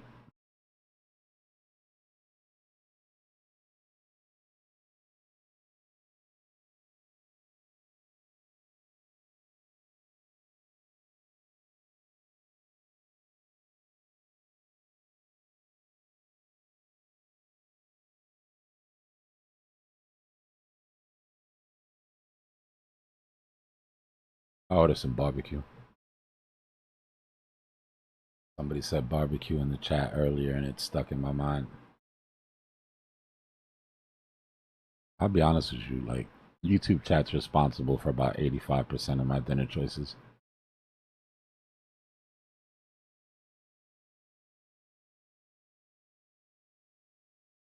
Yeah, I watched it this morning. He did a good job of staying straight. They tried though.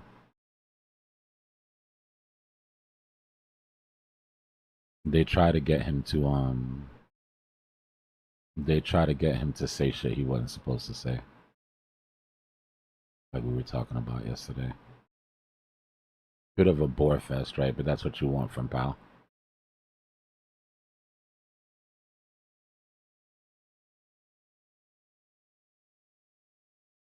They were trying to provoke him to drop the hammer. Yeah, like they tried to get him to get political a couple times. And he just brushed it off. It's a good thing he don't have a big ego, bro, because if you could goat him into saying shit, we'd all be screwed.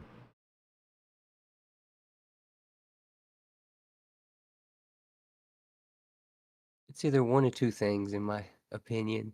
He's either ready to retire and just wants to chill out, or he's done some real nasty stuff in the past and he's like, I need to shut up and keep my mouth shut. Nah, he's ready to retire. It's a legacy thing for him. That's what I've always said this whole time. This is his last run. And he learned a lot of lessons from Volcker, from his mentor, about what happens if you cut too soon and inflation becoming entrenched. Not only that, but when you sprinkle in COVID era, when he stood there and told everybody that inflation was going to be transitory, he has a lot to make up for, right? I think he's trying to leave with his legacy on a high note instead of like a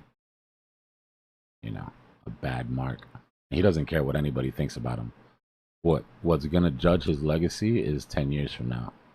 Right? It's not today. It's when historians look back to see what we did to get out of that. What we did to get out of that extreme money printing that we went through. Right? That complete debasement. We'll see. When we're in one of those, oh, what do we have now situations. Yeah, we're like, come on. Let's go. We get it. We did bad. We're punished. Like, how long we gonna be punished for? It's like your kid constantly coming up to you every weekend. Like, how about now? How about now? Like, I told you when I'm gonna let you off punishment. You just threw a party last week. I turned my head and you sent Bitcoin on 112K. I've been trying to slow down the economy all this time, and we've just like middle finger to the air, just run this thing. So yeah, it's okay to be a little patient. I know the alts haven't felt it, but Bitcoin and Legacy acted like we didn't have any problems at all. And then Trump comes in with the tariff uncertainty, and it's not an easy job, man.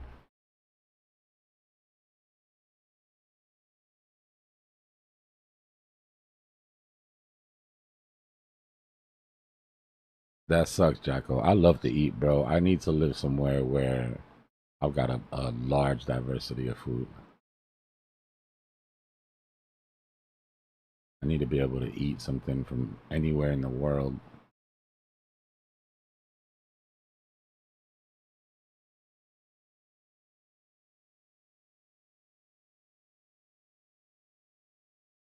I'm not like a foodie or anything. I'm just like a fat boy at heart.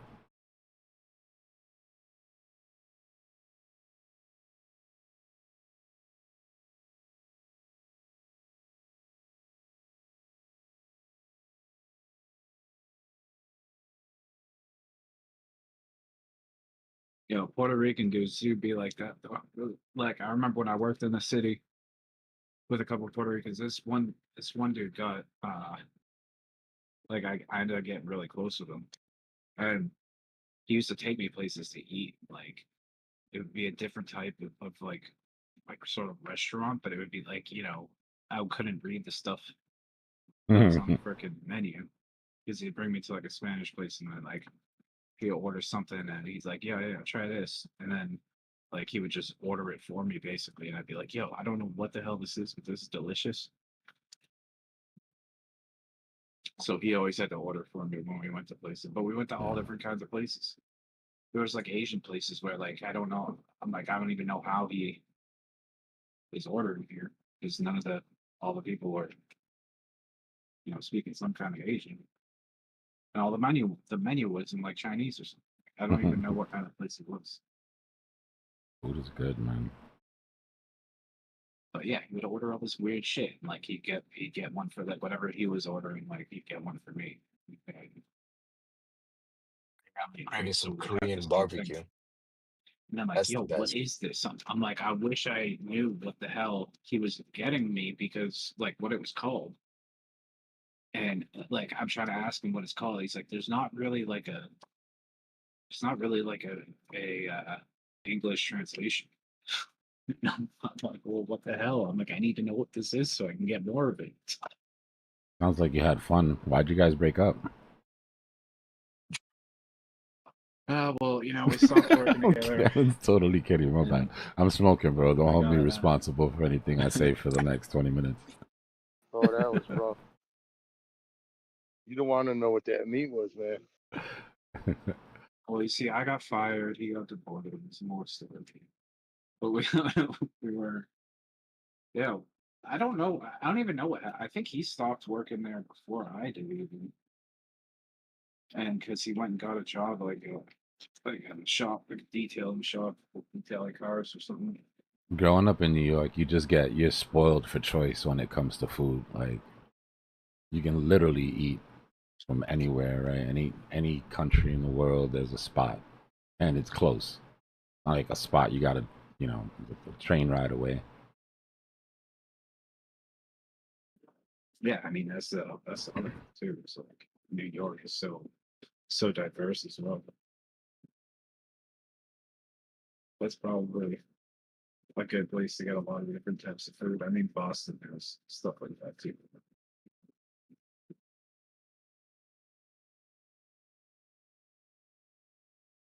Probably not nearly as much as New York.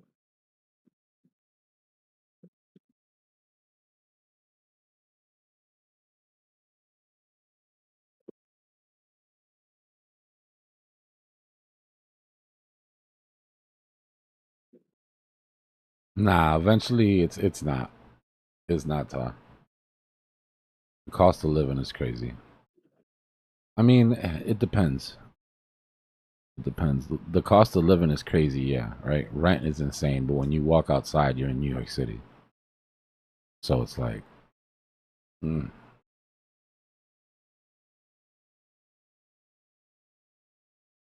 But I moved out of New York for family reasons. Got an elderly grandmother I take care of.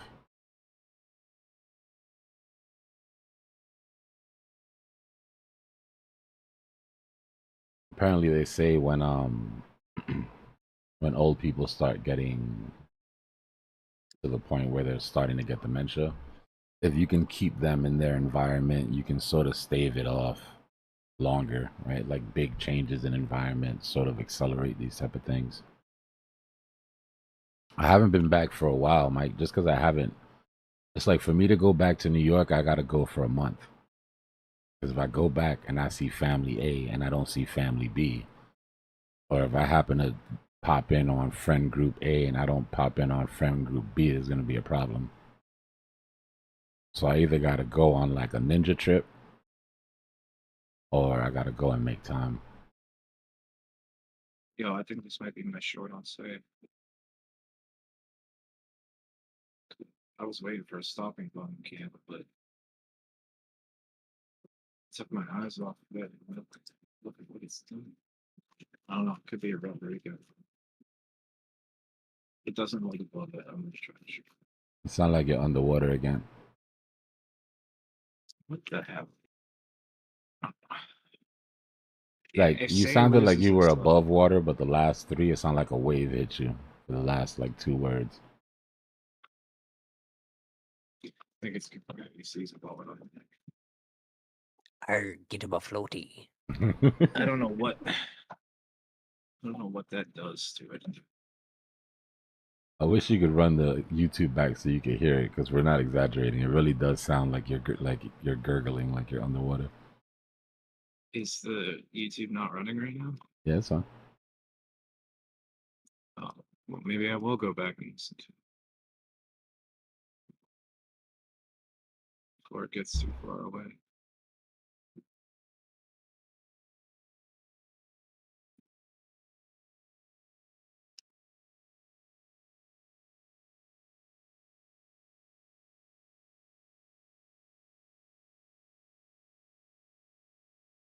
Wow, they are really toying with my patience right now.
Notice it's kind of quiet in the chat for all our brothers in the Middle East.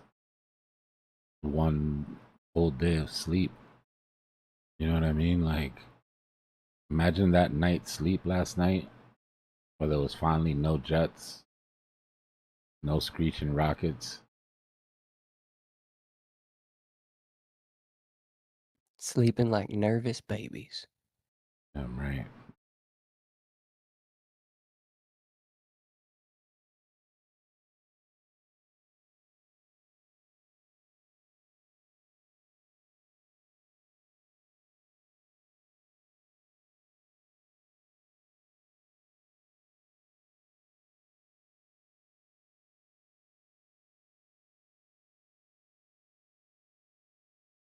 Okay, so I listened back to it, and it does sound like I'm underwater. Weird, right? Yeah.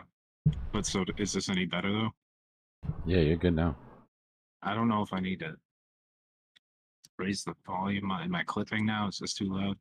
Mm-mm. What type of headset are you using? Or microphone? Microphone is just some freaking random microphone I bought at Walmart.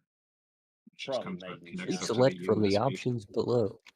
Are you using a Bluetooth dongle, a wired headset, or a tabletop microphone? C, tabletop microphone.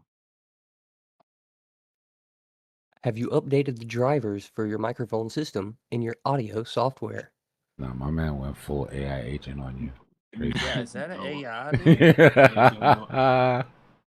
No, I was don't know how to alarmingly use good, man. Thank you for contacting the Memosaurus AI support system.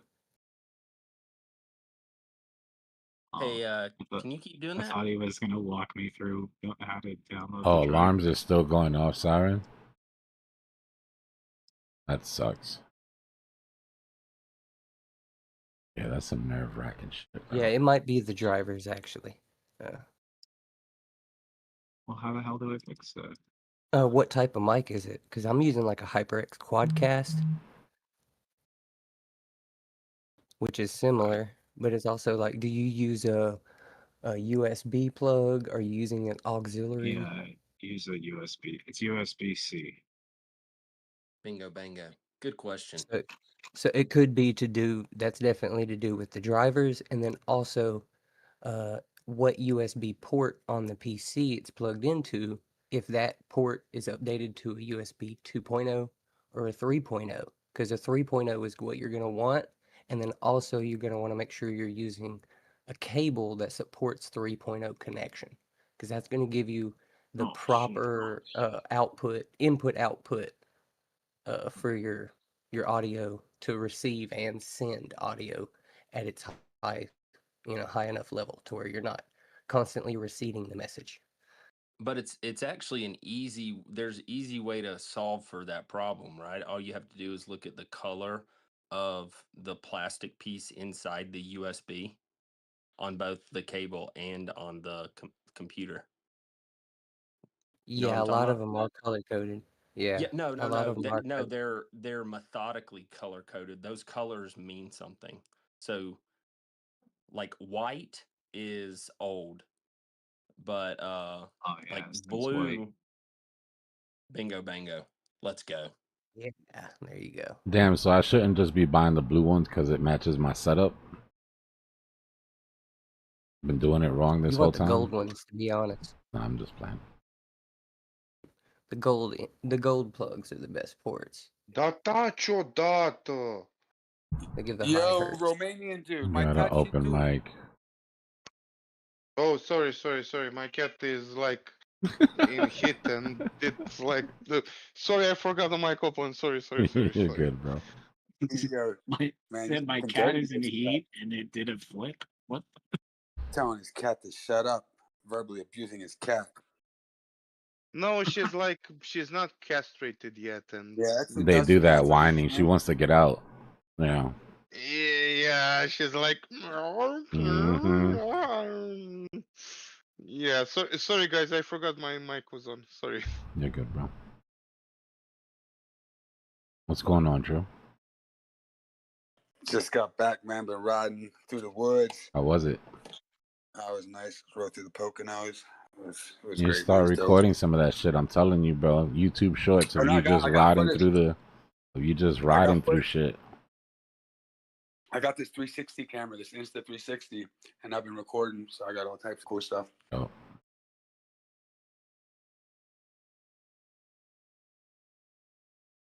I also record, looking for potential lawsuits and all that. You know how I do. Hell yeah, dude. There's one lady, she pulled up on me all silly and nilly and could have killed me. She did this right turn. She signaled, but signaled after she did it. I got on tape and I got her license plate. I might have to give her a letter. It's crazy how aggressive cars get with bikes sometimes. Yeah, for real. Some of them hate. I definitely got a little bit of hate. What is it that Tana calls them? Cagers? It's just my bike's pretty loud, so a lot of people think it's obnoxious. Oh, I was thinking of like a bicycle. No, Yeah. no, it's a motorbike. I don't mind the motorbikes. I hate the bicyclists. I respect their rules, but bro, you break the law after I respected yours. Uh-oh. Say it's ripping it again. It's still ripping it. The 1%ers are the best, yo. They get all pissy when you pass them and shit. Damn, dude, I shouldn't get knocked out of my lawn on this. Shane, I would be a lot more comfortable with that move down if we had like a failed auction above. If we try to pop up here and can't, then I'd be looking for that flush. But at this point, we're calling up. They're gonna make one more attempt. We've just sort of been trying to build up this sell side liquidity right here. And it doesn't seem like the shorters have been very aggressive. Right? A little scared to short this is what it seems like. But the longs are running right up underneath price. So one more failed move up, excuse me, and I think it'll be an easy decision for market maker to just come grab all this money that's down here. Yeah, Dbloc, sorry, but did you take into consideration that we have negative founding rates on Ethereum and BTC? Yeah, but I mean, we need that to build up. I'm not really seeing any large, huge shorts above. Remember, these are $1 million Yeah, but that's plus. like a bullish Yeah, move. yeah, that's what I'm saying. But for that move to get through this support, we need this liquidity to build up. We need them to get so aggressive that their liquidations start coming down underneath this resistance. That way, when we hit it, we can get that pop that we need. And then, yeah, gone. My only concern above is 110. There's 1,500 Bitcoin sitting right at 110. Nice, strong psychological. And then to Yeah, the but that will downside, I would take look for about 1 or 2 days. yeah, for the downside, I'd look for a retracement to 104.1, 104. 200 EMA, 800 EMA, all of these red liquidations. That's if we fail this attempt. I think we make another. We wouldn't be sitting here if the intent wasn't to make one more attempt to go up. My opinion. So even on the retracement side, I'm not looking for anything crazy. Sorry about my cat. No, you're good. Yeah, I'm just over here. I'm pumping your circle position, inflating my USDC. You know what's up? Oh, where did this thing end up? Let's see.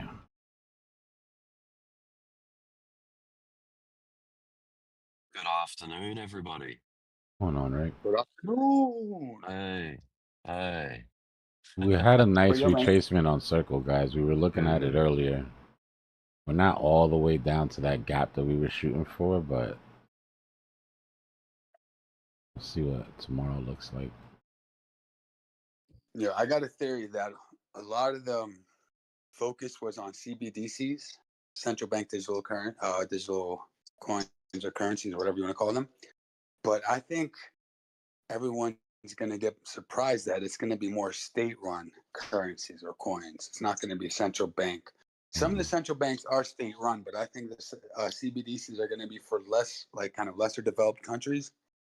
England has a big program they're trying to push with their CBDCs, but I think the United States and some of the other players is going to be more just like state-run crypto. It's not going to be a central bank. Texas just passed their Bitcoin strategic reserve today, which doesn't sound like a big deal, but Texas is the eighth. If Texas was a country, it'd be the 8th largest economy in the world. Yeah, it's big. It's a big deal. So yeah, something like Texas could come up with some sort of stable. Like I said, the way that you introduce price controlled stables, but meaning like stables with CBDC like price controls, is by doing it through benefits. The state's gonna give universal basic income. It'll be paid in this. All the social programs will get paid through that. Programmable money. Hell yeah. Yeah.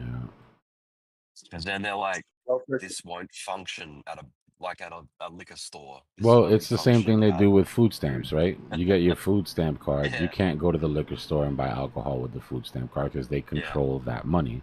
Like that money's meant for specific things. You used to not be able to go anywhere in fast food, and then in Trump's first presidency, he put fast food and McDonald's and all that shit on the acceptable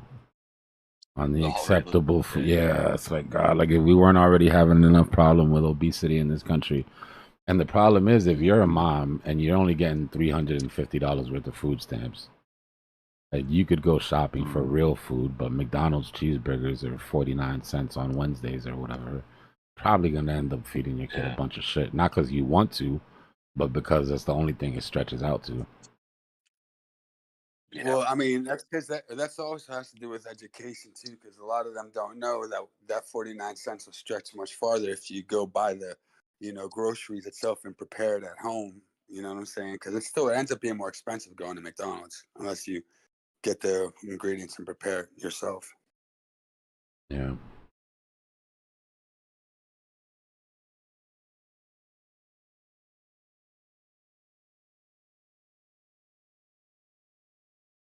Check out Say. I'm waiting. This should be stopping volume can come in. This should be our attempt here. Let's see. What's up, Quiet? You waiting for a dump? Yeah, I'm looking to try to get in a short position, but it won't stop pumping. Yeah, I wouldn't mind a dump because I'm looking to do a pretty big buy pretty soon. But here's the other problem with that is that if Bitcoin makes it past like pretty much where it's at and goes much higher and holds that momentum, then we're probably not going to stop and turn around here. Even if this breaks and goes, it shouldn't get much higher than 107.6 before another little corrective phase or a consolidated phase at least. Because we run out of liquidations at about 107, so we get to 109 for the most part. Not run out, but it's just not a lot of big money up there. I was reading this article and they're talking about the short-term sentiment, that the short-term sentiment's kind of fizzled out a little bit. The 800, what was it? Yeah, 800,000 Bitcoin sold from short-term holders. The biggest liquidation event, not liquidation, but the biggest sell-off of short-term holders in history. Like in the history. Wow. Like in a single day? Yeah. I knew it, dude. Yeah. People are getting coached into letting go of positions sooner now. You know what I mean? Because it's been so back and forth for like 6 months. Every single one of those People don't Bitcoin, trust. every one of those Bitcoin, Rick, ended up in long-term holder wallet. Oh. So they there you got go. sold off from wallets that were holding Bitcoin less than 3 months, and they ended up in wallets for people that were holding Bitcoin more than a year.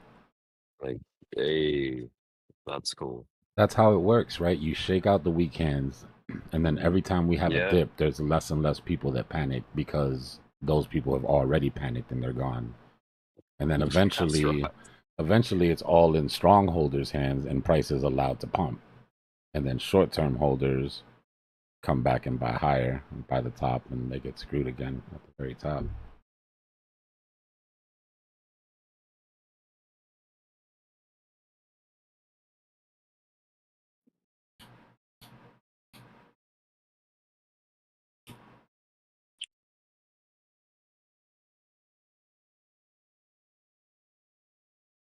Yeah, I'm looking at that last drop at a nice pivot point that, you know, even if we get close to it, around 101, a little bit above 100K, it could still almost look like not inverse head and shoulder, but inverse head and shoulder-ish formation, but it's just extended on the shoulders. You don't have you know, the proper shoulder line.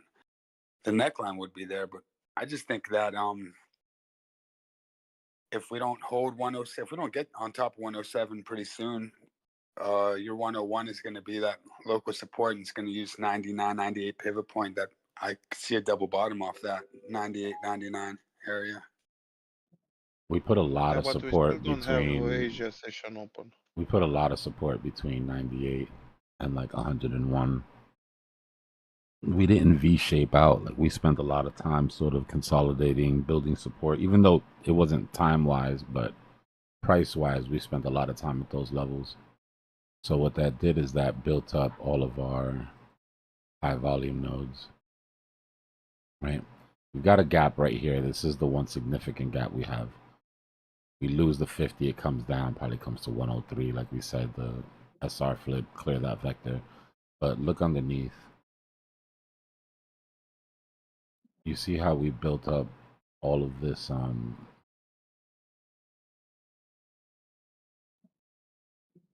you see how we built up all of these ranges here? There we go. That's going to be difficult to come back through unless you can get sentiment in the same place that it was here. The problem is that the sentiment here was that we're going into World War III. So unless something happens with the peace talks, or unless our 90-day pause is over and Trump starts talking tough again, tariffs, then the sentiment could get so bad that we'll come back down to these ranges. Speaking of, what's fear and greed at? What did we come to? How low did we go? Short on sale here. We didn't even go that low, really. 42. We made it into fear, but we didn't go into extreme fear or anything.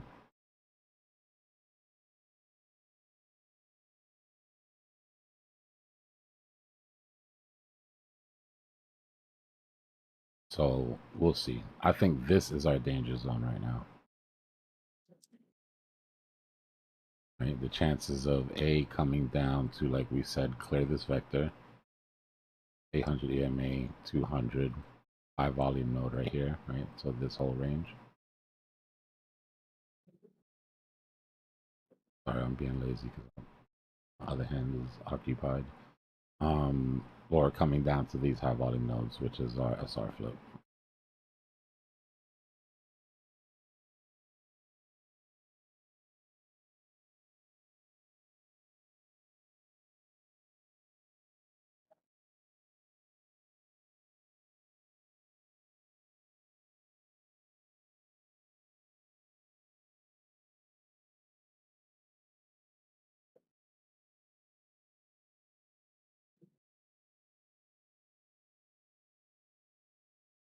Yeah, but the most probable Dbloc would be to actually shoot upwards.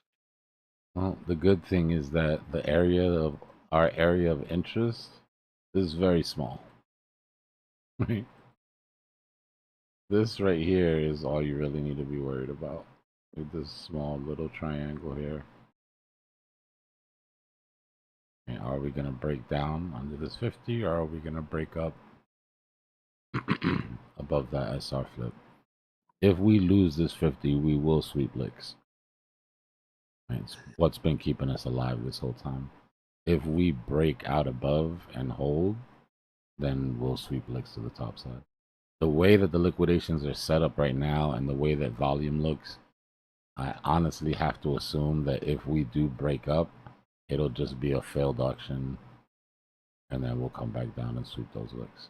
Unless that changes, unless the tape picks up and volume picks up. If I was forced to put money on it, which I mean, I guess I am kind of, because 80% of my position is still in here. So I'll be looking for I'm expecting the pump. I'll be looking for weakness into that pump. I'll be looking to see if retail can follow through once market maker stops putting vectors up. And if they can, I'll be taking profit.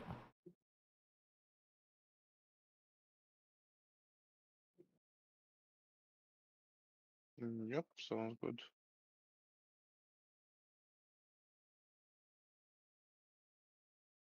Yeah, to me, it seems like the beef has not been squashed. I think the beef is still full blown roid mode. And it's just like, you know, it wasn't like as bad as we thought it was, but it wasn't squashed yet. You know, this was just a little kind of sweep dirt under the rug type situation. If you ignore what they're saying, like if you ignore the tough talk from both sides, just completely ignore everything that either side says and just look at what's happening, you can see the de-escalation. You can see that their intentions are to back away from this because they came way too close to the edge. But look, if that's true, though, do you see the interview this morning? Trump was supposedly upset. He was like, well, you know what? You mean, and you're surprised? He's like, Israel already broke the ceasefire? And he's like, well, No, maybe but they did you needed hear? the news. No, did you hear what he said though? What he said was, I'm very angry at Israel for attacking, for the size of their attack after I called the ceasefire. Yeah. Then, but if you listen to the whole thing, he continues to say, I know that they had 12 hours, but that doesn't mean that you're to dump off your entire inventory because you've got 12 hours left. I'll pull it up. Oh, I didn't see that part. Yeah, I'll pull it up. Because the way that the ceasefire worked, and it was kind of shitty, but the way that the ceasefire worked was Iran had till midnight to finish all their military, you know, all the shit that was already planned, they can go through with it. So they attacked right up until midnight. Right, the last rockets landed a little bit after midnight, and then everybody was saying, "Oh, they broke the ceasefire because it's past midnight." And then some Twitter scientists got on and said, "Well, the trajectory and it actually left Iran at midnight, and it didn't land until 12:04, whatever." But the point is that from that point, they needed to go into a 12-hour ceasefire, right? During that 12-hour ceasefire that Iran couldn't return fire, Israel was still allowed to attack. They had a 12-hour free lick. Right, I remember you telling us about that. So Trump got mad because during that 12-hour free lick, they escalated because they knew Iran couldn't respond. So honestly, in my opinion, the real story is that Iran didn't respond. But but that's what I'm saying. Like the beef isn't squashed, you know. It's just like you can tell there's still bad blood. Well, of course, this is ancient, bro. That's not going anywhere. Yeah. All they did is delay. That's why I was saying earlier, like, okay, we pushed World War III to the next president, probably. You know, or to the end of this presidency or whatever. Yeah, or till next week. But yeah, I'm not in position, so I'm very biased. I had bring on Black Swan events, bring it on anything. I had one sign. I had one sign that I was looking for, and it was Iranian escalation after we took out their nuclear facilities. That was the one sign that I was looking for. There was a split second in the morning when I heard that they attacked the American embassies in Qatar or whatever, that I said, uh-oh. And then I looked into it and, you know, all the pre-warning that they got, you know, all that shit. So technically that was a de-escalation. What it was trying to look good for your people, like we said. I gave them 24 hours to sink a tanker in the Strait of Hormuz. I said, if within 24 hours, if they're going to escalate, they're going to sink one of these tankers in the middle of the strait and clog up the strait. When that didn't happen, I was all in.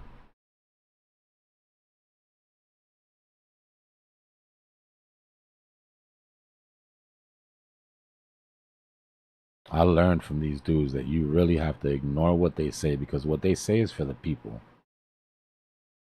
Like, what they say is to save face. What they say is political theater. But what they do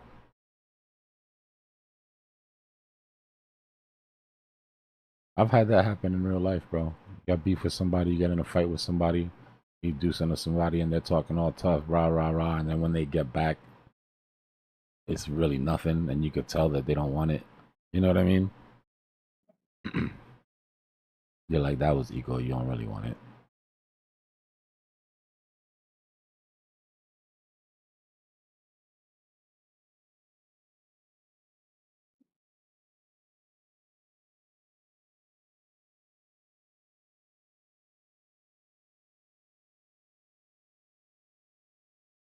Yeah, what they don't have are their centrifuges, though, Dutch. The centrifuges are total.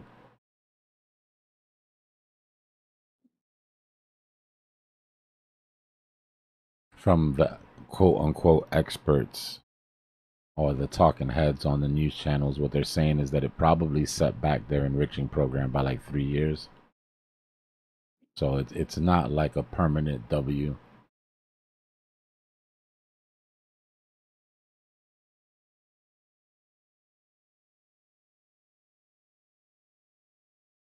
You know, there's something to that. Is they haven't released the battle damage yet, and based off of that, there's a lot of reports coming out that it's either they're saying it could be years, but it potentially could just be a few months. They said just with the centrifuges alone, it should take them years, especially because of the blockades they have on the equipment that they need and da da da. I don't know. Who knows? But that's what they're working off of. That's the timeline they're working off of. Apparently, these things are they're super sensitive to vibration, right? The centrifuges, because they spin at a high rate. So yeah, those explosions, even if they weren't direct hits, just from the seismic information that they found, would have destroyed all the centrifuges. That's the first time hearing that, but yeah, those centrifuges would have been no bueno after that. It's crazy how like the motors and stuff work. They're very, very, very sensitive. You ever had a disc running in your Xbox and you tilt it by mistake? That god awful screeching sound and that Bro, that's a great analogy. that ring that you get scratched into your disc. Yeah, dude. R.I.P. Modern Warfare 2. That's when I had to give it up, dog. Would you guys keep long from here? Nope. I'm holding long until we break this 50 EMA. I'm 80% in my position still. I wouldn't. Well, he's asking long as in leverage, right? I wouldn't do a long no matter what ever in my life. Yeah, no leverage. I mean, know, I wouldn't. Drew. I know, Drew. You don't do leverage. If you're already No, in I a think he long, you're was. good. But if you didn't get in Yeah, I one think he yet, was I don't know. asking. Not this spot. Should I keep my existing long open? I think he was asking. Is that right? Yep. Yeah, it's worth. Yeah, yeah. Like I said, we got a little. as We got long some as we're shit over left. the 50, I'm still looking at topside. Yeah, man. I feel like the S&P 500 is so close to its all-time high. It just seems kind of ridiculous that it would just turn around and dump out from here. But I mean, everything Speaking- needs a this has been correction, 2025. but Legacy Speaking of hits which, I all-time think high. Say is going to come down. I think Say is going to start coming down real hard. You know? 106.5. Let's say. go. Maybe 106.5, 108.3 or something. 98K. I mean, we can 99K talk maybe? about hope, guys, but let's just boil it down to what needs to happen for that to happen and worry about that happening, right? We can't get over 106.2. The 108 is just silly. We can't get underneath this 50 EMA at 105.6. 98 is might as well be 10 million miles away. I mean, 108 ain't that far away if 106.3 breaks, right? Next stop. If that's But what we need some. It's we the need if. some If volume. it, that's what I'm saying. It's the if this, then that. Like that's where we should be right now. If this, then that. Yeah, like so the opposite side of that, if we can't hold this 104.2, 104.3 maybe. If the 50 doesn't break, we see 104s. Yeah, we see at least the bottom of the bull flag, which gets us all of our 100x liquidations. That's an easy I was win. looking to past 24 hours on the 15-minute. You can see a lot of bull and bear flags failing. That's why we've kind of been sitting in this flat for a while. I think this point is a major decision point. Like it's either we go from here, or yeah, we're going lower. Like No, we're maybe not we there test yet. that 97. The major decision point is going to be at 102.8. This is where we give back our full recovery. We can come all the way down to the psychological range and have it not mean anything. If this breaks, though, and we start coming towards the lower ranges of the cycles, remember our psychological range is huge. If we end up coming to the lower ranges, this would be the warning, right? Breaking 103, coming down underneath 103. First warning is if that 200 and the 800 don't hold. Me personally, I'm out of my position if the 50 doesn't hold. You know, the SPY opened up with a gap up, and it's like almost at all-time highs, but it has that gap below. Probably will fill that gap before he tries to go for an all-time high break. We've got an hour and 15 minutes till Asian market makers sign in.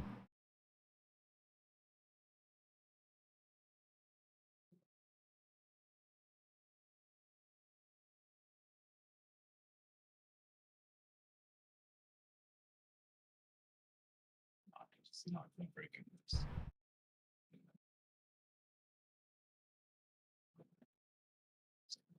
Quiet. Yep. What's your stop loss? I think just a little bit above 30.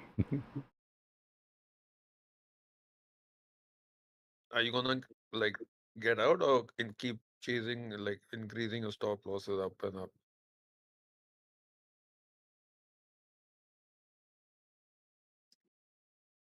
No, if this one goes south, I gotta get out of it.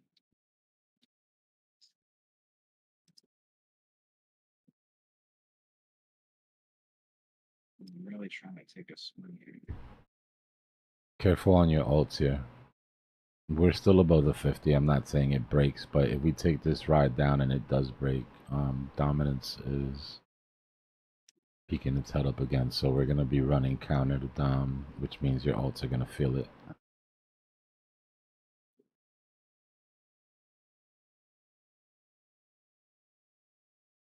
All right, so you're saying if we come down on Bitcoin and dominance starts running up? Yeah, if we do get this retracement, if we don't pop up and we do retrace, and dominance happens to be popping up like it is now, and that doesn't change, then your alts are going to feel it a lot more than Bitcoin is.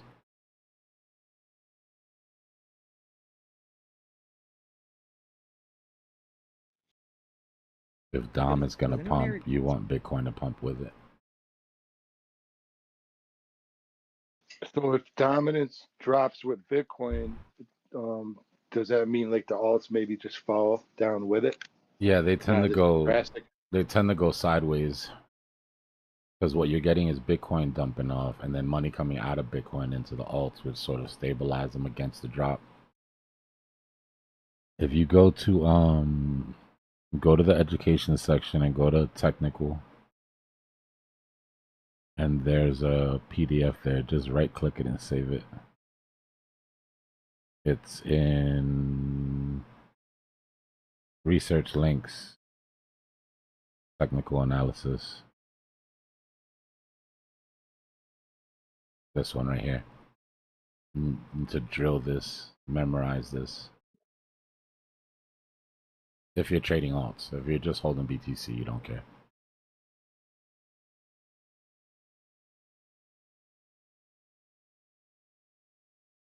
Yo, anyone that has Coinbase, if you have the app, are you guys seeing this notice that says Coinbase futures degraded performance by chance? They're having troubles all day today. Not only on on that. They were on spot on the app. They're having some problems. Let me see if they're back up. Yeah, could you check to see if you get this note? Because all my futures positions they just disappeared. I can't Oh do anything shit. with them. And it's just this note, this like caution that says Just Coinbase frantically degraded. refreshing. Yeah, pretty much. You haven't bro. gotten any. You get emails when you get liquidations or anything? Yeah, it's trading disabled market even on spot, yo. Oh boy. Yeah, what are we doing, So it says bro? it says learn more. So I click the learn more. It says trading disabled market. Trading is unavailable. And this is for Doge USD market. Trading unavailable. Let me see XRP.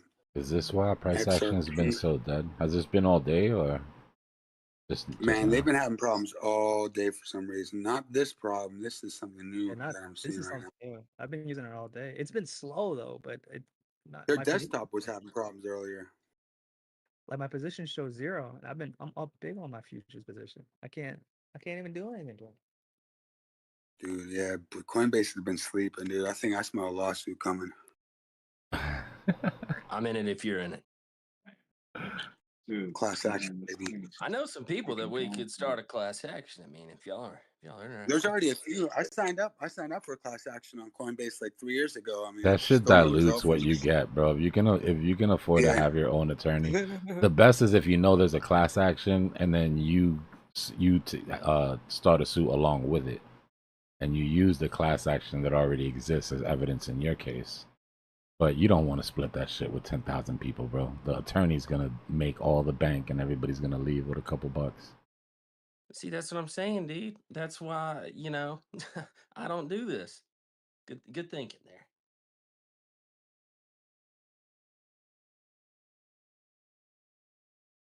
Yep, but do you see that message that says futures position data may be missing for some users? We are aware of the issue and working. No, that means if your account, that means if you Yes. can't see your position, don't trip.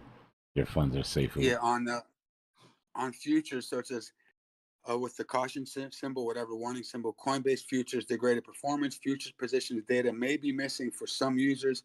We are aware of the issue and working to resolve. And then if you click perpetuals, it has the same thing, and it's view only markets right now on perpetuals.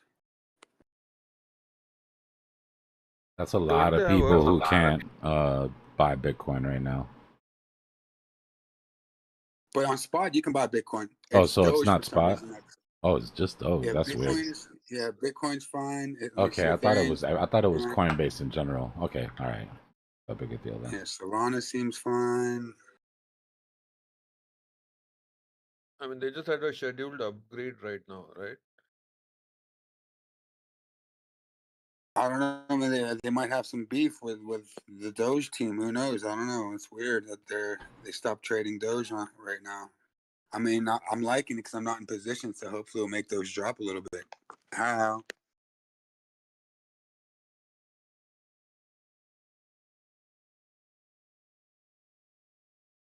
Nah, they're trying to get me. If you're pumping, if you're like in current trades, the lower time frame is what you want. When you see Bitcoin dropping those red candles, you want a low time frame DOM chart, right? And if you're, if it's just flying on DOM, then okay, let's take it easy. But I like to match it, right? So if I'm on the 15-minute on Bitcoin, I'll go to the 15-minute on DOM. Right, that way I can follow it candle for candle. Right, like right now, so far this candle, cool, both down. I almost just got stopped out. I was so close.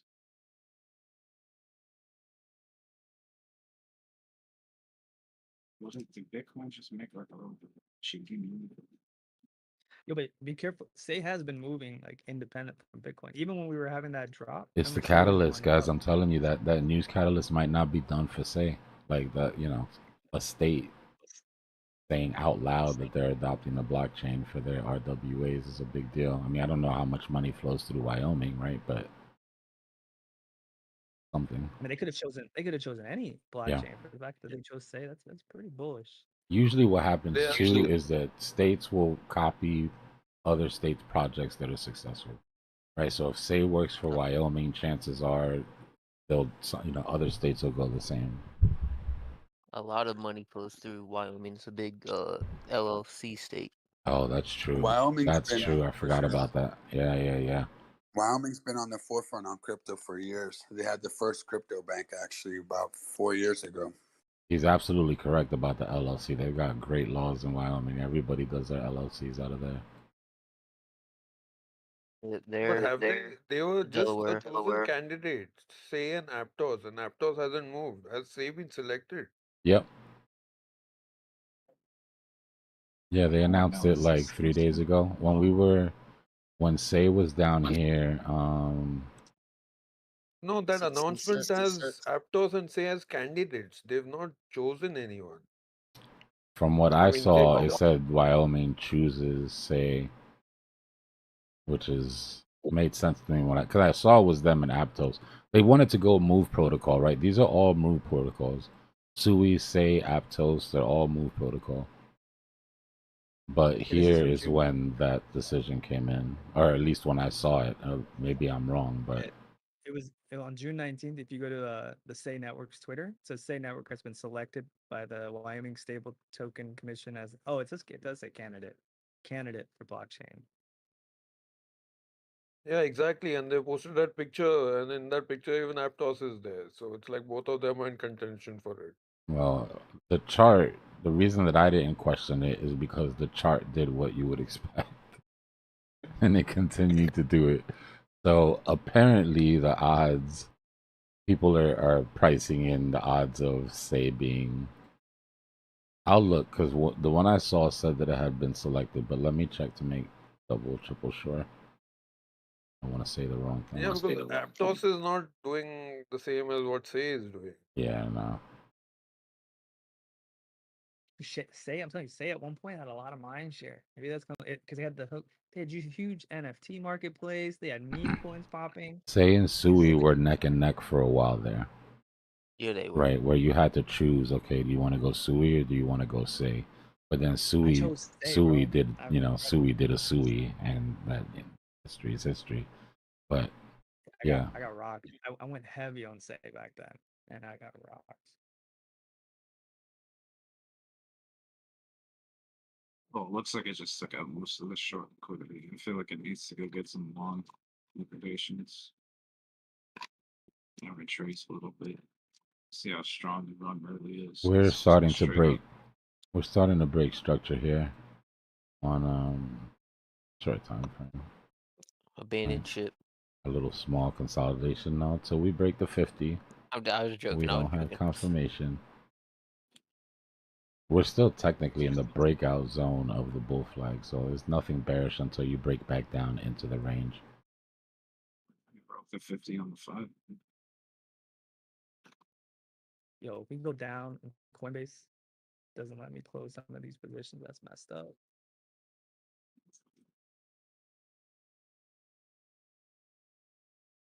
Yeah, 50 on the 5 will let you know Yeah, once try the desktop. momentum is bearish, but the 50 on the 15 will let you know when you break back down into this range.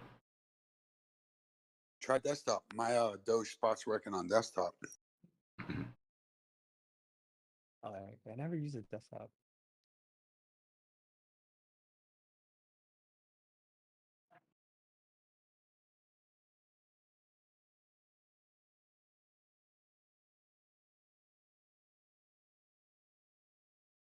Let me see if I get the same warning on desktop for futures. 1 second. You know, there's some exchanges that have trailing stop losses and shit like that on their desktop, but they don't have it on their mobile.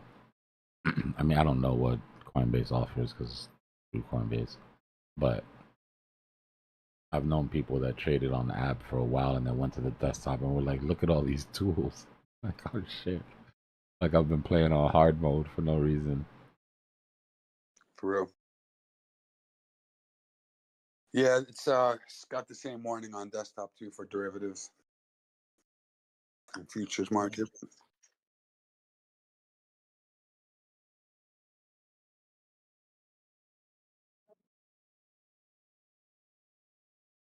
There is a way you might be able to get out of your position if you really want to on just get out of advanced mode. And isn't there like a sell all thing? Let me look for that. Hold on.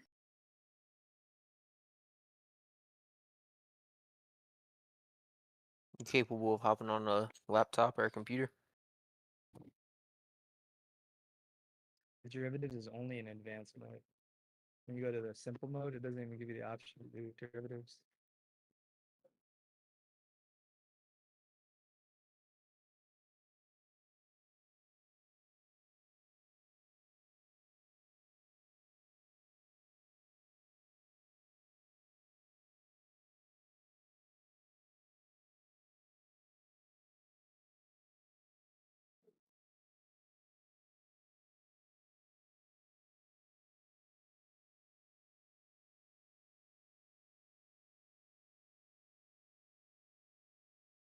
Say you need to stop playing games with me, boy.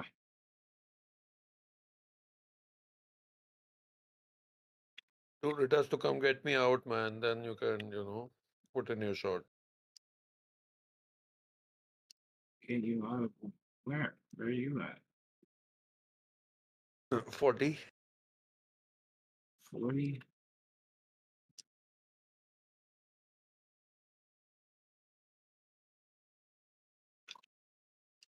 I don't know about all that right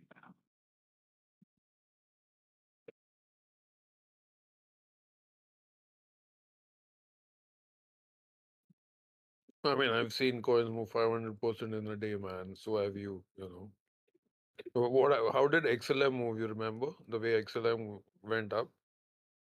Yeah, that's really crazy. And Say used to be one of those coins too. I remember I used to watch Say like on the regular. Its price action was pretty crazy. It would have huge swings. But then I just died for like the last 6 months, more maybe even longer.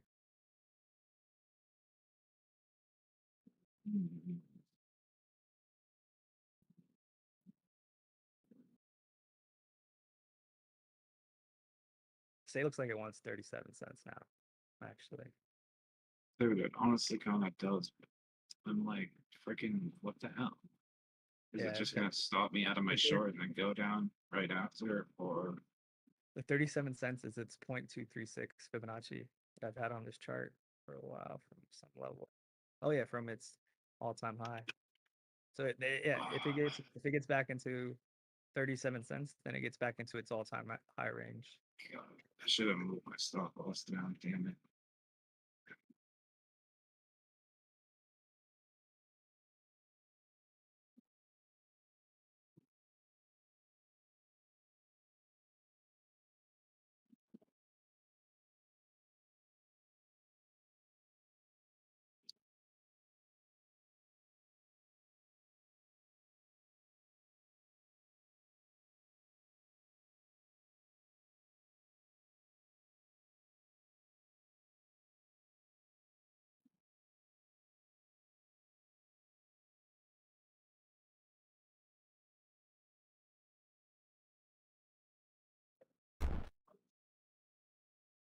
Range is painful.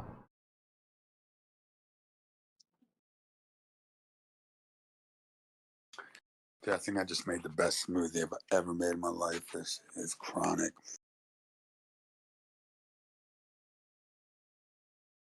Frozen bananas, blueberries, just a little bit of lime, cinnamon, honey, and a touch of ricotta cheese. Crack.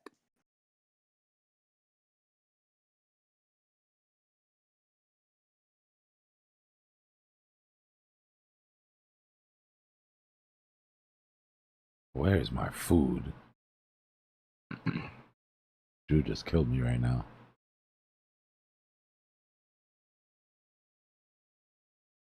My bad, my bad. It's just so hot here, man. This cold smoothie just slaps right now. It's so hot outside. My AC. I was just saying I got no AC in the crib either. I've never had it, never will. I don't do AC. Oh, you don't even have my AC's like just not working. You just don't have AC in the house? Nah, man. That's crazy, bro. That's crazy. Dude, I heat my house with a straight up fire pit.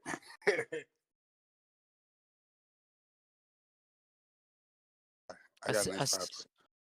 I see what they're saying about the Say token. It was selected. The network is one of 2 candidates, and then it said 10 blockchains based on metrics such as transactions per second, fees, and transaction finality. Say scored 30 points, placing it ahead of other blockchains like Avalanche 27, Ethereum 26, and Base 25. The selection, yada yada, lit up to 70%. Stop saying bullish things Yeah, but about it. in that I'm same trying to short it. in that same score, it shows Aptos scored 32. So I wonder why Aptos isn't moving like Say. It scored a little bit higher. What was the second? I know if there are 2 candidates. Say, who was the other candidate? Was it Aptos? Yeah, it was Aptos. And when I was looking, I was just checking their score, and Aptos scored 32, while Say scored 30. Is there anything on Polymarket about it? Say versus Aptos at all? I think so. I checked.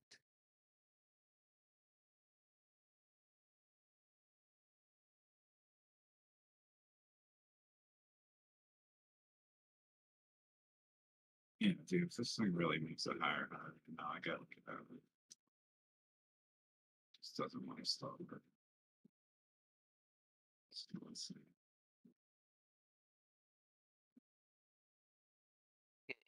It's on Say to see if it could be going to the next level higher by a few cents at all.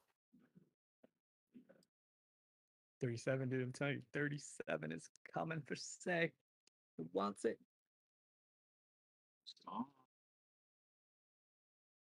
It's about a 20% move from here. That's great. 22%.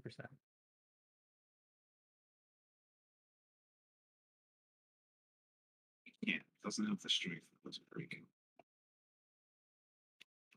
Yeah, but it has to go through the 50 on the weekly, man, at 32 something, 32.50, 49.50.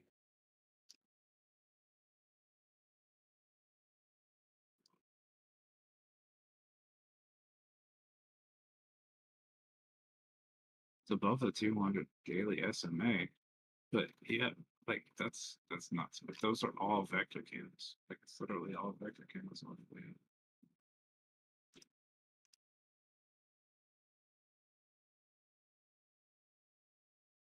You talking about Say still? Yeah.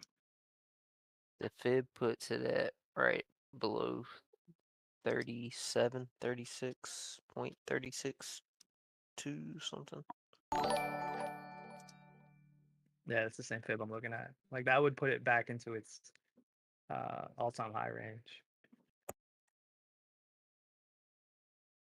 And it's had a brutal price action too, man. I'm telling you, it's just been straight down. Like I'm still holding a bunch of these NFTs that just went to zero because the network just lost a bunch of mind share.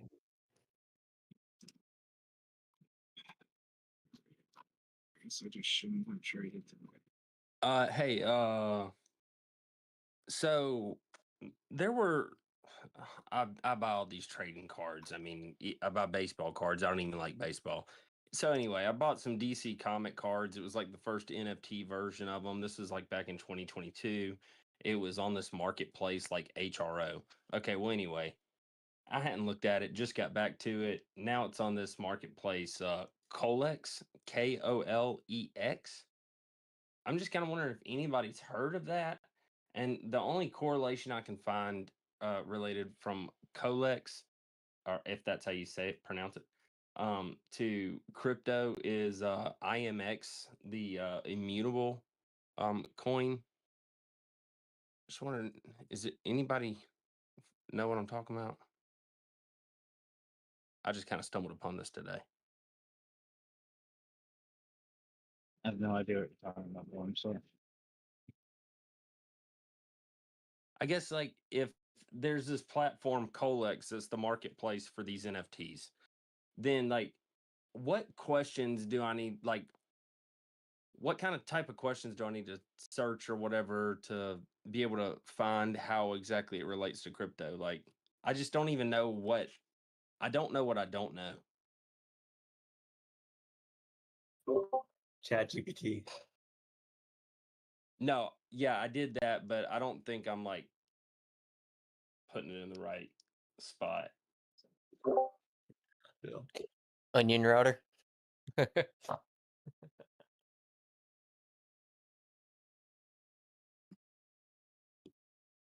Okay, so if sorry.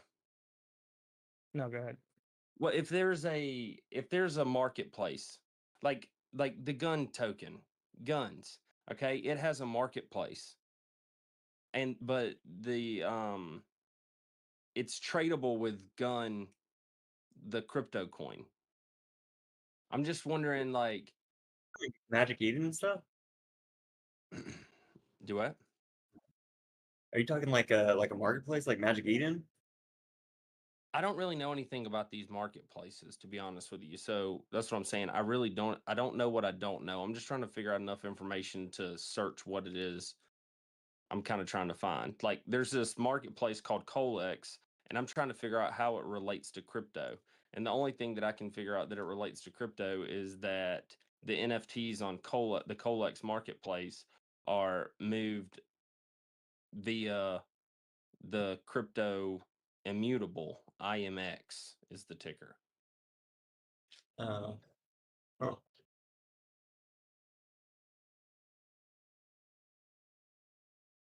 Okay, so this isn't like something that like is that Are big, they I would like guess. gaming? Are they like gaming NFTs? So Are they NFTs like for games? some of them, so there's like the different ones. You have specific NFTs that are only digital. Well, I mean, I know NFTs are digital. You have specific like trading cards, for example, that are only digital. But then there's also, you go to the store, buy the trading card. On the back of the trading card, there's a QR code. When you scan the QR code on the marketplace's app, then it gives you the NFT for that card, and all the cards are numbered, so you get the numbered card NFT version. So you have the physical card and you have the NFT card, and then you can buy and then you can buy other cards or buy packs of cards or sell the cards on the marketplace. But what are you trying to figure out though? Like IMX is like a marketplace in itself. Like Yeah, it's not- so IMX uses okay, so IMX, whenever you go to their website or immutable.com or whatever, whenever you go to their website to like, I think anyway, and I could be wrong. This is how far I've gotten. Whenever you go to their website, they basically say that Colex, Kolex, is the platform that they do the marketplace with. Yeah. So would that be the only connection to crypto? Is just the sorry? Would that be the only connection to crypto? Is that the What are you trying to marketplace is Colex, yeah. but the coin is immutable? Well, Mutable X is just the coin that powers the overall marketplace for all these like I mean they used to be for like a lot of mostly like gaming coins that were launching their tokens that were related to a game, and then they have like specific in-game items and assets that you can like buy and sell on the marketplace. I'm just not getting what you're trying to ask, like if it's related to I don't know what I'm trying to ask. I'm Yeah, just but, like, trying to it seems figure like out. you asked I'm trying to something. figure out how to learn about what it is that I'm coming upon here. But I mean, what are you trying to do? You have these cards that you're trying to sell, or you just Well, I have them and I understand how the marketplace works and I know how to list them on the marketplace. It's just like I want to be bullish on whatever cryptos are correlated to Colex marketplace. Oh yeah, that would just be IMX. IMX is like the main like marketplace for a lot of these gaming tokens, and they use it. It's IMX. It's Mutable X. Yeah. If you look up this guy, what was his name, man? He's like a really big YouTuber. I don't remember if he's big into crypto gaming. Elliot something. I remember when I first got into crypto, I used to like watch him. He's like a partner in IMX, and he talks a lot about him. But it's Elliot something on YouTube. He does like weekly Elio videos. trades. Elio Trades, that's him. Yeah, that's like his marketplace. If you look up Elio Trades on YouTube, you can watch some stuff about. He's big into crypto gaming, and I'm pretty sure he's like a partner or owner in IMX, something related to that. But I remember he was always pushing IMX. Were you saying Yeah. OKX or Colex? You weren't good- KOLEX. Okay. Yeah. So it's I like just wasn't. KOLEX.GG. Mhm. And so If it's .gg, then it's definitely some gaming shit. it's definitely what? Some gaming shit. Okay. Thank you. GG is like good game. Oh, yeah, duh. Wow, I can't believe. Wow. If the G's were capital in the address, I would have thought of an acronym. Good game, but didn't even click my brain. I was originally these specific. It's DC Comics. Like I just saw them at GameStop, and they were like so deeply discounted. It was like free, and you get the tangible card and the NFT version, and I get to learn something. So I was like, whatever. So then I started buying them, and I was like, damn, this is kind of cool. And then like I learned how the marketplaces worked and all this, that, and the other. Well, so that was a few years back. Well, I just checked back in on it, and the website it was on, or the marketplace it was running on, was HRO. And basically, come to find out, HRO has moved to Colex. And so then, yeah, just. And then, honestly, I saw something on there about how something related to Colex and Pokemon. And this was like the whole reason I kind of got into it in the first place, but I just saw it was related to Pokemon. And I heard Sui was the other day, but I hadn't seen anything about this. So now I'm like, okay.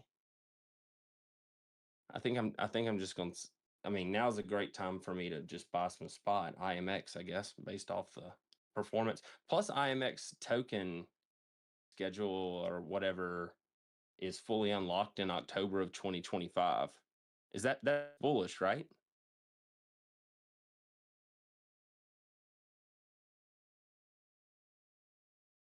If the token schedule for a coin is like 90% done, and it 100 all the tokens are 100% released in October of 2025, or by the end of October 2025, that's like a bullish thing, right? I don't know how. Well, there won't be.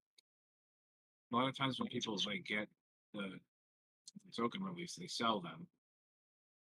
So it's usually like more of a bearish thing whenever a unlock event happens. Yeah, but so since once it's all done, sorry. Yeah, then it's fully diluted. Right. So you don't have to worry about more coming in to dilute the market. Like pretty much, once it's all released, 94% of the tokens have been unlocked. 49%? No, 94. Oh.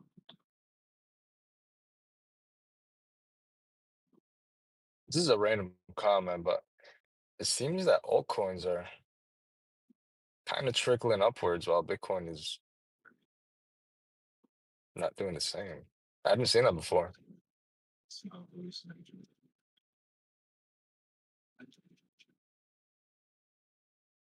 Yeah, it's been doing it since yesterday. It's either one or two things. Like Bitcoin's gonna pull back, and altcoins will follow, but maybe not follow as deep down. Or I've never seen my altcoins be in the positive when Bitcoin's in the negative. Even if it's I'm talking like very, very small percentages. Like not even 0.5%, some barely 1%. But still, I've never noticed that before since I started this. It started last night after that dip to 98, and then the pop back up. Altcoins were holding and starting to pull away a little bit. I'm not complaining. Don't get me wrong. Oh, there we go. Bitcoin got Bitcoin's some starting big to guys. lose a little bit of dominance now. prices are falling.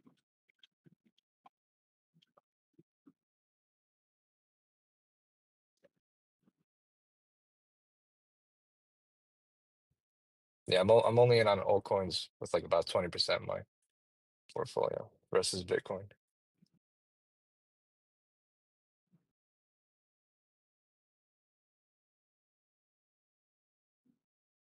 That's probably a safe ratio.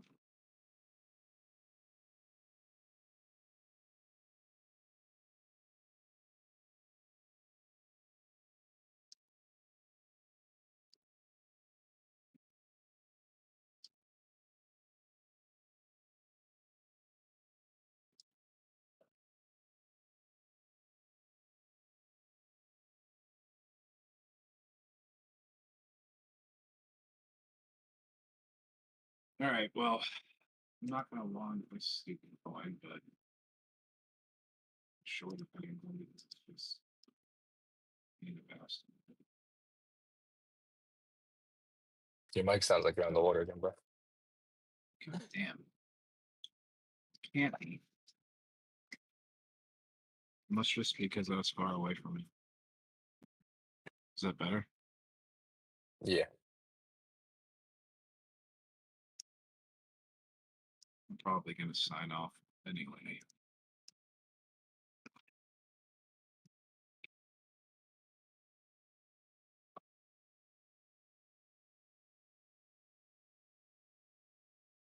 I have to find something more interesting in production, which is too clear. Maybe the daily will bring some sort of resolution. Daily candle close. About 9 minutes.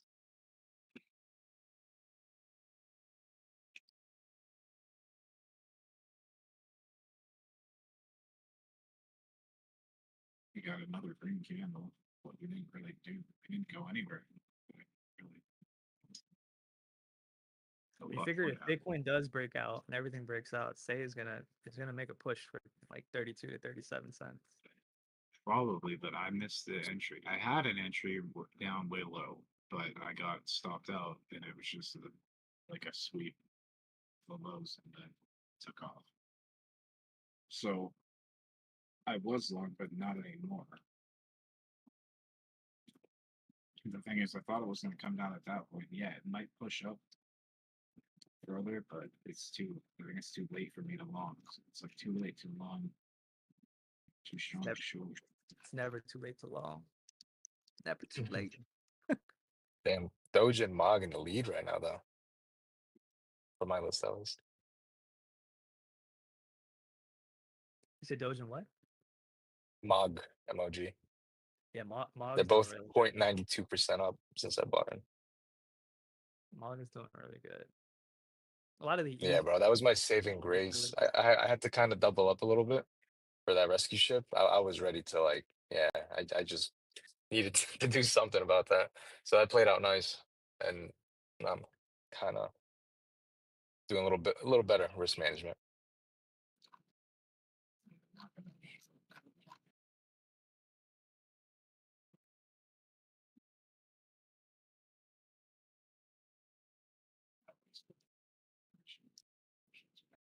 do it die time Bitcoin. Let's go. Push. I hope so, bro. I'm about to start my shift. I'm sitting in the car right now.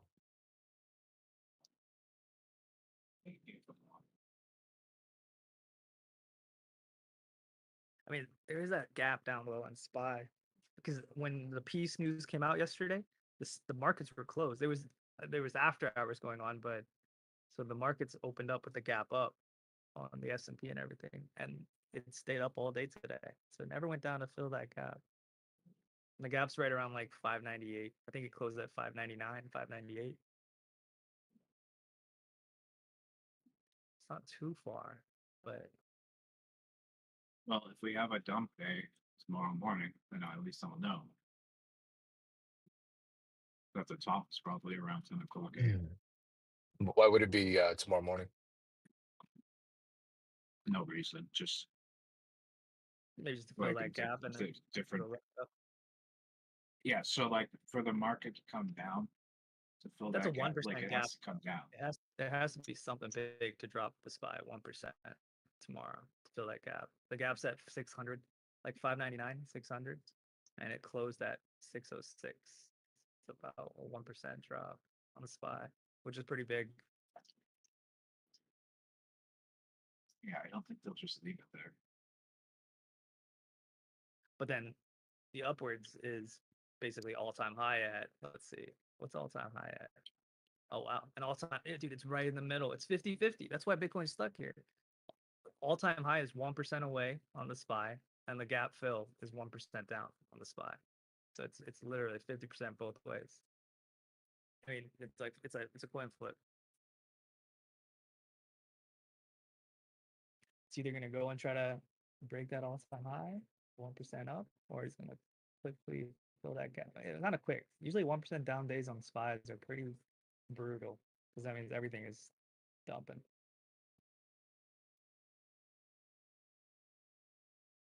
And I don't see any bearish news to drop the SPY by 1% other than a potential like ceasefire breakage or there's some data coming up.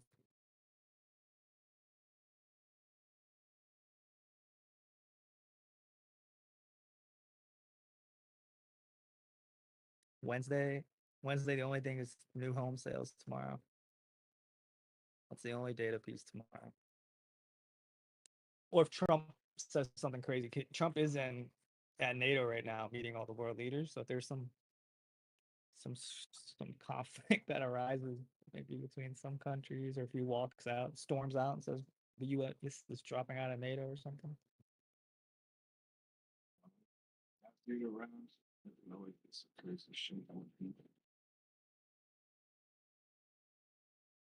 I wonder how the markets would react if the U.S. leaves NATO.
Yeah, I'm really starting to believe that Trump only wanted to get elected so that he could manipulate the market. Can't hear you, bro. You're like going in and out. I Yeah, said, bro, that I'm mic is really, crazy. I'm really starting to believe that Trump only wanted to get elected so that he could manipulate the market. Yeah, I've believed that for a while, actually. I don't know if that's the only reason, but he's definitely doing that. And it's benefiting him and his family 100%. Well, yeah, that's what I'm saying. It's like, how the hell he wanted to upgrade him. My It's like, okay, conditions are back on Coinbase. I'm cooking. how can I have more influence? Oh, plenty of influence is the president.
Yo, alts are looking juicy.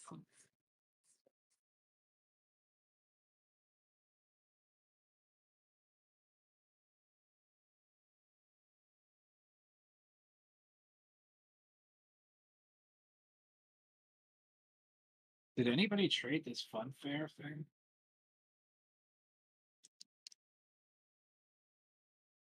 What the hell is this?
Goodbye.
There we go.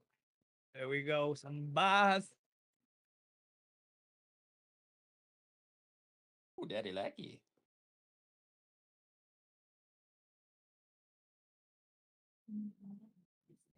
Since the new daily, it's green already.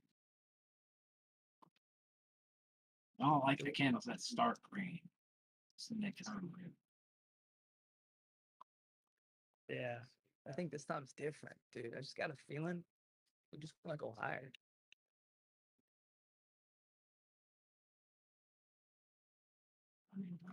And if it went back down, bro, it would just get more. We just went through some bearish events.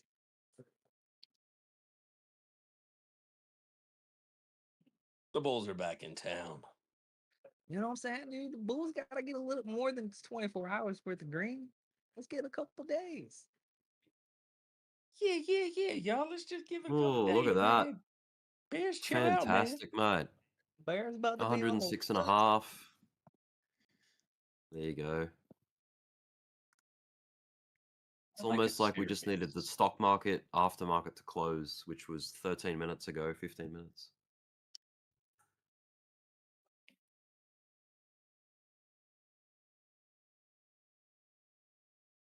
All right, I'll see what happens in the next 4 hours. And whatever happens in the next. The S&P after hours is pushing. Pushing. But yeah, like I don't know, man. I mean, if it's going the way that it is now, then I would think if there's going to be a dump, then it wouldn't be something long money now. Your your mic is really distorted and quiet. It's really hard to understand what you're saying. Sounds like that ban issue you were having yesterday. Yeah, I don't know what it is, but it's in the way. But yeah, I don't know. Anyway, not that important. I just think that if there's going to be a pullback, it will come tomorrow morning instead of tonight. Now you sound normal. Nice and clear Yeah, back. what are you doing between sounding normal and not? I feel like you adjust yourself and then it sounds normal. Yeah, I mean, He's rolling over I sat up. in I bed. sat up a little bit, and then Oh, okay. I jiggled the microphone a little bit, but that's it. There you go. That'll do it. Well, money that jiggle.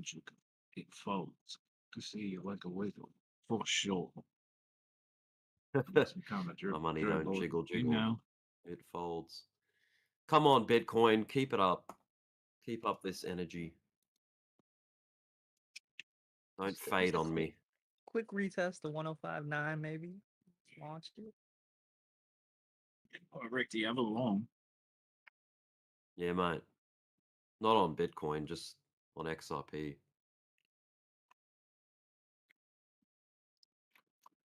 Man, I hope July is just like all green. That would be pretty cool. I haven't looked at XRP for any of this. Yeah, I was listening to something on I just- Review. July typically seasonality is pretty good. It's like overall for markets, it's usually pretty good. Yeah. I wish I shorted this fun fair thing earlier in the day. That was freaking parabolics. There's no, and that's in price discovery, I think. So I said no thanks.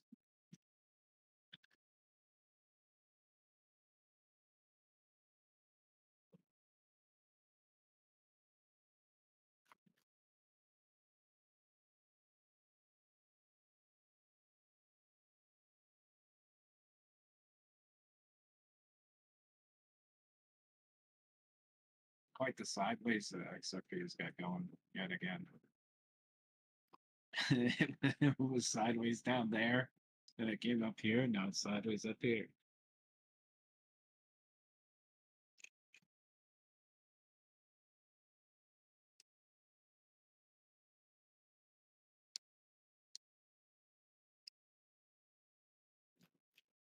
Is it gonna go sideways for another 7 years?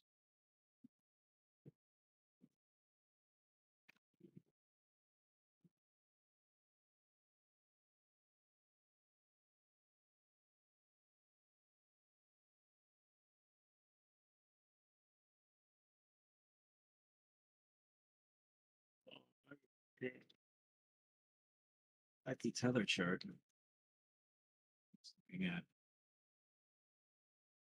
market cap.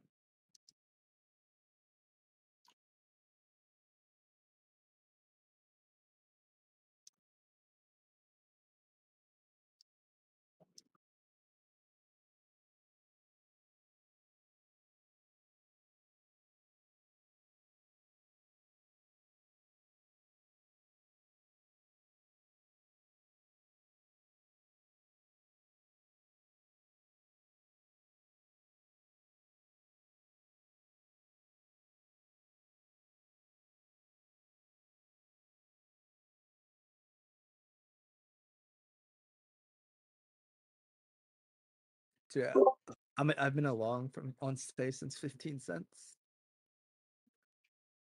Almost every single coin on my watch list right now is at like 0 point something percent change.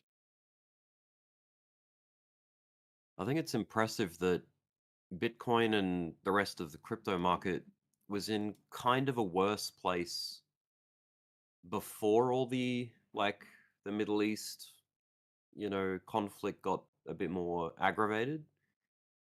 But now it's in even it's seeming more optimistic after it got resolved, the problem got resolved and we're up higher now. Maybe that's the Fed situation, the fact that there's a more than 20% chance that there's going to be a cut, because that's also bullish. So that's maybe why we're seeing more optimism, more price hikes. What's going on, guys? My food just got here, so I'm gonna duck off to eat. Yo.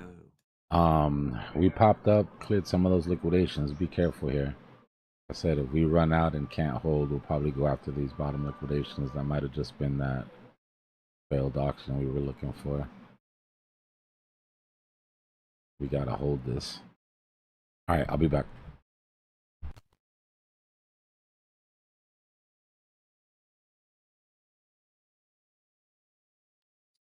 I think if 1059 holds, I think we're Gucci.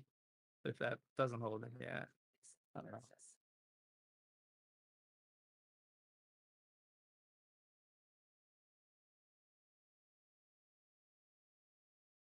Some buckets really did just stop me out and you just can like drive me.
Damn it, I was so close to the top on that.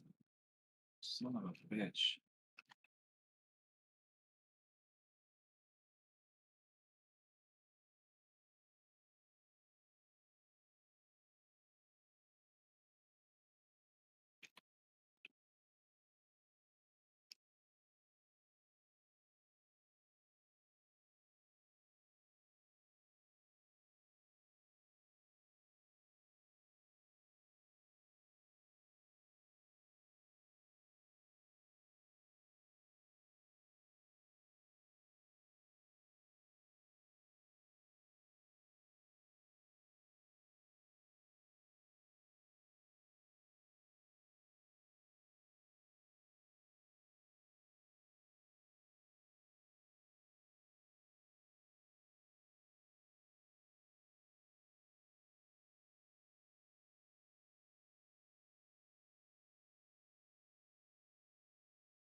Oh, son of a bitch, I really much so about the name.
Goodbye.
ain't no joke.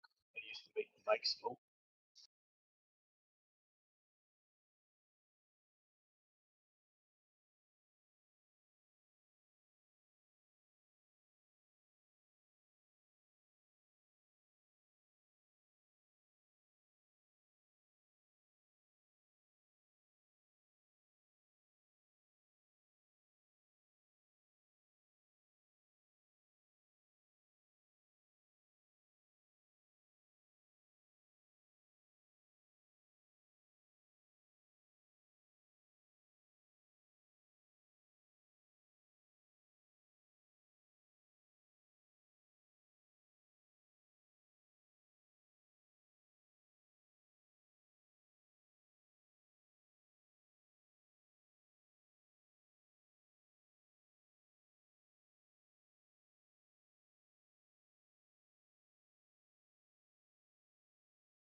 That's coiling pretty tight, huh?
Yeah, did you guys hear Trump drop that F-bomb?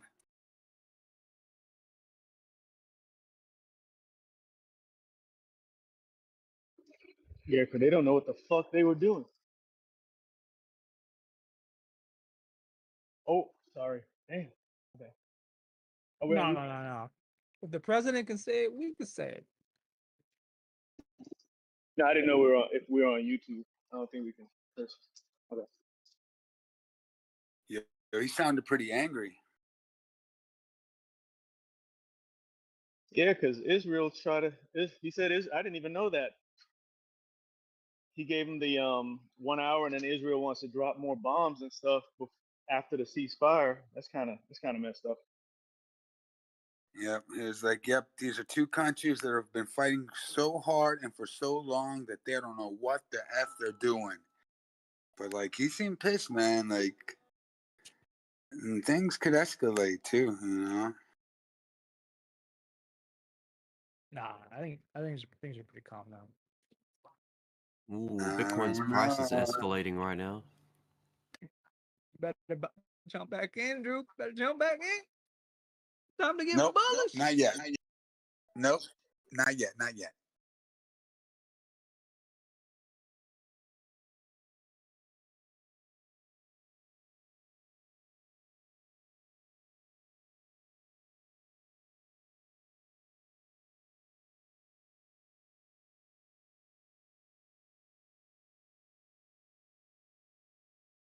I'm waiting on my dry powder, man. It doesn't come till tomorrow.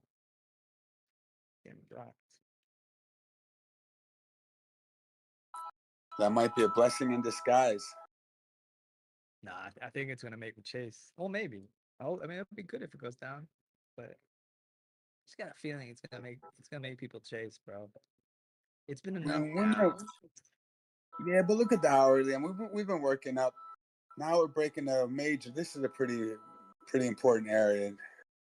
Let me see right now. They're trying. The Bulls are fighting here, but I'm still thinking that we're gonna have to test the bottom of this range now, since we're hitting the top. We wicked it. Now we just got a little rejection again. Someone just dumped a lot of Bitcoin right here. Used that for that buy pressure for exit liquidity. Big sales coming in. Watch out. So Greg Louganis right here dump it. I'll see you guys at 97,000. All right. No, I'm kidding. 98,500, 99,000. All right, fine. 99,500. How about that? Nah, I Big think sales. if it breaks 100, we're going up like 96, 96, 97. Oh, talk dirty to me. Yeah. That's what I'm hoping we hold here, go up. So I think if we go down, man, it's just gonna be just one step away from that area.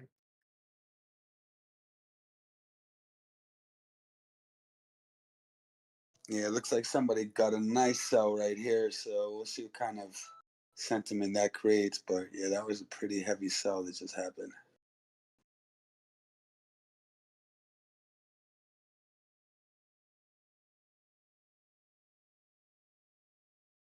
I'll be right back.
heck is going on here? Don't tell me you're trying to short stay, bro. No, but that last one would have worked out pretty well if I hadn't gotten stopped out. Damn, I had almost the top, and then came down to 50 EMA, 5 minute. Bounced right off of that. But yeah, I'm gonna give up on trying to short that thing for now. It's probably gonna it needs more. It's still too strong.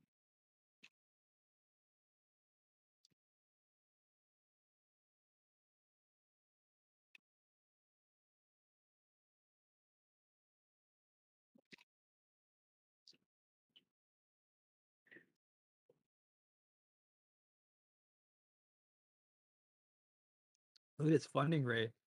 You're not the only one that's been trying to short it. They're just keep getting wiped.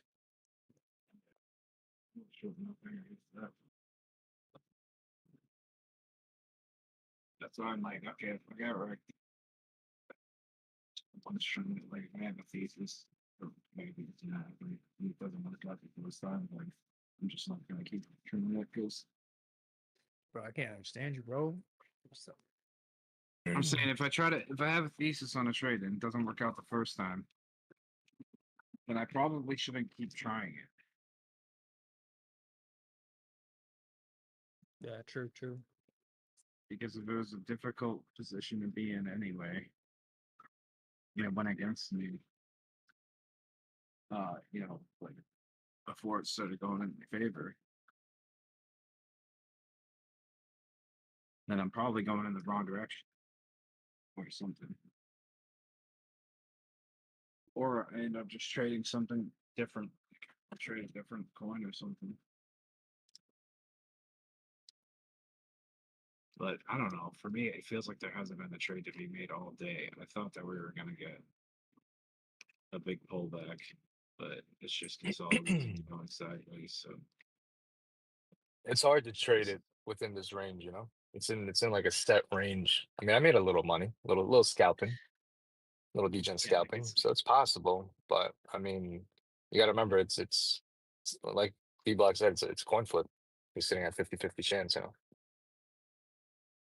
yeah, I don't trust it enough to long it because I think I could come down any minute, but I don't trust it enough to show that either because it's kind of too strong. So no, all I can really do is just wait for a pullback and long some points. Still looks good. That's a good way to do it. It's not a bad idea. But yeah, I mean, scary territory, definitely spooky. Definitely spooky. Spook.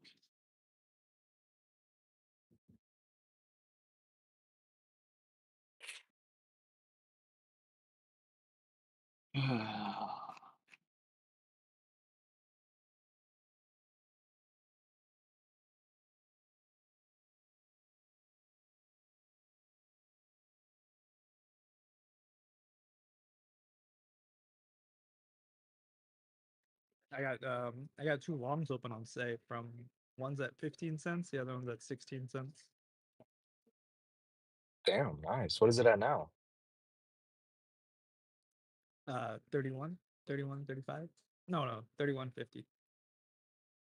You bought that? You bought in yesterday, I'm assuming. Your boss said you took my money.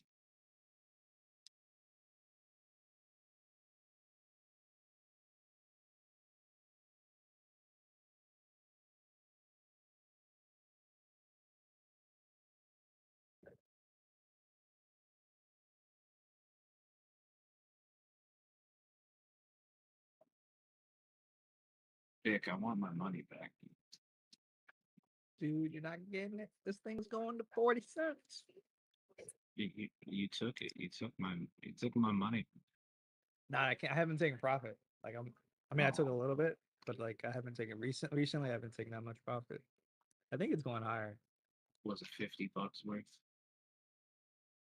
So you totally owe me $50.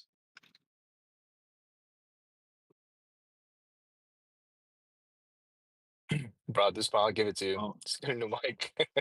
What are you? I'm just curious. What are you using?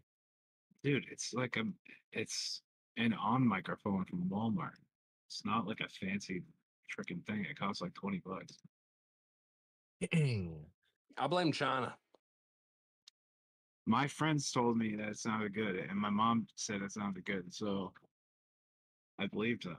I had no idea it was going to be this horrible. Your mom and your friends really love you. I can tell you that much. Did you just get that one? You always come by before. Dude, I don't know what's wrong with it. Somebody said I need to download drivers, but Yeah. Probably, but at the same time, just got that little white piece inside that USB, cause that's some old stuff, bro. yeah, like it's got a. It doesn't really mean that it's old, but yeah. Oh, can you hear me now? This ain't Verizon Wireless, cuz. Yes, it is, Jared. No, The string attached to the can should have gave it away. What the hell, guys? It doesn't sound that bad. Come on. You're good now, bro. It's annoying when it kicks in and you're saying something like, and you know what I mean? Like I'm invested a minute listening to you, and out of nowhere you're gargling water. At that point, it's like and I feel bad because I'm like, well,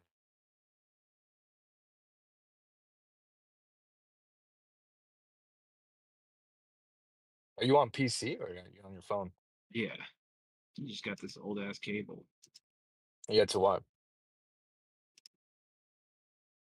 Huh? Like, yeah, you're on PC or yeah, you're on mobile.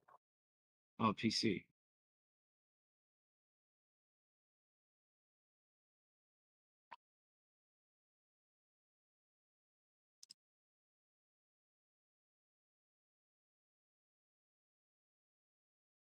How would I connect a mic into the phone? Oh, I guess I could have one of those if I had a Bluetooth. But On your yeah, no, headset, does the okay, so one, does the headset have Bluetooth? And then two, does the headset mic, is it like detachable from the headset? no. No and no? So I have a Bluetooth headset that's connected, right? But I also have, and that has a microphone on it.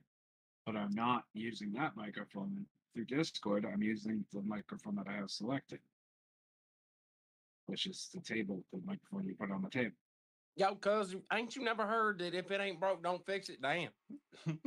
I didn't know it was broken. But wait, I guess it is broken now. Hold on, maybe if I No, I'm turn talking about your down my Bluetooth. sensitivity. Your Bluetooth is what you were using before, right? No. I'm using this Oh. this Oh, mic that I have plugged into my computer. It's literally a microphone that I plugged into my computer. It's just not a great one. Did you say the brand was on? Yeah, it's the Walmart. It sounds like it's off. Oh, burn. Oh, wow. Okay. I'm not talking to you anymore. Hey, come on, dude. I was just kidding. I'm sorry. You hurt my feelings with that one. Accept my apology. Please. All right. Just don't let it happen again. Tenfold drop. Because I will block you. All right. I won't do it again. Pinky promise. All right. I forgive you. It's just that was probably the worst insult I've ever had in my life.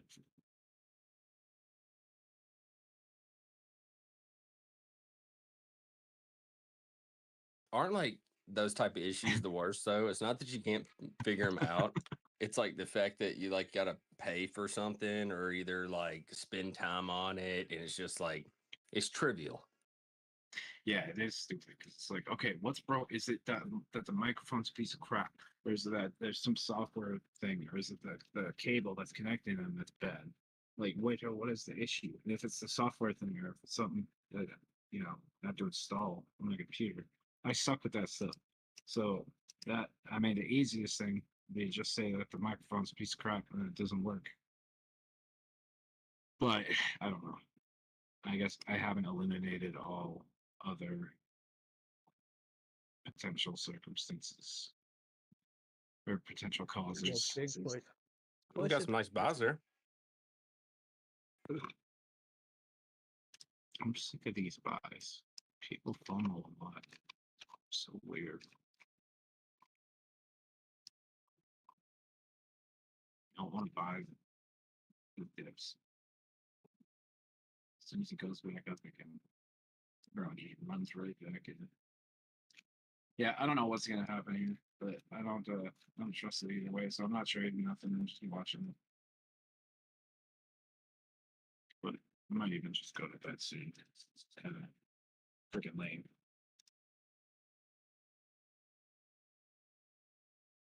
And there's like 2,500 other things. It would be more fun.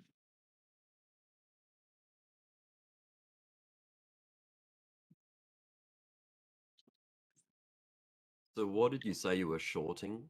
Say is that SEI? Yeah. Yeah.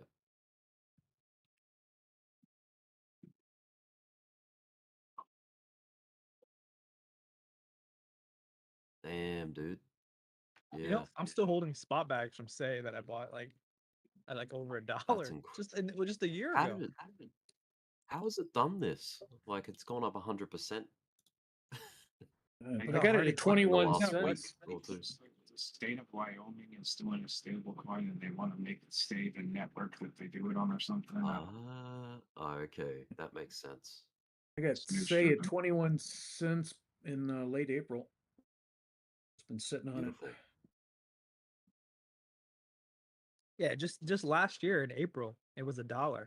And I got some at like 70, 80, but I was riding it all the way up to $1 just buying, and then I never got to exit. Yeah. And it just crashed hard.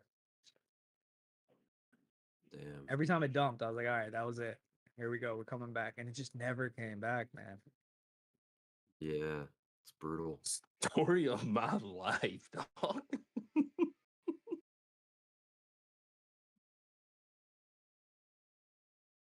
Well, that's cool. Rick, you sound better. Yeah, man, my nose is finally clearing up. I'm getting there. Getting there, dude. I'm not 100% yet. Is it winter for you? Yeah. Yeah, dude. It's blowing a gale outside too. Very windy. Wait, it's winter over there? Yeah, Southern Hemisphere, bruh. Yeah. That's how that works? Yeah. Southern Hemisphere. I mean, I know is the they told opposite us that. I weather never to believed it, northern. though. Is it cold? Yeah. Yeah. Oh, well, relatively speaking, to an Australian, yes, it's cold. But to you, Okay, so what Cold temperature for are you him at? is like 70 degrees here. Let me find out. I'll go on to Zoom Earth. Dude, if it's like in the 60s, that's gonna be crazy. Oh, I mean, I could have looked it up, dog. I'll share my screen. This is the best way to do it. You can see okay. where I am. I'm in. So this is. Let me just change it to Fahrenheit for you guys. Rick doxing himself live. Yeah, Are we Fahrenheit or fine. Celsius? You guys are Fahrenheit in the USA. Okay, thanks, dude. Thanks. So I also didn't know it was cold over there. No way So. 68 is cold. Yeah. That's crazy. 68. It's kind of cold for us. What, 68. dude? You kidding me, dude? That's like as comfortable as it gets, bro. That's why I keep my AC on in the summer, dog. Yeah, that's crazy. Look at dude. this. Look how Come on, crazy it bro. is in. Look at the US It ain't right winter now. over there. See, I knew that was lying. 97. Yeah, we're going Phoenix, through like a Arizona. hot streak right now in the US. Jeez, you guys are getting hammered. Well, that's because they removed all the dirt underneath those places over there. That's where they blow the nukes up, dude. That's why California's got all the earthquakes. Anyway, You guys have got an Atlantic tropical storm. Is 68 Fahrenheit, and you guys are what? You guys are like in the 80s and 90s. I told you guys. Dang. Cold for him. Bro, is we're like cooking 70 alive degrees. here in New York right now. Like I got to my night shift, and usually, like 6, 7 p.m. it's cooling down already. I got here and it was still 96 degrees. Oof, dude, Manhattan, like 91 degrees Fahrenheit. That's crazy. You guys are cooking over there. Especially with all those people on top of each other, man. You know what's really cool is the wind direction graphic. It's really cool to see that. It's almost 10 o'clock here, and it's 87 still. And you guys have got there's a tropical storm out in the Atlantic Ocean right now. Andrea, tropical storm Andrea. Sounds like my ex-wife.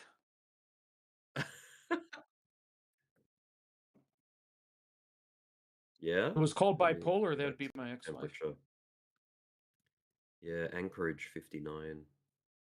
So Fahrenheit. summer in Alaska is it colder warm? Is it cold anyway? than winter in Australia. Yeah, Mm. I think I don't believe nothing no more. What'd you say? Summer in Alaska is colder than winter in Australia. So Yes, sir. Yes, sir. I did. Yeah, it is. Yeah, 57. Yeah, how about 59. that? How Well, about that? I told y'all they've been lying to us. Look, Canberra. So this is where we get our Yeah, that's snow in bipolar. Australia. Like in a very Oh. just over here we get snow, and then parts of Tasmania get snow. But yeah, for the most part, I'm in Okay, I Queensland. retract my like statements this. I'm in like this pointy state, but I'm all the way down here. Like I'm near the border of New South Wales and Queensland. You know, I've never actually looked at Australia like What that. is Is it that? just split up into territories like that? Just 5 different Yeah, territories? like states? these are the states of Australia. You've got Western Australia, Northern Territory, South Australia, Victoria, where Melbourne is, New South Wales, where Sydney is, Queensland, where Brisbane and the Gold Coast is. Yeah, and Tasmania, the Tassie Devil. It's pretty cold down there because it's close to Antarctica. Yeah, I gotta move to Florida Yeah, in look the at winter and move to Australia in all the that summer. heat. Let's check out the Iranian temperatures right now. Not too bad. Kind of hot. I was in Dubai a year ago. It was the most Oof, disgusting look at weather that, I've been in dude. my life. It was like 115, Oh, like 80% humidity. You just went outside to wait for a cab, and within a minute and 15 seconds, you need another shower. It was oh, yeah. Dude, it's 100 Fahrenheit in parts of Algeria right now. That's wild. Man, Africa's massive.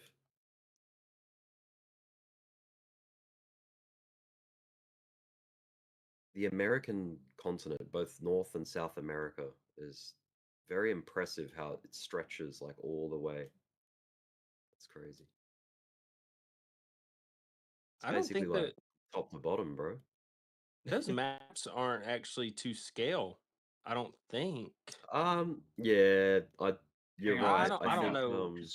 zoom into Central America. Let's see if that little thing in between is it called the Gulf of Mexico or the Gulf of America? Oh, this Gulf Oh, here. good Yeah, question, I don't think Kawhi. it says it on this map. It hasn't picked its identity yet, I don't guess. In Australia, Google Maps is like the big tell. Like if I go, let's see, maps, Google Maps. I'll just do it off screen so I don't dox myself too hard. But all right, that's good enough. So USA. Yeah, dude. Gulf of America in brackets, but it's still called the Gulf of Mexico. Gulf of America in Oh, quotation marks. dude. Gulf of it's Gulf of Mexico in quotation marks. Gulf of America. Dude, they gotta pick one, dude. They gotta pick one. Yeah. You know what I found interesting? In Iran, right near where they had the nuclear enrichment facility, they had the kind of like launch silos, like where they would launch an attack from. So yeah, look, they got it listed. Uranium enrichment facility north of that city. So that's where the bombs dropped, basically. Is that where the bunker bombs went? Bunker Right there? busters. Yeah, like along this ridge, I think. Is because look where all the tunnels See these tunnels here? The road just sort of stops and goes underground. We would have never figured that one out. You know what I mean? Creepy underground bases. Hey, where are all these It's tunnels impressive. leading to? It's impressive that they knew like the spot underground to strike. You know, they must have got intel somehow. But check this out. Look at the mountain. Look at all these like circles on the mountain. Do you reckon that's from Israel trying to strike the site with, you know, different munitions, or because this thing's littered with dots all over the place? Zoom out. Or is Okay, so you can't see them until like you zoom in. yeah, Well, see, because the building's still there, so I think that this would have yeah, been this pre-war, pre-12-day war. Of course, it might have to be yeah, the 12-day, definitely. 12-hour war now. I mean, let's be They honest. showed it the other day. There's a whole lot of smoke coming out of it. So it like they Yeah, must have sent one through yeah, the top, but there was a whole bunch of smoke vents just pouring out of that the other day. yeah. This is really cool. Like from over here, not too far is this. It's called an SAM site location. But look at all It's for those like surface to air missiles. surface to air. Yeah. Yeah, Oh, surface to air okay. So missiles. these are actually look at the So they size shoot of the that planes down with. silo there. That's crazy. But then yeah, look at all these like were they do you think these are like test site? Yeah, it looks like it's a test site. Yeah. Boom, boom, boom, boom. Yo, zoom out a little bit. Maybe. Okay. Hey, look. Hold on. Zoom out. Just Well, like. look at that one, dude. Okay. That's a huge looking crater. That one came from an alien spaceship. Yeah. Right back, Yo. boys. So. What are these circles? Yeah, that's what I was What pointing. the Yeah, hell? that's where I was going. Yeah. What the? So strange, dude. Yo, it's gotta be some ancient drawing or something. The Nazca Yeah, line. hold on. Zoom in. Yeah, you see like all the random Yeah. circles. Yeah, bro. Yeah. Yo, What the hell? that has aliens That's a all really over it, bro. There's that's a really crop clean circles. circle right there. That's an impressive looking crater right there.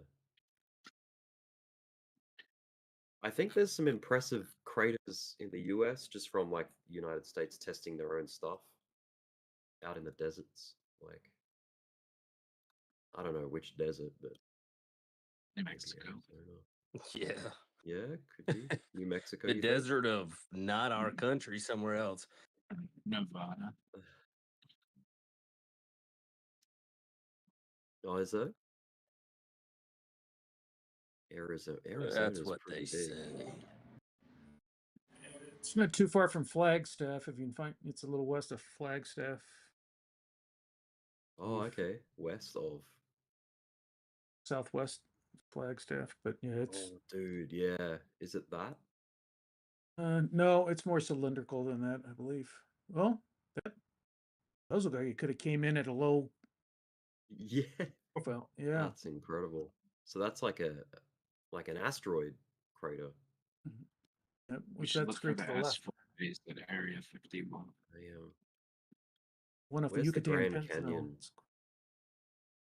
Grand Canyon. Oh, here we go. Grand Canyon.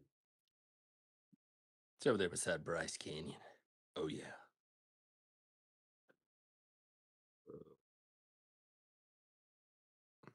Beaver Falls. Oh yeah. Dude, that's deep down in there. I feel like I want to fly a jet through here. Just take exit 69 to get there. Oh Yeah. yeah. Beaver Falls. You know what's cool is Monument Valley. If I can find it.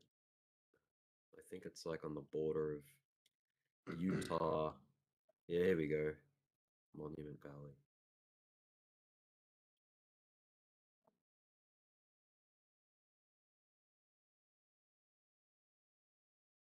Yeah, yeah. Rick, you familiar with Devil's Tower? I'll look it up. Hang on a sec. It's in America. Monument Valley, Arizona. I just wanted to check this thing. You know how you see this in the backdrop of all the westerns, like this old guy, Right. and that especially this one here. Makes you wonder. You know what it kind of looks like? It kind of looks like a stump. An old stump from a big tree. Yeah. Wait, what did you say to look up? It's a Devil's Tower. It's basically one of those, but like a yeah, real big one. Well, I'm like doxing myself right now. Hang on a second. Maps. I have to do it off screen because, like, as soon as I type, it goes, "Oh, did you mean your home address?" And it's like, no. Oh snap, dude! I No, I didn't didn't. even know what you were talking about. I wasn't gonna ask because I didn't want Devil's. anybody. Oh, Yeah, it's in Wyoming. yeah, Oh dude. yeah, dude, that thing looks incredible. So That what's really interesting too is where is that it? you have Devil's Oh, here. Tower. Yeah, That yeah. thing. So Oof. they say that they don't know what Devil's Tower is. Okay, Okay. but That was a right around massive the tree, bro. yeah, no, it is. But that's what they say, not me personally. But what they also have around there is what's called the petrified forest, which is a bunch of wood that has aged over time and turned into rock. Which is Wow. exactly what that looks like. That looks like a massive tree stump. Oh, That was dude, petrified. It that is a is. That's cool exactly photo. what it Yeah, is. that's the That's why biggest tree in the world. That's why trees are growing out of it. But anyway.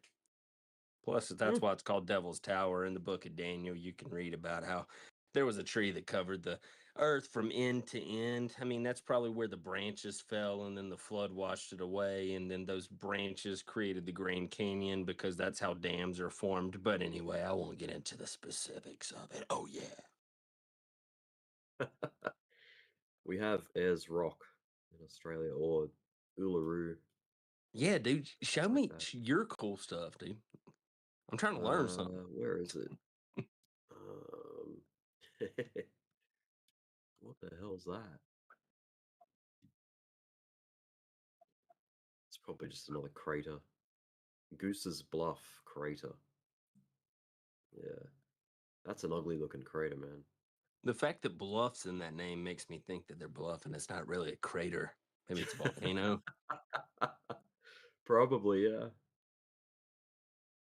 There's a lot of bluffs around here. Dude, y'all got the coolest freaking like trucks and trailers and stuff. Y'all, what do y'all call? Y'all call them like something trains or something? Like Road train?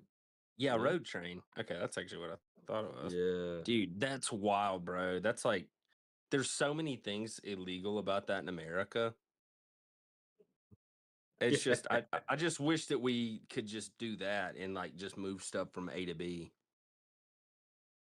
What is that? Yeah, man, they're pretty. You only see them in the outback, like, out in the desert kind of thing.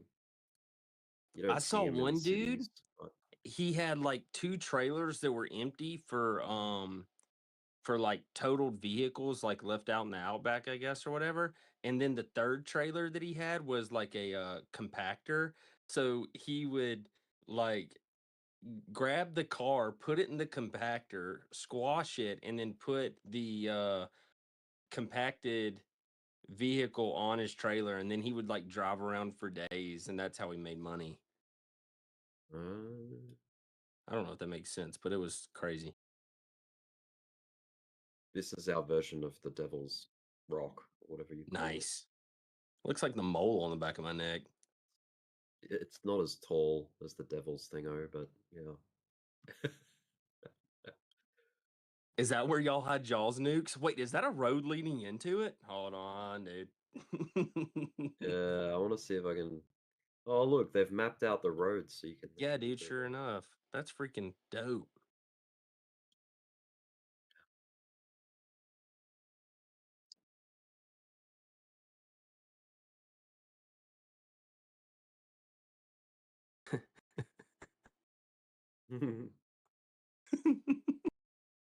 I think Route 66 was it's like Wait, what was that thing called? Uluru or Ayers Rock. Oh, okay. Oh, Las Vegas. Viva Las Vegas. Have you been to Isn't Vegas area before, Rick? Dude, you ever No, been man. I on the want to slot go though. machines, dude? Dude, it's my favorite place. It's my favorite place. Oh yeah. Yeah, I'd be keen. Oh look, Alamo. Rachel. Is this where that Area 51 is? Something like that.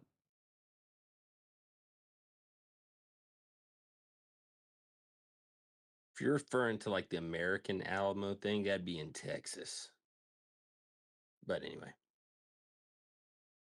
Area 51, Nevada. There we go. nice. There's a big like riverbed or lake bed thing. Or either it's all like closed off. Like they won't actually Pretty show what sure. the image is. Yeah, Yeah. they have to fly into there. That's how they get there. They have to fly in. Isn't there like a town that has like aliens and UFO signs everywhere? Roswell. Is it? It's I think it is Roswell. in right. No, it's Yeah. Roswell. Roswell. I'll check it out. But check this out. I'm pretty sure it's. Oh look, there was a little alien I ship saw that, dude. when I dropped it on. Yeah. Look at these camper van. Holy Dude, moly. actually, based off laws written in 1983, that actually should be illegal, but I'm not complaining. That's as Australian as like multiple trailers get in America. I can't believe that's Those actually big what was sitting at camper. that gas station.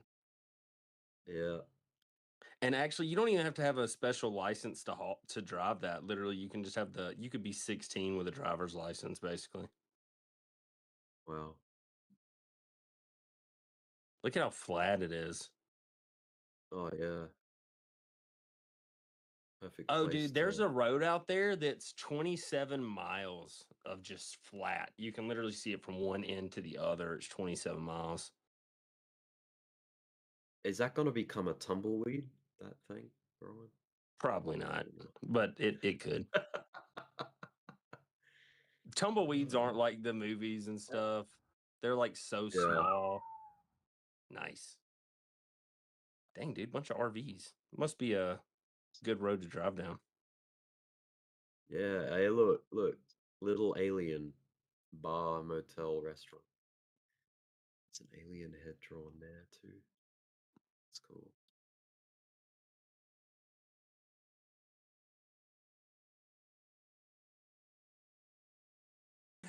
There was a picture of a sign that said photography in this area is prohibited, which means that by Yeah? default you were breaking the rules taking the picture.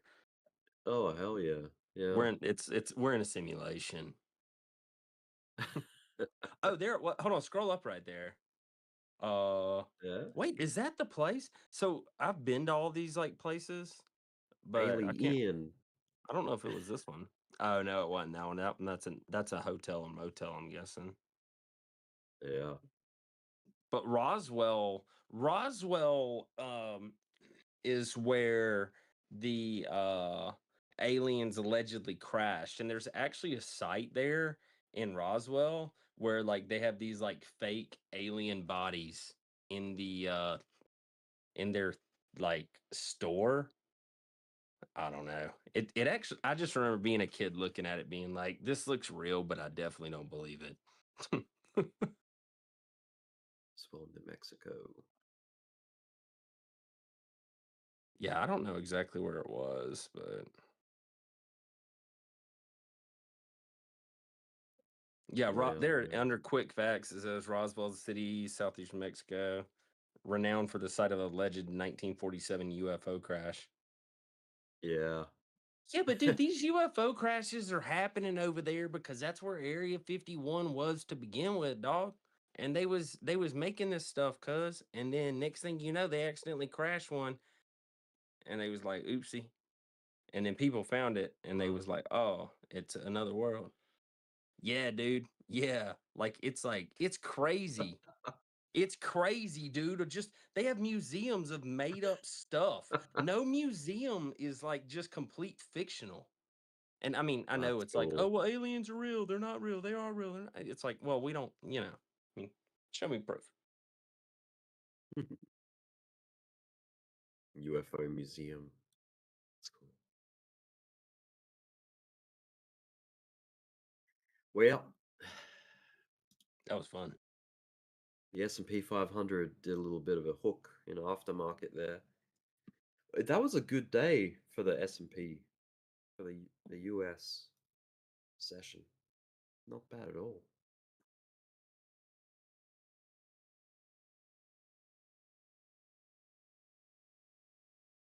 Bitcoin's kind of it's fighting those highs, isn't it? Look at that.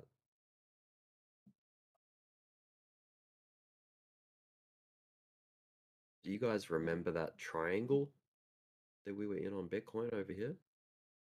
And it initially broke up, and then it was like huge dump, dump, dump. So we've like pretty much come up to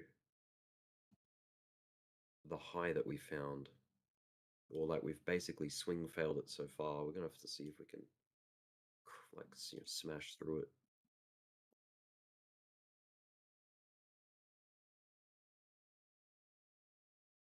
I think that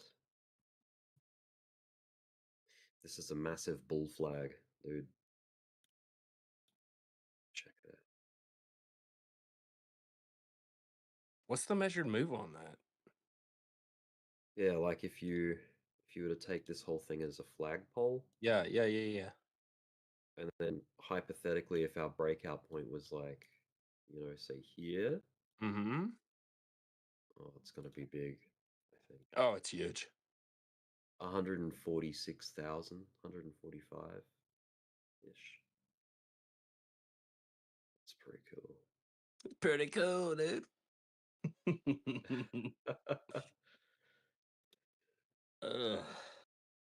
I get this weird feeling that like I don't know. Yeah. I get this feeling. I had it on Monday. Like, and I get these weird like premonitions. And it's like all of a sudden it's like, okay, wait. We're done. We're done with that. Now let's go up. Yeah. Well, the scary thing is this big threatening line right here, where it's the top.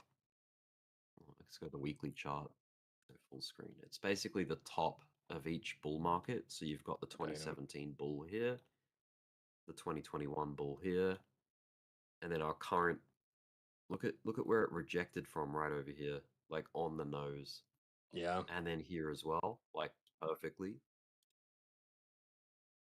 Like, look at that. You can't get any more like dollar perfect or like pretty. That's pretty damn spot Yeah, on. it is. Those two It is. touches.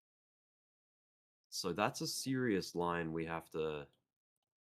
We could like, even though this is a new all-time high, we couldn't quite test that line. So that's a big deal. If we can bust through that, that's a paradigm shifter right there. Yeah. I mean, I would think Yeah. with M2, we definitely should.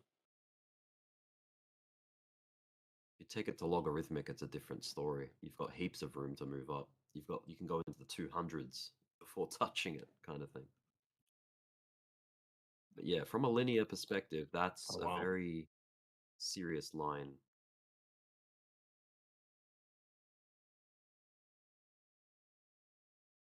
Linear.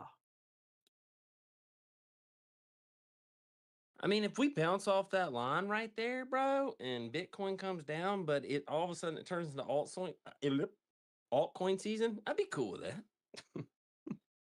Yeah, I mean, like 115,000 as like a high point that's still good.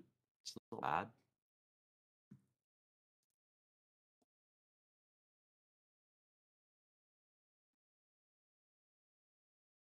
That's the thing. Lines don't last forever. Like, look at this line. This line came across, caused resistance here, here, here. there, and then eventually we bust through it. You know, they don't hold forever. I heard that. So, yep. And then Most like of the time, I'm stuck in a this one. long and it don't hold and it goes down. Yeah. Like that one move that you showed, you were like, anybody remember this? And we like kind of fell out of the whatever it was. Oh, Yeah, that right that's there. right. Yeah. Yeah. Yeah, bro. I was Like, showing you a. Yeah, go ahead. well, I was just saying, like, those are the times where it's like, okay, it breaks up out of the flag, retraces to the flag, falls back down below the flag. It's like, dude, that shit gets me every time, dog. Hell yeah. Like when you were like, does anybody Dude. remember this? I'm thinking, yeah, I do.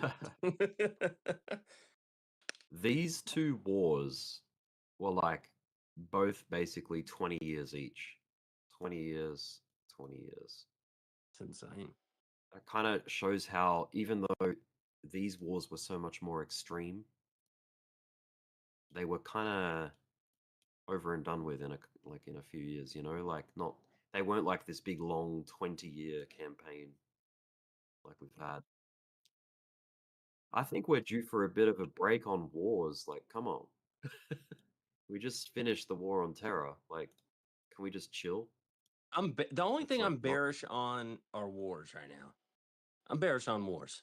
Well, historically, look, you've got it's volatility. It's not like that when there's a war, all markets go down. You know what I mean? Like, I think initially they have their pullback, but there is a really impressive rally that comes. Like, look at that. Yeah. That's like right in the middle of the war. Like the Dow Jones index, which was like an American stock market index, that was roaring. Like that was doing really well, and that's because of all the productivity, like all of the work, you know, the war effort, That's right. That's right. producing all of this stuff and making stuff and putting people to work. And yeah, We're pumping. the sad thing is it's good for business. War is like, you know, it generates a lot of money. War profiteering, man, it's crazy. But Yeah, look dude. how long there was no progress on, like, you know, new prices for America in the stock market. It was like this long kind of just hitting resistance, and then all of a sudden, bam, what a time to be alive. This between here and, like, you know, the .com bubble, that is really impressive growth, like I for the think that US right there. right there, That's I like think right there imagine. is where gold started to really take off.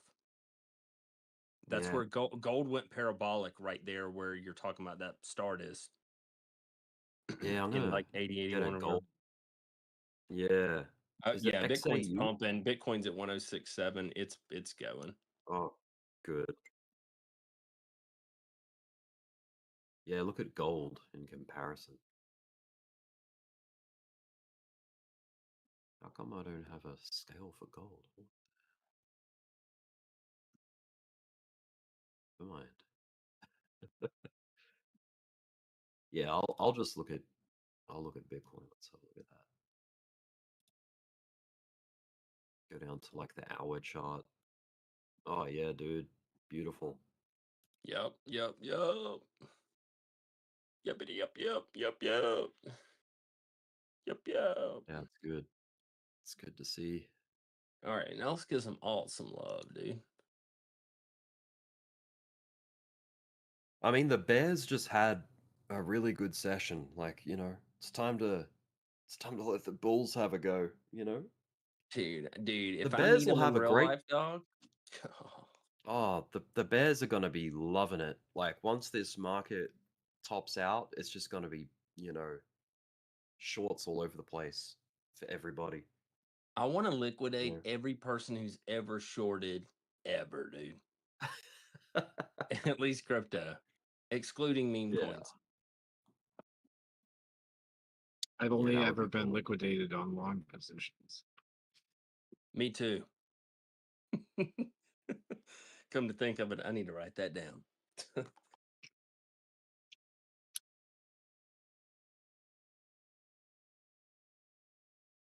It was like yesterday, me and Crypto Big, we were saying that we were like, we would we'll short something, make like $3, and be like, oh yeah, dude, killed that.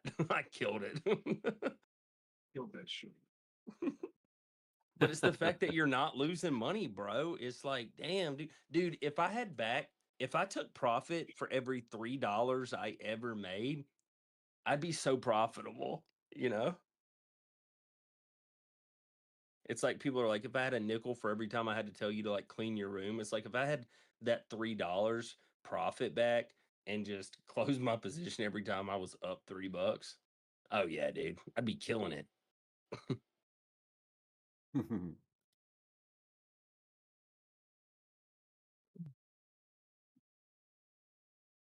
gonna put on the BTC chart here. This is how I keep an eye on the top 8. Just like a split What's screen the thing. what's your resolution?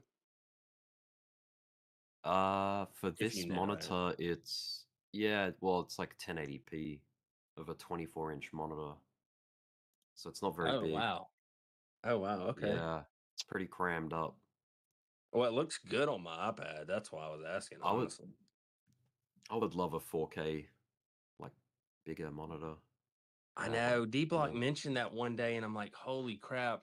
You know, I know all this stuff about monitors and cables and stuff like that, but it never yeah. even clicked in my brain that like resolution would have to do with something like this. Yeah. Well, the cool thing is all of the latest series of NVIDIA graphics cards, the GPUs, I think it's RTX 5 series now that they're up to.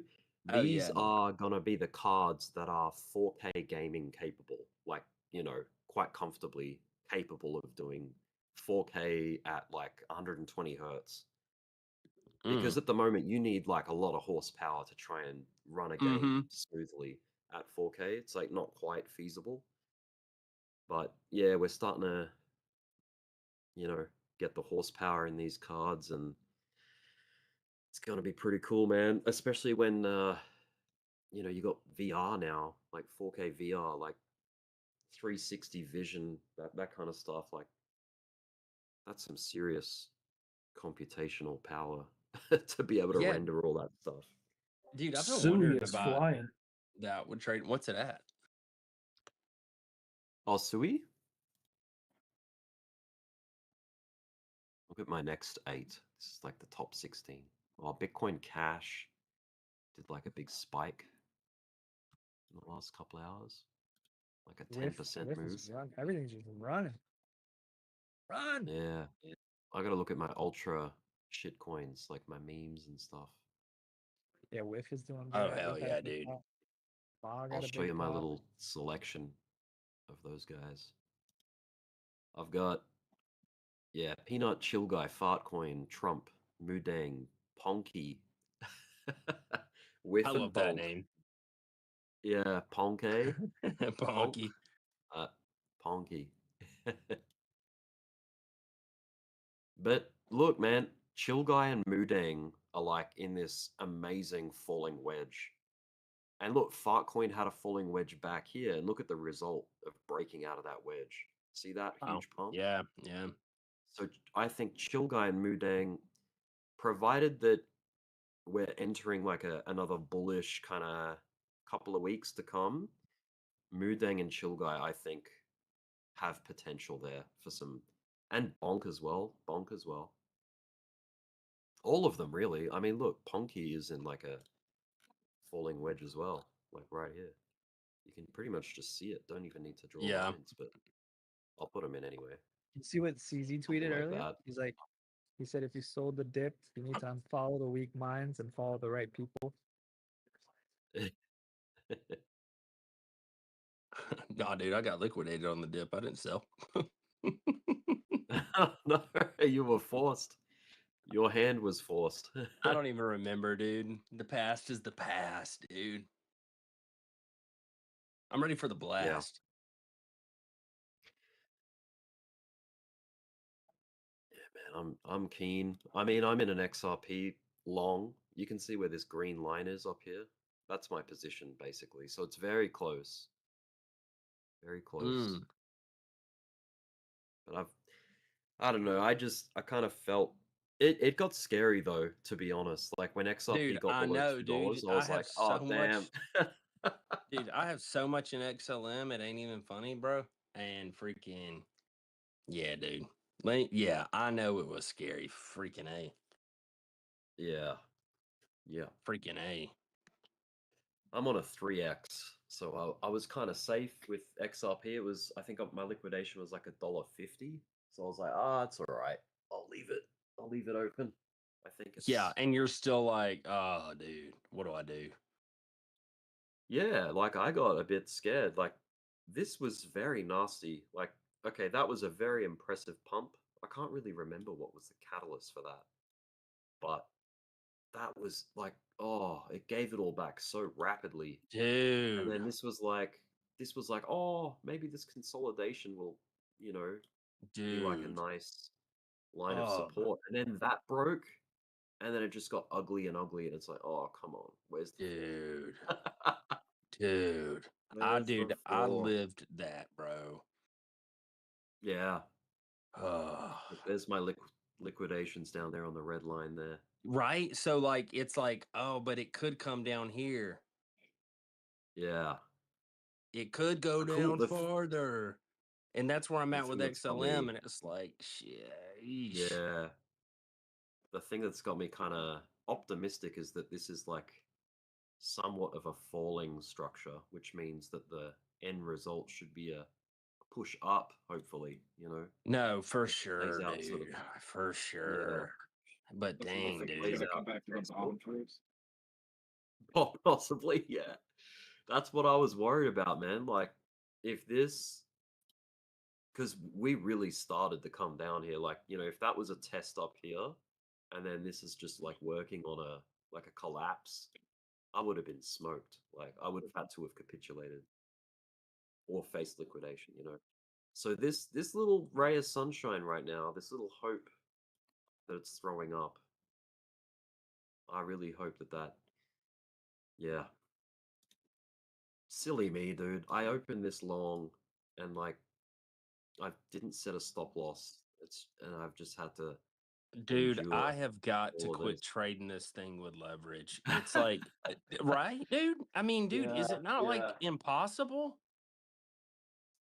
It's like, yeah, I mean, leverage is definitely a useful tool if your account isn't, tens of thousands of dollars in size. Like, you don't need leverage when you're playing with huge money like that. Well, that's huge to me Right. because I'm very much an average Joe. Like, I'm not wealthy I got you, bro. whatsoever. I got Like, you. I still work, but I still work. yeah, We put that yeah, on a man, I t-shirt. still Put work. that on a t-shirt. I'm employed. I still have to work, dude. Someone cuts me a check every 2 weeks. Yeah. For the work that I do. I have a day I job. still work. Yeah. I have a day job, dude. I would love nothing more than to be able to retire and call work, oh, I'm an investor, like, or I'm a market trader or something. Like, people are like, what do you do? What do you do for a living? What do you do? On the front it says I'm like buy a- crypto, and on the back it says not financial advice. I still have a day job, unfortunately. I'm yeah, dude, I'm like the modern version of a stockbroker. Kinda. Like, that's kind of like what we are in a way. Right? Except we broker our own stocks and our own holdings. We don't have to pay some firm to do it for us. Like, Praise God, dude. that's Praise God. that's what's this awesome, bro. crypto Let's market. go. Yeah, dude, this market, I'm sure everyone understands, and that's why we're here. But this has been such a revolutionary thing. The fact that we can just do this at home in our pajamas, in our bedrooms, like, you used to have a license and all this money to play markets like this, you know? Yeah, It's dude. crazy. Like the It barrier for is. entry is so low now. It's possible to actually, you know, break into the club, the rich club, if you will, you know? Like you can be there is a way. There's a pathway to it. So I know it sounds all like pipe dreamy and pie in the sky and you know, No, dude. and to a lot of There people is a that way. a lot of people get destroyed. Like, I mean, that's very common in these markets. It's like you have to go through the growing pains when you start trading and or you know anything in crypto. You're gonna get wrecked. Like that's just a rite of passage kind of thing. But the thing is, a lot of people dip out after getting wrecked and they don't come back. Right. So it's like all of the stuff they learned has now gone to waste. They've lost their money and they've wasted their time essentially. Whereas if you stick it out and you learn from your mistakes and you try and find an edge or an angle, you can dude, you can make something of it, I think. I've seen I it. mean, Like there's a couple of people in our community that have done very well for themselves. Like just it's incredible. well, yeah, dude. It's just Possible. it's like Yeah. the price is gonna go up and people are gonna FOMO in. They're not gonna buy. I mean, I know we've talked about it before, but like you know, they're not gonna buy at 80. They're not gonna buy at 20,000, but they'll buy at 200,000, and then they're gonna Yo, get guys, stuck holding the bag. I just found I just been doing more research on this Say, like because Yeah. it is moving. So I found this. It says this is from Say's Twitter. Congratulations on the incredible IPO of one of the biggest investors on Say, Circle, which hit a market cap of 59 billion today on the heels of Senate approval. Circle holds more Say tokens than any other token on its balance sheet, according to its IPO filing. But Ooh, that's okay. tokens, not dollars. To be fair, I don't know what that means. I'm just saying. All-time high. I mean, it's just saying that Circle's bullish on Say. No, yeah, for sure. But it's weird that they say they hold more tokens than any other Well, yeah, crypto because or they hold, whatever. yeah, because they hold Sui. They hold 2 million Sui. They hold 73 Yeah, Bitcoin. I just would have imagined they 1,800. would have said we like our largest balance in any coin is in that, not the most coins we own. Oh yeah, I think I get what you're saying. Okay, yeah, yeah, no, Value-wise. yeah. It's just it's interesting they phrased it that way. But dude, that's the thing about finance, dude, is you can make the numbers tell people anything you want them to believe. Anyway, sorry. No, you're right. It is more. They do hold the most tokens, but value-wise, its fair value is 2.5. That's like I hold alien? the most tokens of I hold more GME tokens than I hold of anything else, but that's because it's like 0.0000000 whatever. The crypto, not the stock. Yeah, no, it's a good marketing play. Yeah, it got me. I'm like, oh, they Yeah. hold the most stake. Yeah, But no, now that dude, I'm looking at their that's what balance I sheet, do, dude. That's actually I'm what I looking at their do is balance like, sheet, and bro, Sui is their highest value. Sui, then bro, Bitcoin, then Ethereum. Say is worth fourth. It's fourth on its value. It is fourth, but they got me with the wording. damn it, dude, is it really its fourth? Yeah, and value wise, Damn, Sui is dude, number it's one. fourth. I mean, Bitcoin's I would number have at 2. least gone for like second. Damn, fourth. But nah, dude, that's literally like what I do for a day job is like just nothing but like financial reporting and stuff. And the thing that I always tell the people anytime like I'm given like a serious task, I say, okay, forget everything you know. What do you want me to make someone else believe? And they're like, I need you to make them believe that this is true. And then But that's bro, my goal. I find the so, numbers to make their goal or their mission a reality to whoever they're lying to. so it's fourth, and it is fourth. It is number one in terms of tokens, but it's fourth because the value of Sui is like at 30 cents. But as the value of Sui just keeps going up, it most likely is going to flip to number 2 or number 1. Nice. So maybe the Circle is pumping it too, dude, to get their balance sheet looking even better. The higher it Everybody's goes, pumping it, dude. We're pumping it, dude. Wait, are we talking about Sui or Say? say. I say. I'm talking about crypto in general, cuz. I was just going through their Twitter and I saw that Circle owns a lot of it.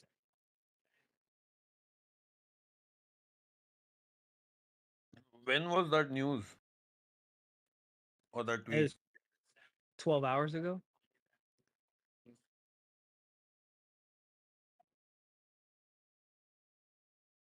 Has like a breakdown of all the digital assets that Circle owns.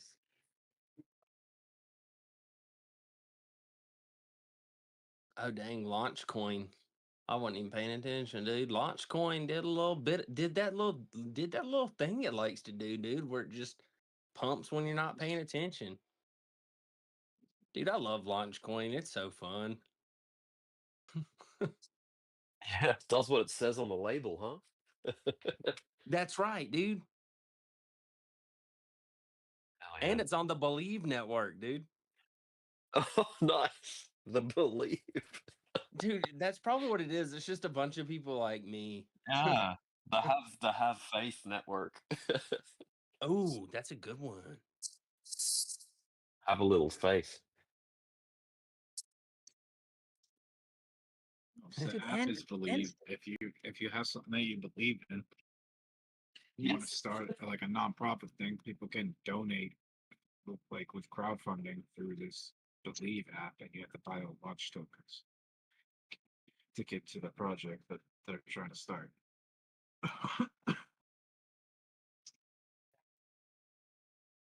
That's what Dbloc was talking about when he was talking about opening a school for blind dogs. Wait, can you say that again, bro? Because I actually want to hear what you Like- said, and I just realized that it was your mic again a little bit. Sorry, buddy. Damn it. All right. So it's an app.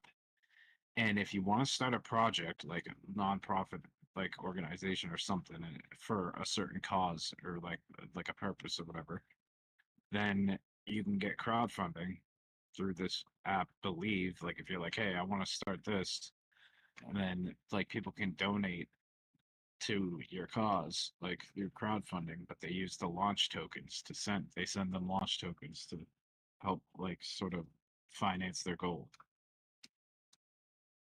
Right. I got you. I remember. I think I forgot, but I remember now. So if you're like, I want to open a school for blind dogs, then you set that up on the website or on the app or whatever, and then people are like, oh hey, yeah, that sounds cool. I believe in that. I believe in that project, so I want to fund this. So they send them launch tokens. They buy launch tokens and send those to the project. So that's for funding on the app.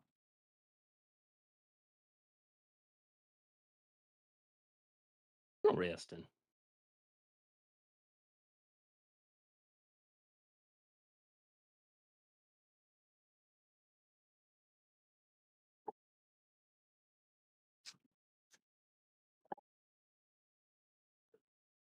Yeah, people that are donating probably don't even know what the hell LaunchCoin is.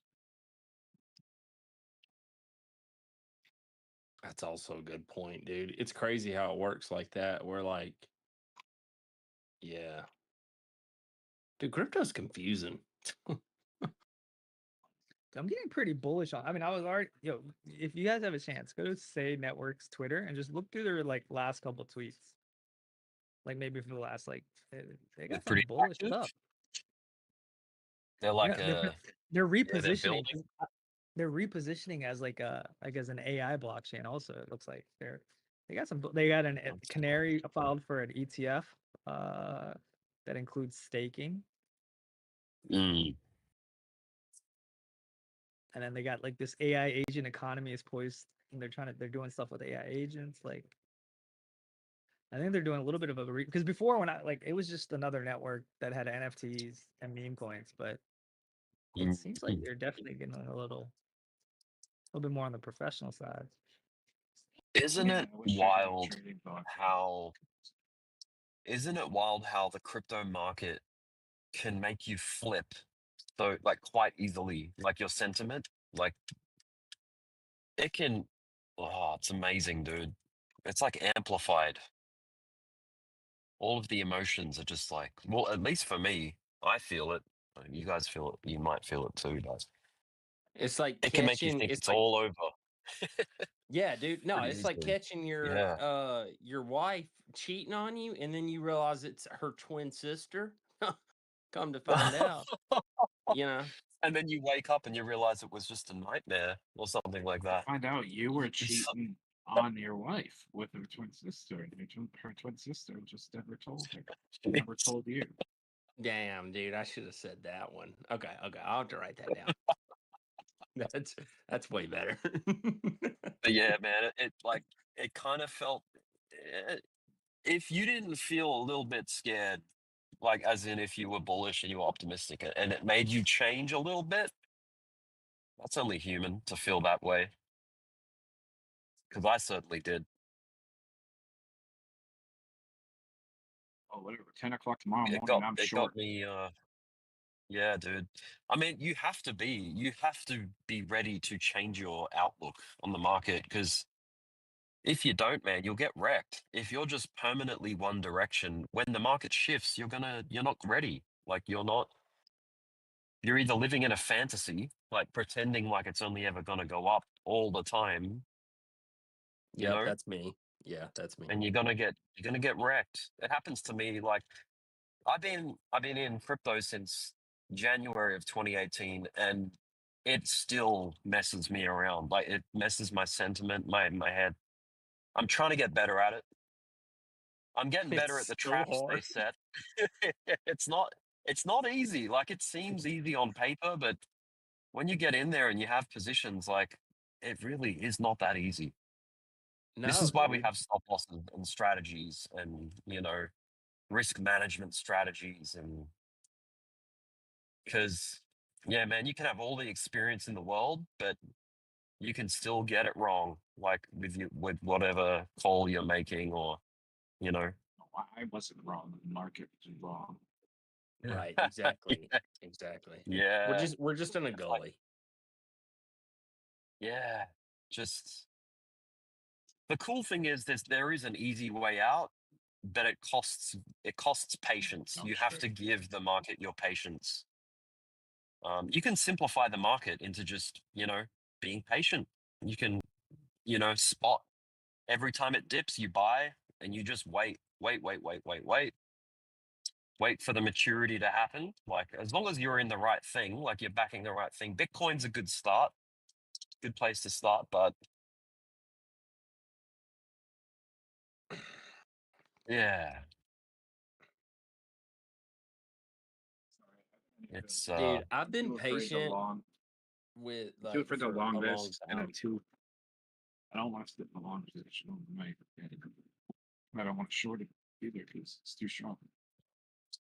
well, this year, 2025 has rewarded people for being like kind of flip floppy with their positions. You know what I mean? Like it's rewarding people that are just trading Bipolar? for like just switching up and changing their sentiment. Whereas the people that are Pivoting. committed and dedicated to a position, they've been getting cleaned up. They've been round tripping like me. Like I've been round tripping so many things because I get this really nice, handsome position, right? And it's like if we do break out and go up into price discovery and we get an alt season, I'm positioned so well for that. But there's been so many false starts, It's been Yeah, very dog. challenging. You gotta And it's play the weather. yeah. It ain't Yeah, for you the do. weak, Like bro.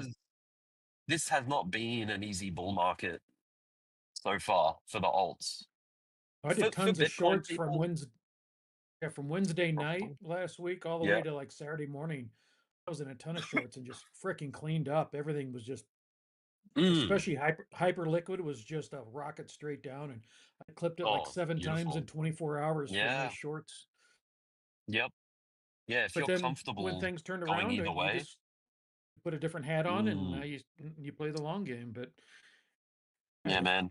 just play the weather. The quicker you can align with like the market sentiment, you will be rewarded for that alignment. You know what I mean? Like, if you can switch hats, go from bull to bear or bear to bull, you know, the sooner you sort of wake up and smell the roses, oh, it's great. Like a famous trader once said, the life of a trader is full of regrets. No matter what you do, Rick, you're still going to regret it. This is what Yeah. separates the regular retail people, though. They just pop in every once in a while and buy stuff and sit there. Yeah. You know, but if you got the patience, you do the TA, you sit on your hands sometimes and you play the market both ways, you're going to get rewarded. But Yep. you got to. It's like you kind of have to put that. grind it. You have to. Yeah. You have to put that part of your mind to bed about being, oh, I'm bullish because it's a bull market, or I'm bearish because it's a bear market. You know what I mean? Like, no, don't do that. Like, just play the swings, like, and they can go either way in either market. So be more sensitive to just the here and now. You know, like the flavor of the week or whatever. And Didn't the you do news, that? obviously, the news lately has been. Rick, didn't Pardon? you do that at 24K on Bitcoin? I mean, yeah, but that was because we were macro, like, so sold off. We were like, you know, we had just gone through a bear market. Like 12 months of extended crashing is, you know, that you're in a for the recovery, and that's great, but it just gets tricky, man. Like when you're partway through a bull, like at least this one, there's been so many stalls. Like you hit a high and then you stall out for like months at a time.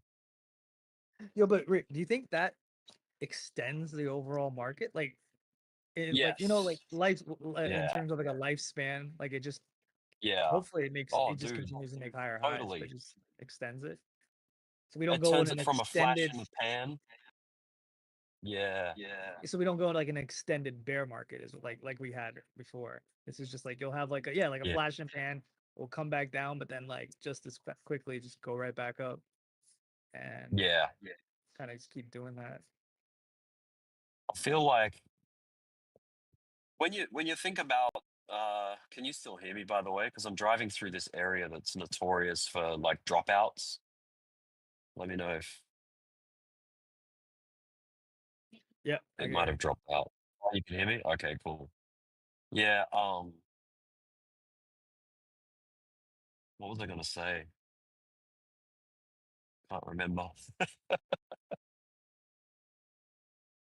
What did you just say? That'll jog my memory. You said something about, oh, bet, like the extended bet. Yeah, that's right. Okay. Super cycles. You know, like through the 90s, the US stock market was basically in a super cycle bull market. Like it went for a decade. It just went up for 10 years. Just because of all the growth in computers and you know, internet and all that, all the technology was booming. You could even argue that the 80s was part of that same cycle, like, you know, but there was some nasty corrections in that. Like even in the like, especially the late 80s, I think it was like 1987, there was like a flash crash.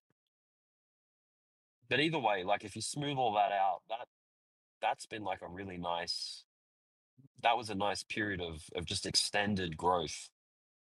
So I think if the narrative is not there to put Bitcoin into a bear market, why would it? Why do you need to sell off savagely? You know what I mean? And I think this is the time crypto has been so endorsed by the whole world.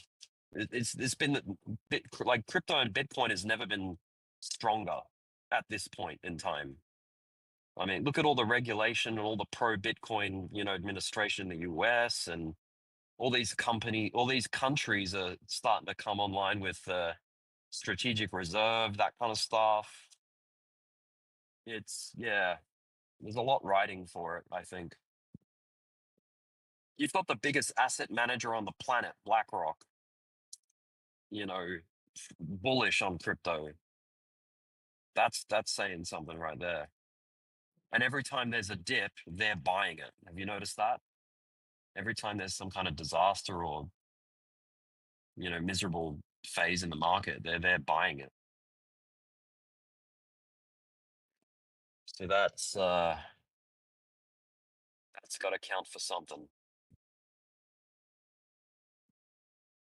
I think the kind of dangerous expectation to have is that we're gonna have a severe bear market like we've been having. That's like you can't be too sure about that. Like when we get the signs that it's gonna become that way, like we're like losing higher time frame structure, then it's like, oh, okay, it is playing out like it has been. But to expect it with like high certainty, I think that's kind of dangerous. It's like, I don't know. Yeah, bro. Yeah, if there's Maybe, high certainty, bro. Yeah, that's dangerous, cuz. yeah, being highly certain of anything is like kind of dangerous, to be honest. You have to be Actually, willing to like roll with mo- the punches in this market. my favorite movie, The Big Short. Yeah. The movie starts out with a Mark Twain quote. It says, "It's Oh. not what you know that gets you in trouble. It's what you know for show just ain't so." Ah, I Yeah, see. dude. Yeah, the things that you wear. I don't think Yeah, he the said it things that like you. that, but yeah, Yeah. he said it Oh, allegedly. yeah, that's a good message. It's like anything that where you're resting on your, what's the word? Is it resting on your Laurels. laurels? Yeah, Fuck. resting Yeah. laurels. Or like a false sense of security is another phrase. Like if you've got a false sense of security that crypto is going to do whatever, or Bitcoin's doing this, Right. No, that's exactly. dangerous, man. And the movie started out that way, and the whole movie is about how the guy who shorted the housing crisis, he was shorting it for 2-3 years because he knew it. He knew it. Yeah. And He was then it getting was stopped out too, wasn't he? he was Like getting getting he was wrecked. getting hammered, dog. I mean, probably not as Yeah. hard as I've gotten hammered in Just crypto. his positions were in the negative for so long, and he had to use like You have to customers' keep funds funding just it. to hold the position. Yeah, yeah, Yeah. yeah, yeah. It ain't what you know that gets you in trouble. It's what you know for sure ain't so. She. I love that movie so much. That's actually why I made the comment earlier. I was like, "We're just in a gully." That's what they said about the housing market. We're just in a gully. Come to find out, we weren't just in a gully. We were. The banks were going bankrupt. Talk about a paradox. In the Grand Canyon, we weren't in a gully. That's right. That's right.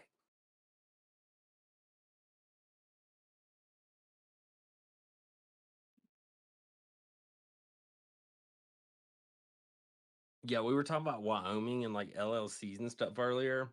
I know a few people that own hundreds of acres each, like separately, different, completely unrelated people in Wyoming.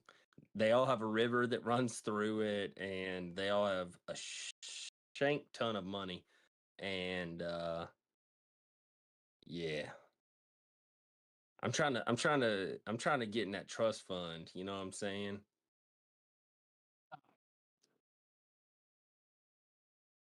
I'm going for 80 plus years old. I'm really looking at anywhere between 150 to like, well, really anything above 150 million in your in their uh in their bank account kind of thing. That's why I'm not married, you know. I'm waiting for the right one. Someone with a thick pocket. Exactly. What he said. Yeah, I don't need thick guys. I need thick ass pocket.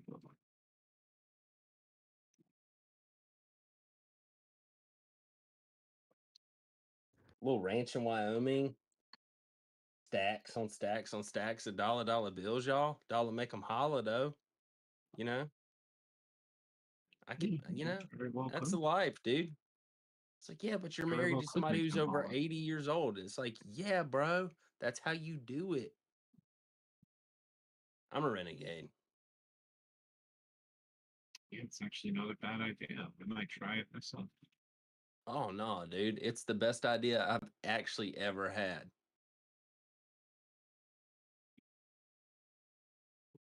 Come to find out, 80-year-olds aren't interested in me either, but that's not the point, okay?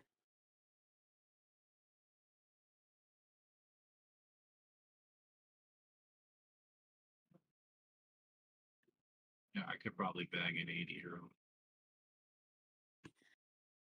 Yeah. It's harder than you think, dude. It really is. They look at you like you're a child because you're 50 years younger than them. It's like, I'm a grown ass man. Yeah. Respect my authority. I'll wipe my own ass. You know, I put tennis balls on your walker last week.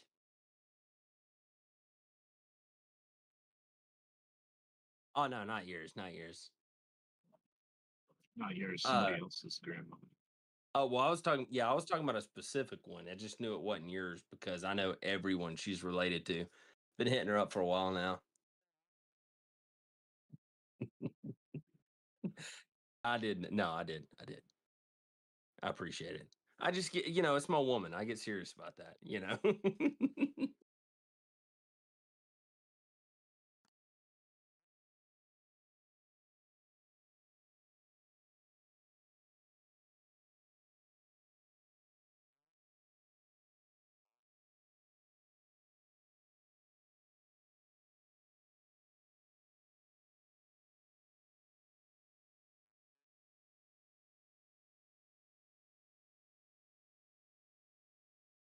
I want to answer for him with an Australian accent, but I feel like that is frowned upon. I might, some. I say, how you doing, mate? I keep noticing that he says you guys or you all or whatever instead of y'all, which I don't mind. I'm just like, okay, because I'm trying to figure out how to use it in a sentence correctly as of recently.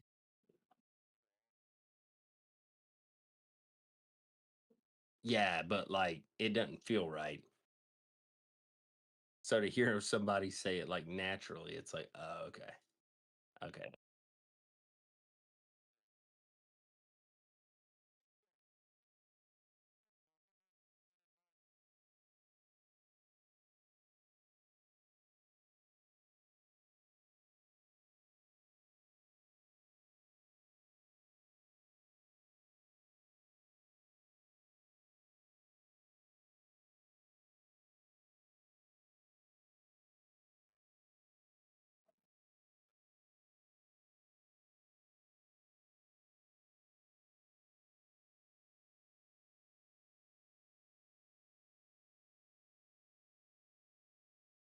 All right. What's dominance going to do here?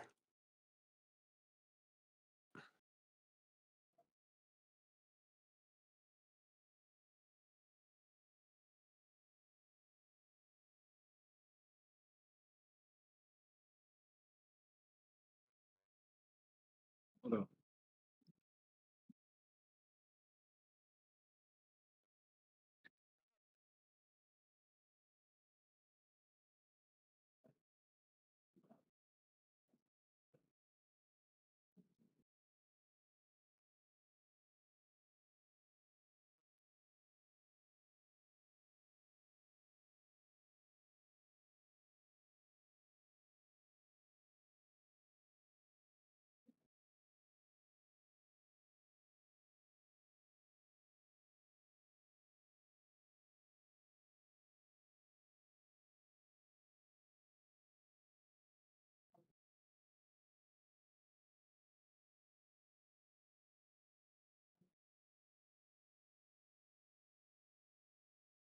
Well, Bitcoin's still looking pretty strong, huh? It's good. Hasn't given it all back yet. I hope not.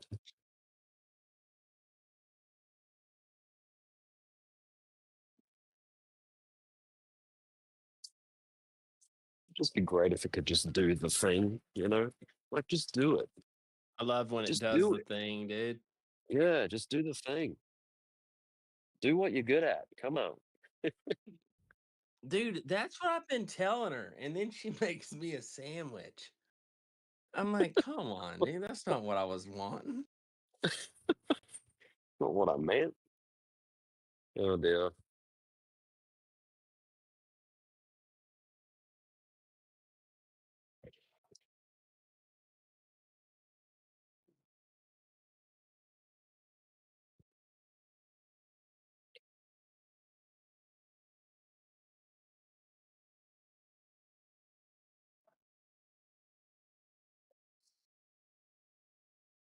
All right.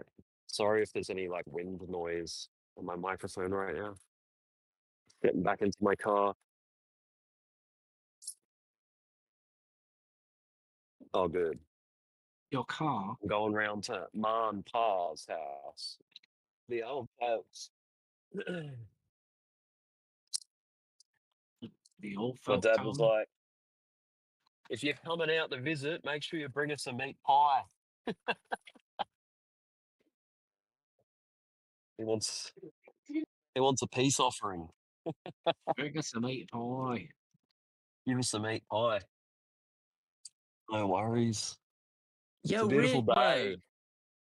Rick, Yeah. dude, do y'all listen to country music over there? Or is it like Oh yeah, Outback dude. country Yeah, music? Or it is. Yeah, dude. With the right crowds, yes. okay, can you tell me like give me just a few different people and a few different songs so I can just understand Australia and country music? Thank you very much. Oh yeah, man. I'm not the person to ask, but I do know that it's Oh like. shit. That's Hey okay. man, That's I okay. That's know okay. We're gonna move forward. We're gonna move forward. there's some Try your good best. US artists like that Aussies enjoy, like very much so. You know, like I know the ladies. Like The ladies like love who? Chris Stapleton. Oh That shit. Tennessee whiskey song. You know that one, that slow one. Yeah, that was actually Yeah, all the. originally by Hank Williams, and then he just put it in a different tune. Yeah, yeah. Come to find out. But anyway, Yeah, keep going though. Keep going. Chris yeah. Stapleton. I just remember That's it. going out to a bar and then that song came on. I'm like, what's this song that all these chicks are swooning over? I'll be honest though, And he it turned does out to be kill that that song. song. If you listen to the original version, it's like, damn, dude. Mm. And then Chris Stapleton actually, well, I can't actually say that, I'd be doxing myself, but he did have the best like national anthem, like the Oh, Super rendition Bowl. of it? Yeah. Yeah, relative to like Whitney Houston. I mean, I think depending on which Okay. side of the coin you are, you'd pick one or the Yeah. other. I still think Whitney Houston's the bomb.com. Oh, Whitney was, oh, dude, in her prime, she was like the shit.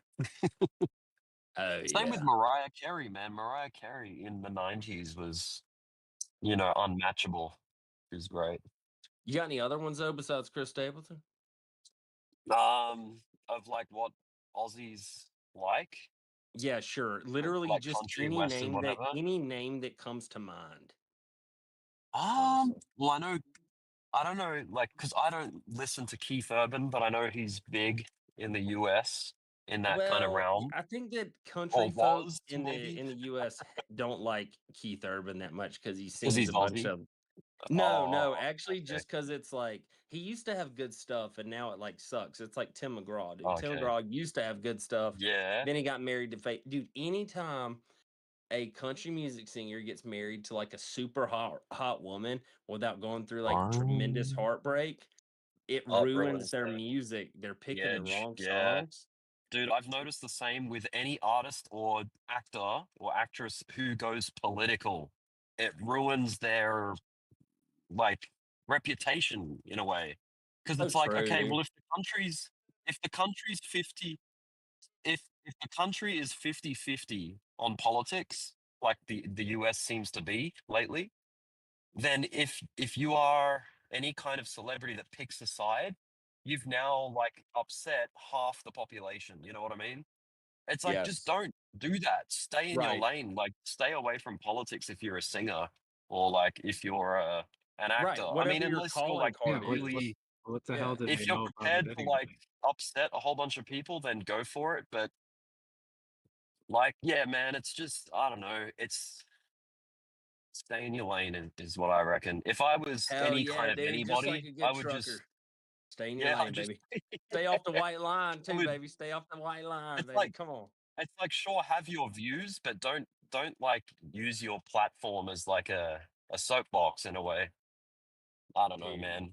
No, for sure, Yeah, bro. It's just like, that's dude, my I want to opinion. listen to your music and not think about where you stand politically.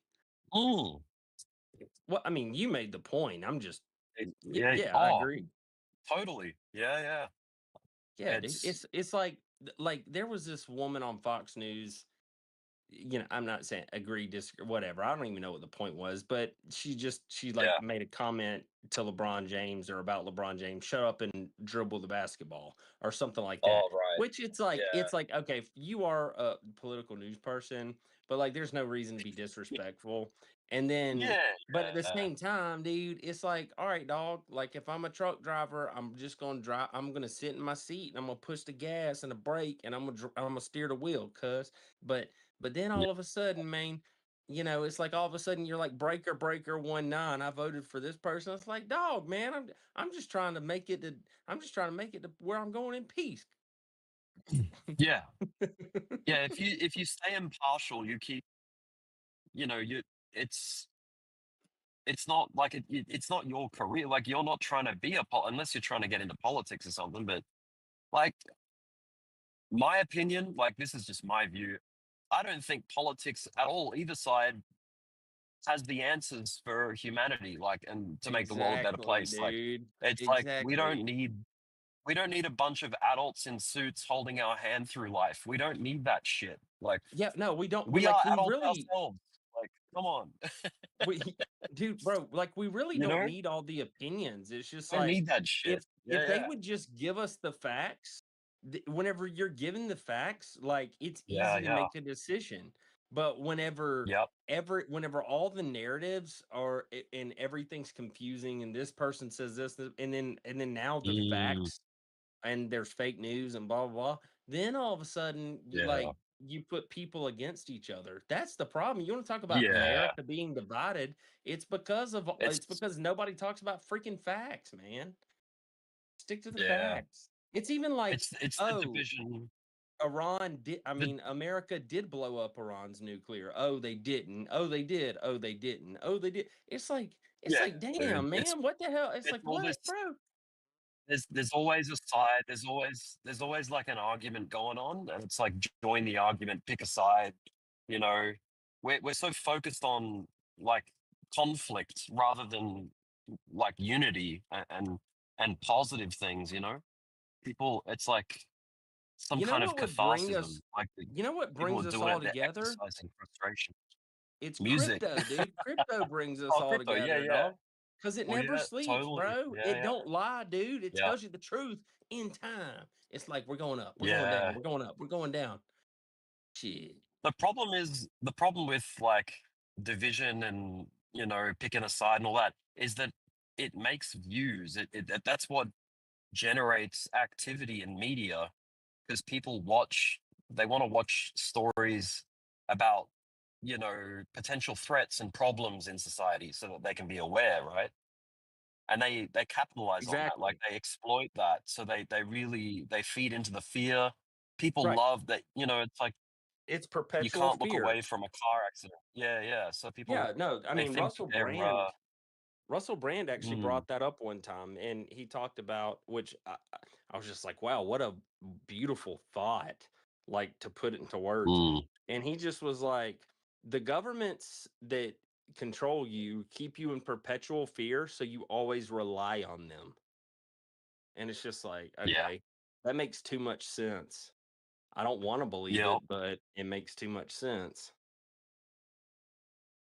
In the West, we are professional consumers. Like we just consume. You know, we're encouraged to consume more, and then when we've consumed too much, they've got things that we can consume to like make it better.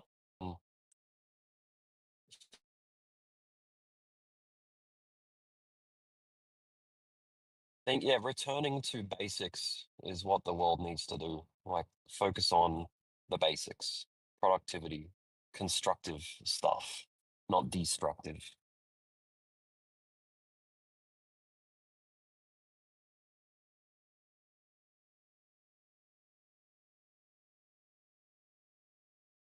Honestly, bro, it's even like this weekend with Bitcoin. Like, you know, should have gone down just a little bit lower than we did, and we didn't.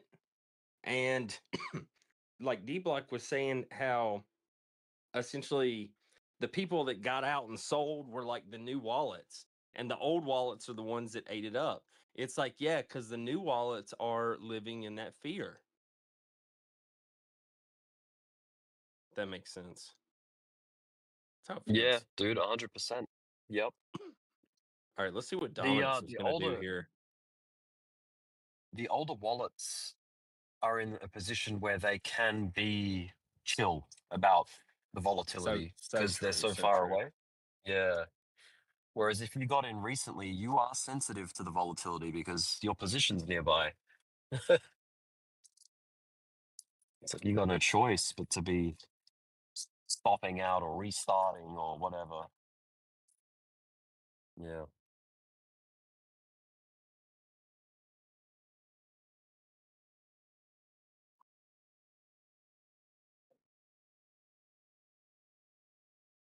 Dude, freaking XRP doing that thing, dude.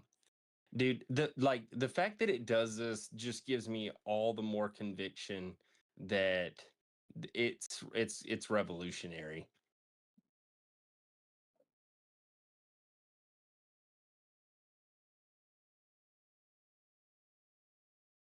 Like how XRP had like the ugliest chart of like a couple months ago. I can't remember how much time goes by these days, but and you know, it was so scary over the weekend with XRP holding it, and you know, it's able to basically hold still. But the fact that it like drags it out, it makes me feel like